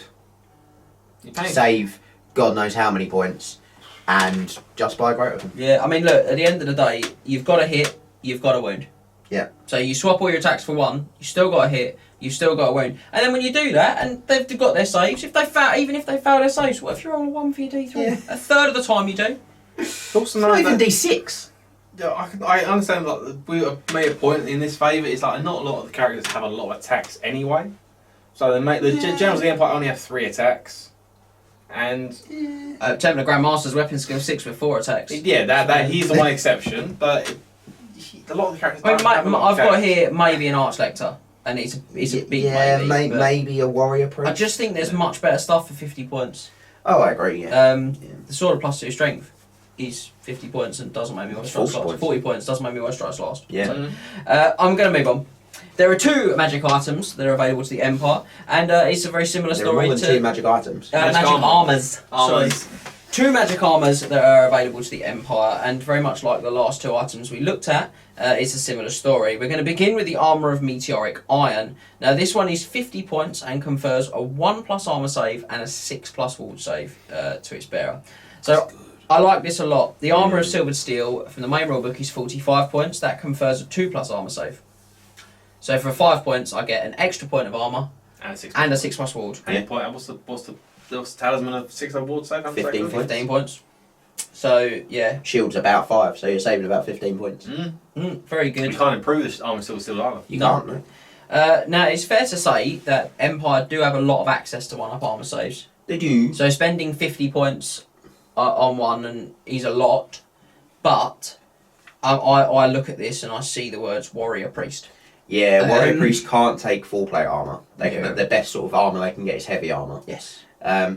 Alternatively, any sort of character on foot, Yeah, like even a captain on a foot, I this see is quite good on. yeah. You can't get a 1-up armor save outside of magic items on foot. BSB No. on BSB But on you, foot you would can be get a good. 2-up on a BSB on foot quite easily with very You can low like magic 5 item points in influence. Shining Shield. Yeah, so Or Shield and Dragon Helm. I probably see that less than you, but I do agree with the Warrior Priest thing. The lack of full plate, Yeah. and again on Archlector might be my general on Yeah. foot, or Warrior Priest. You know, it's a good item. Yes, and you do see it quite often. Yeah, and usually you do see it on those Warrior Priest type characters. Yeah. It's also good if you want to go for a great weapon. That was hard to say for some great reason. weapon. Yeah, Great it's weapon. also good if you want to go for a great weapon on the Captain of the Empire. I've got here. Yeah, It's a fair you can't point. give him a shit. Because you doesn't get don't a bonus take for the shield then, so that's good. But yeah, it's a good saving throw, so we love to see it. Our second magic armour is the Helm of the Skaven Slayer. It's 15 points. It adds 1 to your armour save and makes the bearer cause fear. If you're fighting Skaven, well, that fear is increased to causing terror, ladies and gentlemen.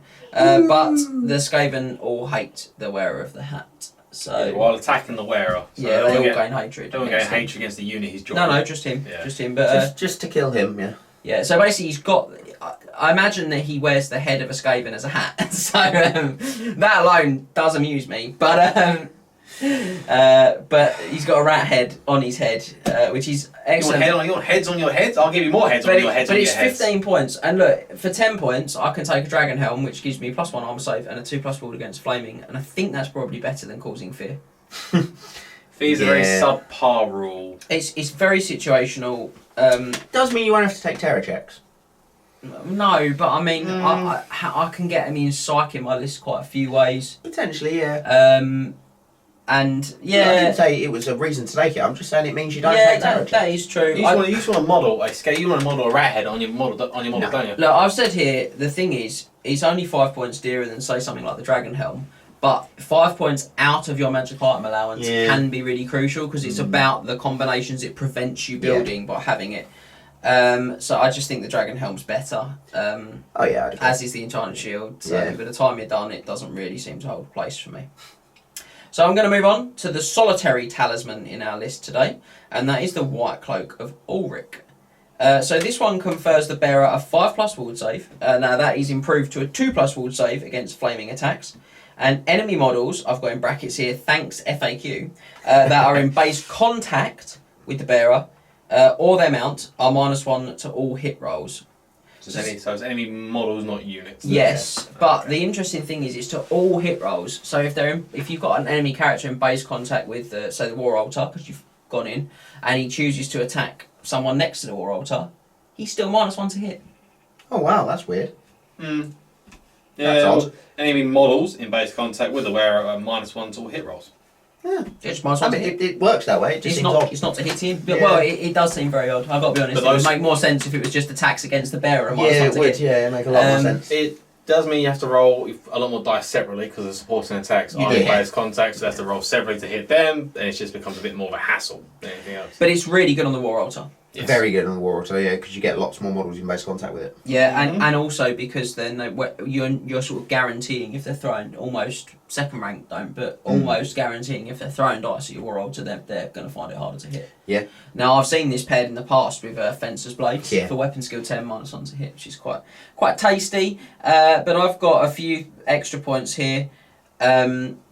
Amazing on the War Altar. Great tucked into a crucial unit as well, next to an important character. Yeah, I mean, even like the 5-up walled and 2-up against flaming, it's not bad on like a warrior priest or Fine, on more like a fun. captain or No, it's not. anything. It's really. good. That's the point. Yeah. 5 award is 30 points, 2 award save is 5 points. So you're paying 15 points to the -1. Yeah. Which I think is excellent value, and I've got Yeah. that here. It's great value. It also combines 2 common magic talismans. Yeah. Which you can't do. Yeah. So for 15 points, but -1 to hit on top, you'll have to see it. It's just really good. Yeah. It's difficult to really wax super lyrical about it because we've touched on it earlier anyway. But these are the items that make the difference, I think. Yes. And I like it, as you say, in a unit. I really like it coming in on the side, particularly targeting characters to reduce their hit rolls. I think that's really cool.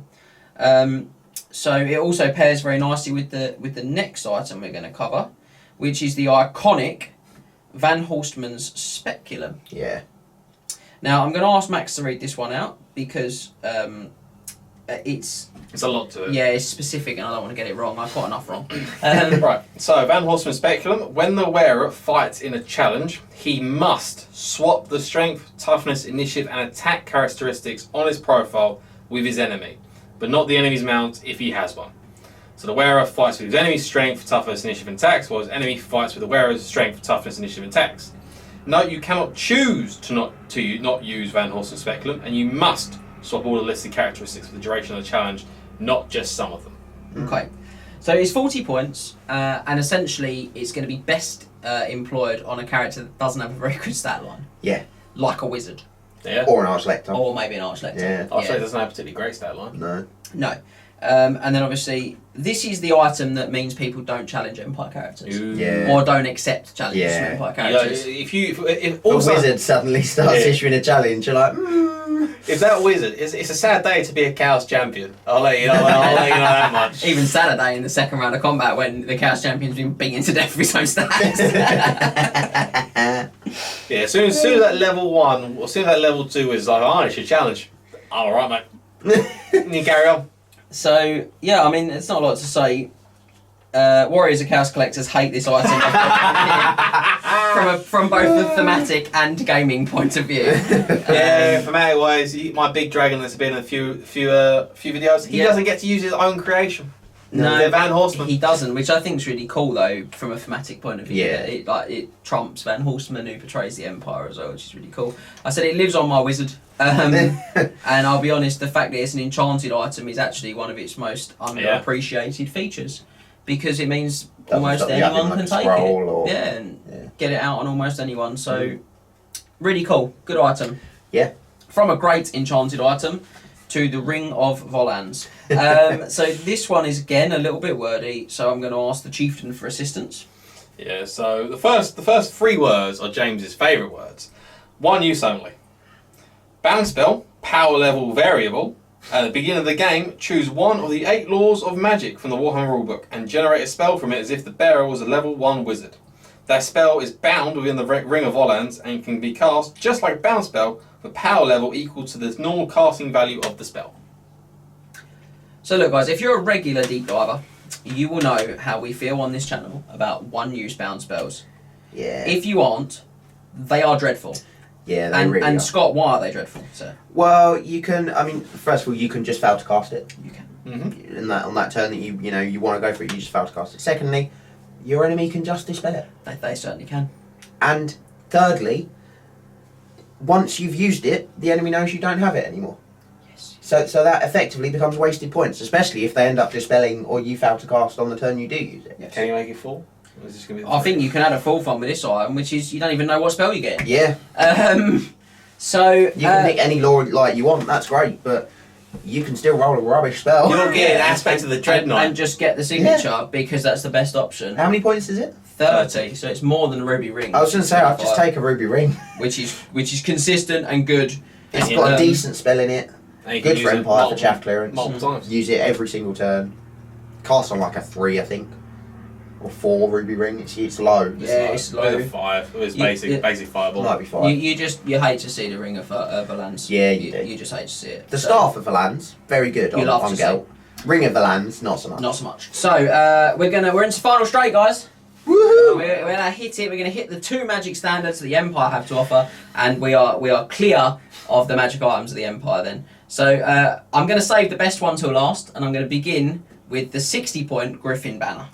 I didn't realise it was 60 points. It is. PSB only. So the banner doubles your rank bonus for calculating combat resolution, but the bearer and their unit may never elect to pursue fleeing enemies. Now I've seen people try to use this with the multiple kind of unit combat approach, which we Yeah. have talked about being Yeah. good for Empire. You sort of win the combat with the extra combat resolution, and maybe break their steadfast, and then you run them down with some knights or something like that. Look, the problem with that is that will you pay 60 points to lose the ability to pursue an enemy from potentially a crunch combat? It's turn 6. Picture this. It's turn 6. I'm selling you a story. It's turn 6. Your enemy unit's got his general in it. It's got the crown of command. Say it's a big unit of ogres, right? And you beat it by 1. It's got 1,000 points in it, and he rolls the big 10. He Or fails. 11 max. You know what that Yeah, feels or like. 11. If he goes for the BSB reroll, he rolls another 10, and he flees. And he flees 4 inches. And you can't pursue him. Nope. Can he pursue? You can pursue. And now it's 10-10. You hate to see it. Yeah, it's 10. It's gone from a 15-5 to a 10. No, I mean, I'm being a little, obviously, facetious with the score. I don't know what else you've killed. But, Nothing. You're buying his ogres. but the reality is that drawback is Yeah. titanic, in my opinion. It's just not worth the maximum 3 points of combat res it's going to give you either. No, and this is the thing. You're looking and saying to yourself, well, I've got to do all this hard work to be able to then get the 0%. real result of breaking you, because breaking you is so I kill you. And Yeah. I can't do that part without all the other boys coming to Yeah, help. So I've just said here, I just don't get why you'd use it. No, Plus they it's- did a lovely model for it though. Yeah, Lovely and it metal is model for also, it, it's worth but- pointing out, as you mentioned, it's BSB only. Yeah, Because can't it's even 60 start on it. points. So no more magic items on your BSB either. No. I've got here, War Banner is a slightly less effective version, just Yeah. gives you an extra 1 instead of an extra potential 3, but it is consistent, it's less points, it can go on a unit, and I can pursue you. Yeah. So, that's really the Griffin Banner encapsulated. That's it, really. Bit of a rant there. You're really wound up by that one. I just think it's dreadful. So, ladies and gentlemen, we've reached the final frontier. Other 80s bands are available. You guys don't get the reference to No, that one. I don't know. Here's an Iron Maiden thing. And we finish our magic item section on a high with the steel standard. We've Now, spoken about it a lot. We have. and we've made you wait. Whet your appetite. Right if to you will. almost to the very end. Like a Yeah. pair with the entire deep dive was aperitif before we'll get to here. Yeah, this is it. 35 points, this one. Now, the bearer's unit ignores the moving penalty for barding, and they re-roll dice rolls of a 1 when charging, fleeing, or pursuing. 35 points. 35 How points. cheap is this? It's good, isn't it? Did you not know it's 35 points? Oh, it was 50. No, it's really good. What? Ignore barding and then reroll ones when charging, fleeing, or pursuing. So they ignore barding effectively +1 movement. So that's 15 of its points. At least. So you reroll ones for charging, fleeing, and pursuing For 20 for points. 20 points. Yeah. Don't forget though, if you wanted to spend an additional 15 points, you could put this on your BSB and then drop the movement banner in there as well.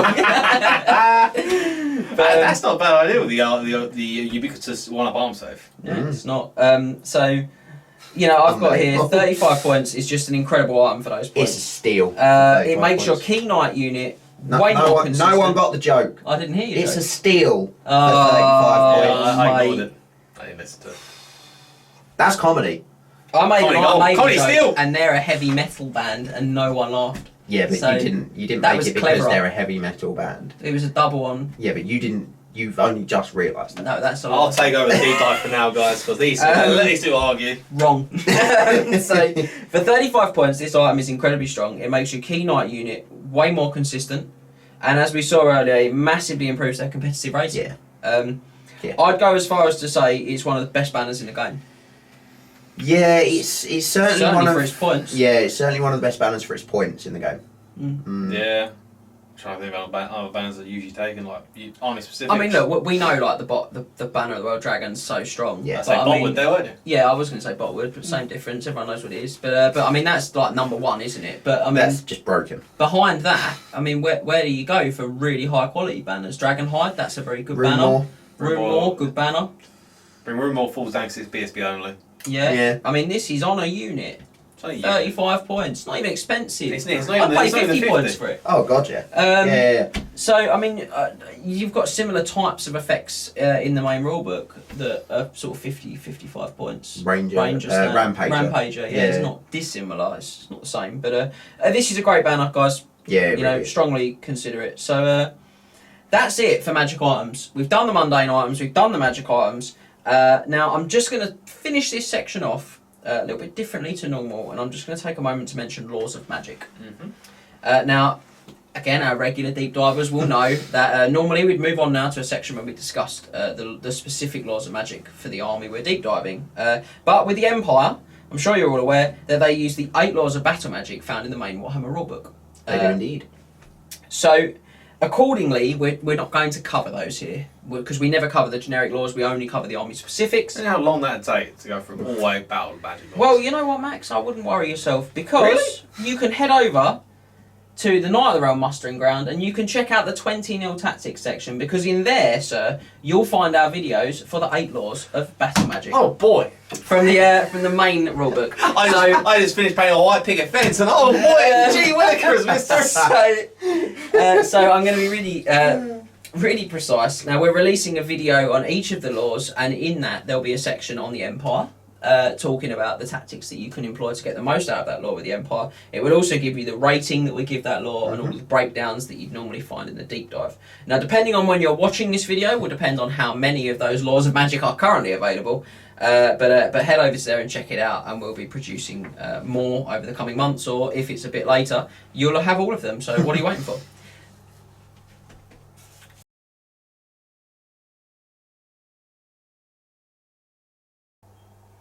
Okay, so we're into the final section of today's video, and that's the army lists. The sample army lists rather that we provide for you guys to chew over and maybe have some games with yourselves. So as ever, we're going to finish up with 3 lists today for the Empire.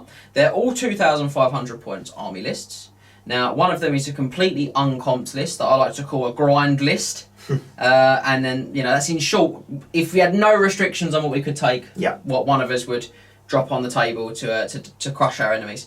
And then we have 2 lists using the Triple Crown GT comp pack. One of those is an all-round Empire sort of all-phase list, and the other one is a Highlander list.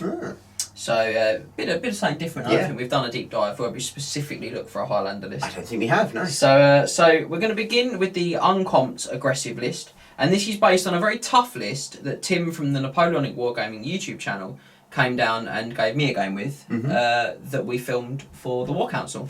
A couple of months ago now. Oh yeah, a while ago now. In July, I think it would have been. Yeah, it was a while ago. So it's based on Tim's list, so I'm completely stealing it from him. But I think it's fair to say a lot of the stuff in there is very common in competitive Empire armies. So we've got a Templar Grand Master who will act as our general. He's on a barded warhorse with a shield, a rune fang, and the other trickster's shard.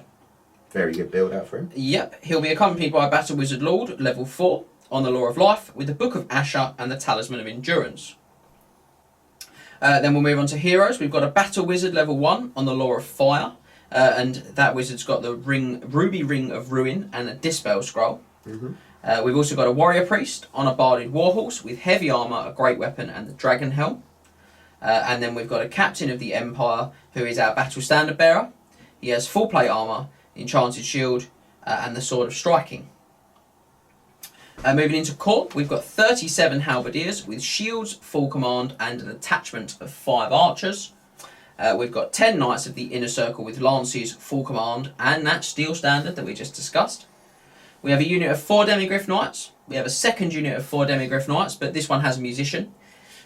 Points. And then we have 2 Steam Tanks. So, I mean, look. Solid. Yeah. Steam Tanks, Law of Life, Demigryphs. If you've watched the 20-0 tactics on Law of Life, you'll see us talk quite extensively about the steam tanks and the halberdier combinations that you can do there. And it's really powerful, but essentially it's very hard to kill the steam tanks anyway because they're 10 wounds with a 1-up armor save, and then you can restore lost wounds onto them using your Law of Life, Law Attribute and spells.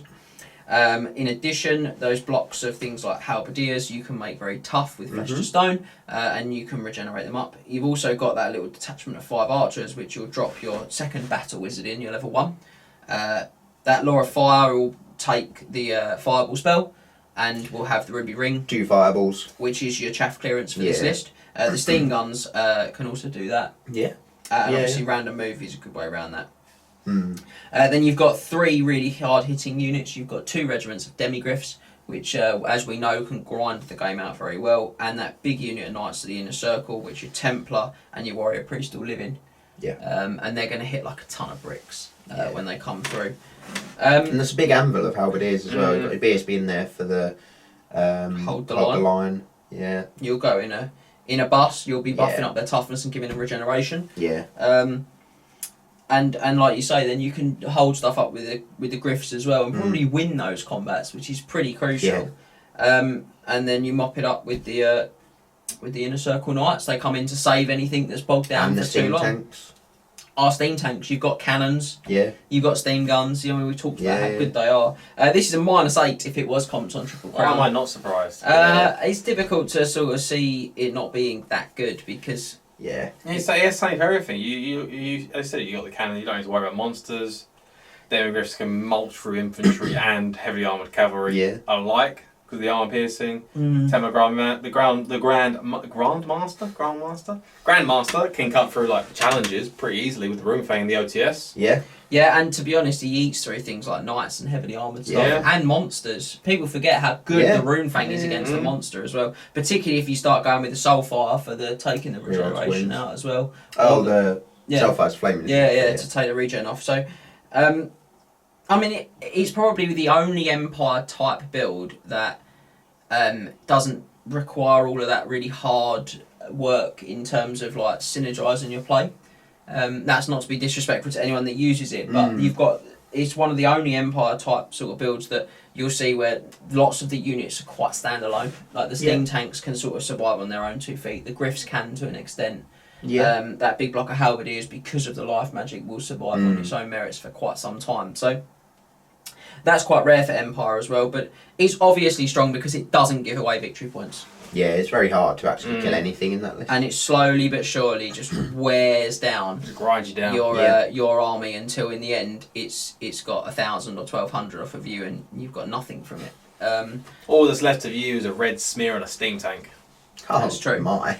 Hydraulics intensify. So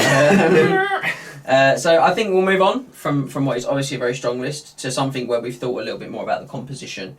And this one is what I call an all-round list, so it can choose to go forward or to hold off more defensively. And it's a version of this list I will be painting in the far future. And this has got an Archlector on a War Altar with heavy armour, a shield, the Sword of Anti-Heroes and the White Cloak of Ulrich, and he'll be my general. I've got a Battle Wizard Lord, level 4, on the Law of Light, with the Talisman of Endurance and the Power Stone. I've then got a Battle Wizard level 1 on the Law of Light, and a Battle Wizard level 1 on the Law of Light with a Dispel Scroll. I've got a Witch Hunter, and my characters are rounded off with Captain of the Empire Battle Standard Bearer. He has full plate armour, the Crown of Command, and an Enchanted Shield. Onto my core now. I have 39 Halberdiers with full command and a detachment of 5 archers. Mm-hmm.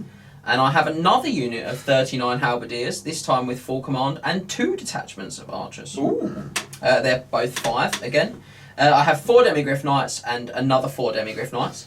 Then I have 5 Outriders, 2 Great Cannons, and a Celestial Hurricanum.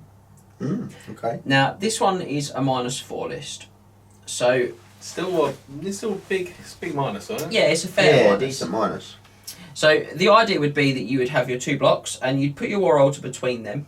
And then anything that's bigger than 50mm can't actually charge a War Altar, which is pretty cool. And you can sort of charge up and in with the chariots. It's a classic chariot protection tactic. It's very strong. But obviously you're passing out your battle prayers and you're passing out your hatred. It's got lots of really good bombardment power, even though it doesn't obviously look like it does. Because you get the free power dice from the Celestial Hurricanum, and the spell we know from that is good. You've also got the Golden Griffin's Bound Banishment. You've also got 3 Wizards in the Light Council. Yeah, you've got the Power Stone as well for those extra power dice. Yeah. Lots of channels Yeah. in the list. And then you've still got Demigryph Knights, which we talked about earlier, being one of those units that can stand alone. Very good. In this list, they'd be a little more on the flanks, just to work it down off the Halberdiers. The Outriders are a bit of a fire and fade use, and they're also a plus choice, which is one of the reasons they were selected. But you'd move them up, look to blast something on that first turn, Vanguard, blast it hard, and then if they can shoot again, great. If they die, they die. But that's their job done. And obviously, cannons are cannons, so they kill those monsters or strip through anything that's a bit bigger than you want to deal with. Too big to you to sort of to let go into those Halberdier blocks. That's it, yeah. Yeah. So, and obviously the Hurricanum, we know how good that is for the +1 to hit side of it as well. So this army will hit a lot. It's still got a reasonable amount of bodies to get through. It's got like 80 infantry plus the very hardy 1-up armor save knights. Demigryphs, yeah. It's a pretty good list, to be fair. And what I like about it is if my opponent doesn't have any sort of real shooting, or he's got those big monsters like Frost Hearts and things like that I'm quite scared of, well, you know, I can hold back. Because I've got the magical bombardment and I've got the 2 cannons. Similarly, if I'm looking at his list and thinking, well, he's Wood Elves, he's going to sort of blast me and the cannons aren't particularly good fit. Okay, well, I can go at him because I've got the ability to do that. So it's a really great flexible list for any sort of type especially of... Especially with Lorelite as well, with it's the one that increases your movement. Biriana's Time. Yeah. And things like Net of Amantok are really underrated control power as well. So, I mean, like, that's me really outlining how I sort of see the shape of it and how I'd use it. It's very symmetrical deployment, I suppose. Yeah, I think a Light Council is always powerful. Yes. It's just super scary to deal with at that point in time. Yeah, you've got probably two banishments. You've got a guaranteed Strength 7 banishment, and you've got probably another Strength 6 banishment. I would expect so. Yeah. Yeah, I mean, really sort of, like you said, blasty on the magic missiles, and you've got 2 cannons. You're getting that extra dice. I really like it. Yeah, it's quite cool. And the detachments of archers can be used to bunker those level 1 wizards if I want. Yeah. And then in the mid-late game, they become those redirects that we talked about earlier, where we use them up in the chaff game. So it's even got a bit of that in it as well, which is pretty nice. And the Outriders, we could, once we've shot them, if we decide to use them as chaff, there's that option too. So 2,496, -4, pretty good all-round list, that one. Yeah. Now the final list we're going to look at today is a Highlander list. Ooh. Now this one is built around some similar sort of themes from the previous list, but it with the sort of combined arms approach, but it's a little bit of a slightly different shape about it, if that makes sense. Okay. So this one comes in at 2,499 points. It's got an Archlector again, but this time he's on a Barded Warhorse. Okay. Otherwise, he's pretty similar. He's got the Sword of Anti-Heroes, the White Cloak of Ulrich, and the Enchanted Shield. And then he's going to be paired this time with Balthazar Gelt, the Supreme Patriarch. There he is. So we're going down the Gelt route. We're doing a Gelt. Now, we've got a Battle Wizard level 1. He's got a Law of Fire. He has a Ruby Ring and a Dispel Scroll. So very similar to what we had in the first list. Yeah. Because it's functionally competitive. Yeah. Captain of the Empire again, he's a battle standard. He's got full plate armour, the dragon helm, the luck stone, and a great weapon this time. So he's only got a 3 up, but we know that Balthasar Gelt can add 2 to his armour save, and we know he's got that spell because he's a Lawmaster. He's got to rely on him. So he's got to rely on old Gelt. Yeah, well, I mean, 3 up's still not terrible. It's not bad. But it's just not as good as a 1 up. So this time we've got 37 halberdiers with shields and full command. Now, it's fair to say these could also be swordsmen. We talked in the ratings section about how sort of swordsmen are generally a little more of a defensive thought choice, and halberdiers are a little more of an offensive thought choice.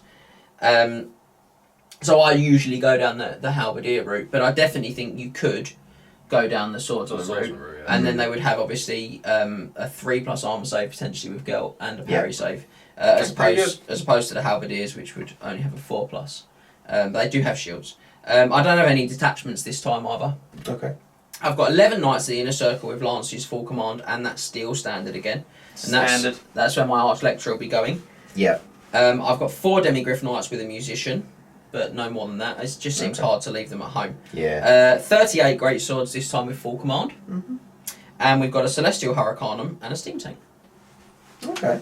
Taking bits and pieces from the previous 2 lists and adding a little bit of your own flavour into it as well, with Gelt and the great swords. Yeah, so I think Gelt and great swords for me is a pretty essential combination, if I'm honest. They're certainly probably the most obvious infantry unit you want to combine with Gelt. Yeah. I'm surprised you didn't go for a cannon though, to get sort of 2 cannons but still be a Highlander list with a steam tank. I did think about it, but with the it's just with the points. Where do you sort of I want points 38 great swords realistically. I'd only have like 26 if I took a cannon.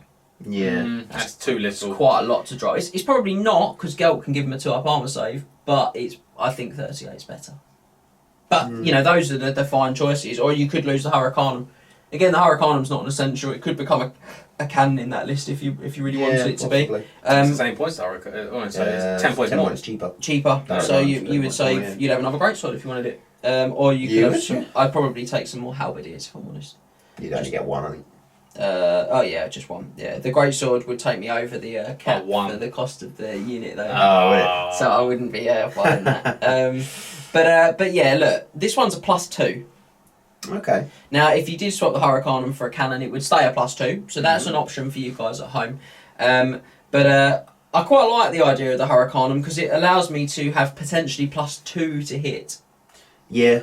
Yeah, get all the enchanted blades and the +1, yeah. Yeah, and then again, the great swords, it speaks for itself. You give them the +1 to hit armor piercing spell, which is enchanted blades. Yep. And then you can get that glittering robe up. And in fact, you can bubble both of those, so you could have that on the halberdiers and the great swords. And then with +2 to hit and +2 to their armor save, it's really difficult to see beyond those units. And again, I know there's a lot of good armor saves in there already, so you guys at home might be screaming like, why would you bother with like improving armor saves? Because I that allows me to take those inner circle knights and those demigryphs and just to spread them out. Do what I need to do with them and bring them in. I don't need to be as focused on the global buffing them. If you are doing that with Architects though, you are taking away his leadership bubble, which is a bit of a shame, but I am, but my great swords are 8. Stubborn 8, It's not so good, but they are stubborn, and they'll have hold the line thanks to the captain.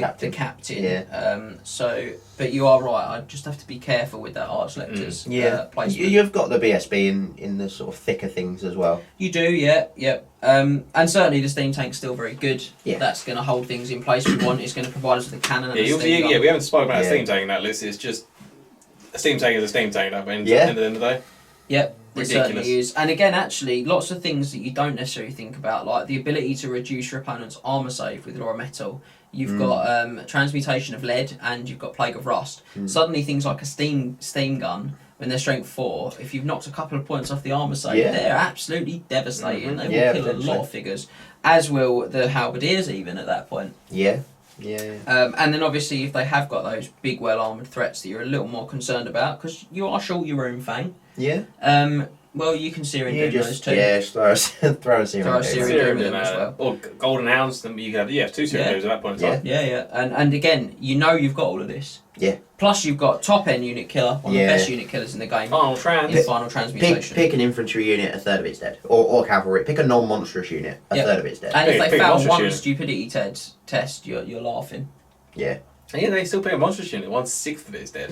Yeah. Yeah. So, look, it's probably the least hardcore of the lists that we've discussed, but then it is a +2. Yeah. And we've purposely looked to be Highlander to do that. So it's a little bit different. You'll work harder with this last list than you will with the others. It will take a lot more work to get it to. I think because of the hard work you put into it, though, the end of the game, you'll feel a much more sense of accomplishment if you do win with it. Yeah, that's a very fair point. Which is an aspect of the game. You have to feel like you've actually earned that win. And I think people will struggle to deal with a lot of the elements too. It's well worth pointing out that they've got to dispel quite a lot of spells in this army.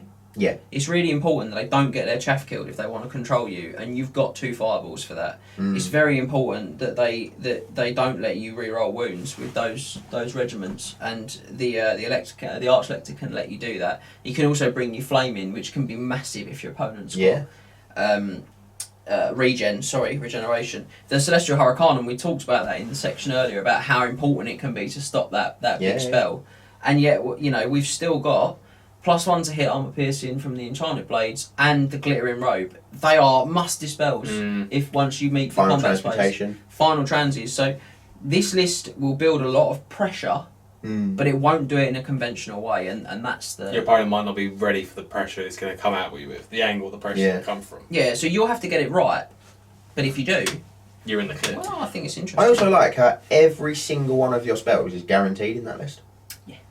There's not one that you have to roll for. I mean, you could roll for the level 1 on fire. No. If you roll the flaming swords, maybe consider it, but then you always want to go. Yeah, I'd maybe roll it just to see if I got flaming sword and then see what I was up against. Yeah, it depends what you're up against. Yeah. I think. But like 99 times out of 100, every single one of your spells is guaranteed. Could you imagine that on the great swords like +2 to hit, +1 to wound? Yep. I could. Flaming. Regen. Armor piercing. Armor piercing flaming. So again, I think that's a really good point, and it's I hadn't necessarily thought about it objectively in construction, but now you say it, I'm like, yeah, that's exactly why those units are such firm choices in your mind when you look at them, because you're going. All I've talked about there is I can build guaranteed battle plans around all this stuff, and that's because those are guaranteed spells. So if you roll the spells that aren't guaranteed and you get lucky with it, it's a list that will catch people out. Yeah, it's why Lawmaster is such a good rule. Because 100%. You can build your battle plan around knowing that you'll have those spells. And that's why Gelt's an 18. Yeah. That's why he's so good. Yes, it is. So, on that bombshell, I think we'll wrap this up, ladies and gentlemen. So, that's it, citizens of the Empire. We have done it. Deep Dive Empire complete. I think you can see that the Empire can be a very competitive army. But the book does have quite a lot of mediocre choices. That's fair Fun to say. choices. Yeah. But mediocre. The competitive units are exceptional with the steam tank and the Griffs. And so that does often lead to you seeing the same kind of tired builds at events over and over again. Yeah. Not always, but conventionally. But those are still very good builds, but it's a shame that they're always the same. But hopefully we've inspired you, though, to look at some new avenues, particularly with those last 2 lists. I've not seen too much of that type of Empire, and I think both of them have got some real mileage in. In short, Empire are a solid army. They're often only as good as the player who plays them, though. So it's all about the pilot. And they do require a lot of careful consideration when you're both building your list and when you're moving and placing your units on the table. However, they can be really strong if you meet all of those conditions. If you think about it and you deliver it, they will win. They've got the tool for every occasion. They really do. As always, guys, feel free to give us your feedback on all of our social media channels. Share your lists or just ask us some questions about stuff. Thanks for joining us today, and we'll hope to see you again real soon. Remember to tag your friends and like, subscribe and share. Then head over to triplecrownwargaming.com and become a Knight of the Realm today. What are you doing, mate? You alright? Do it for Warhammer!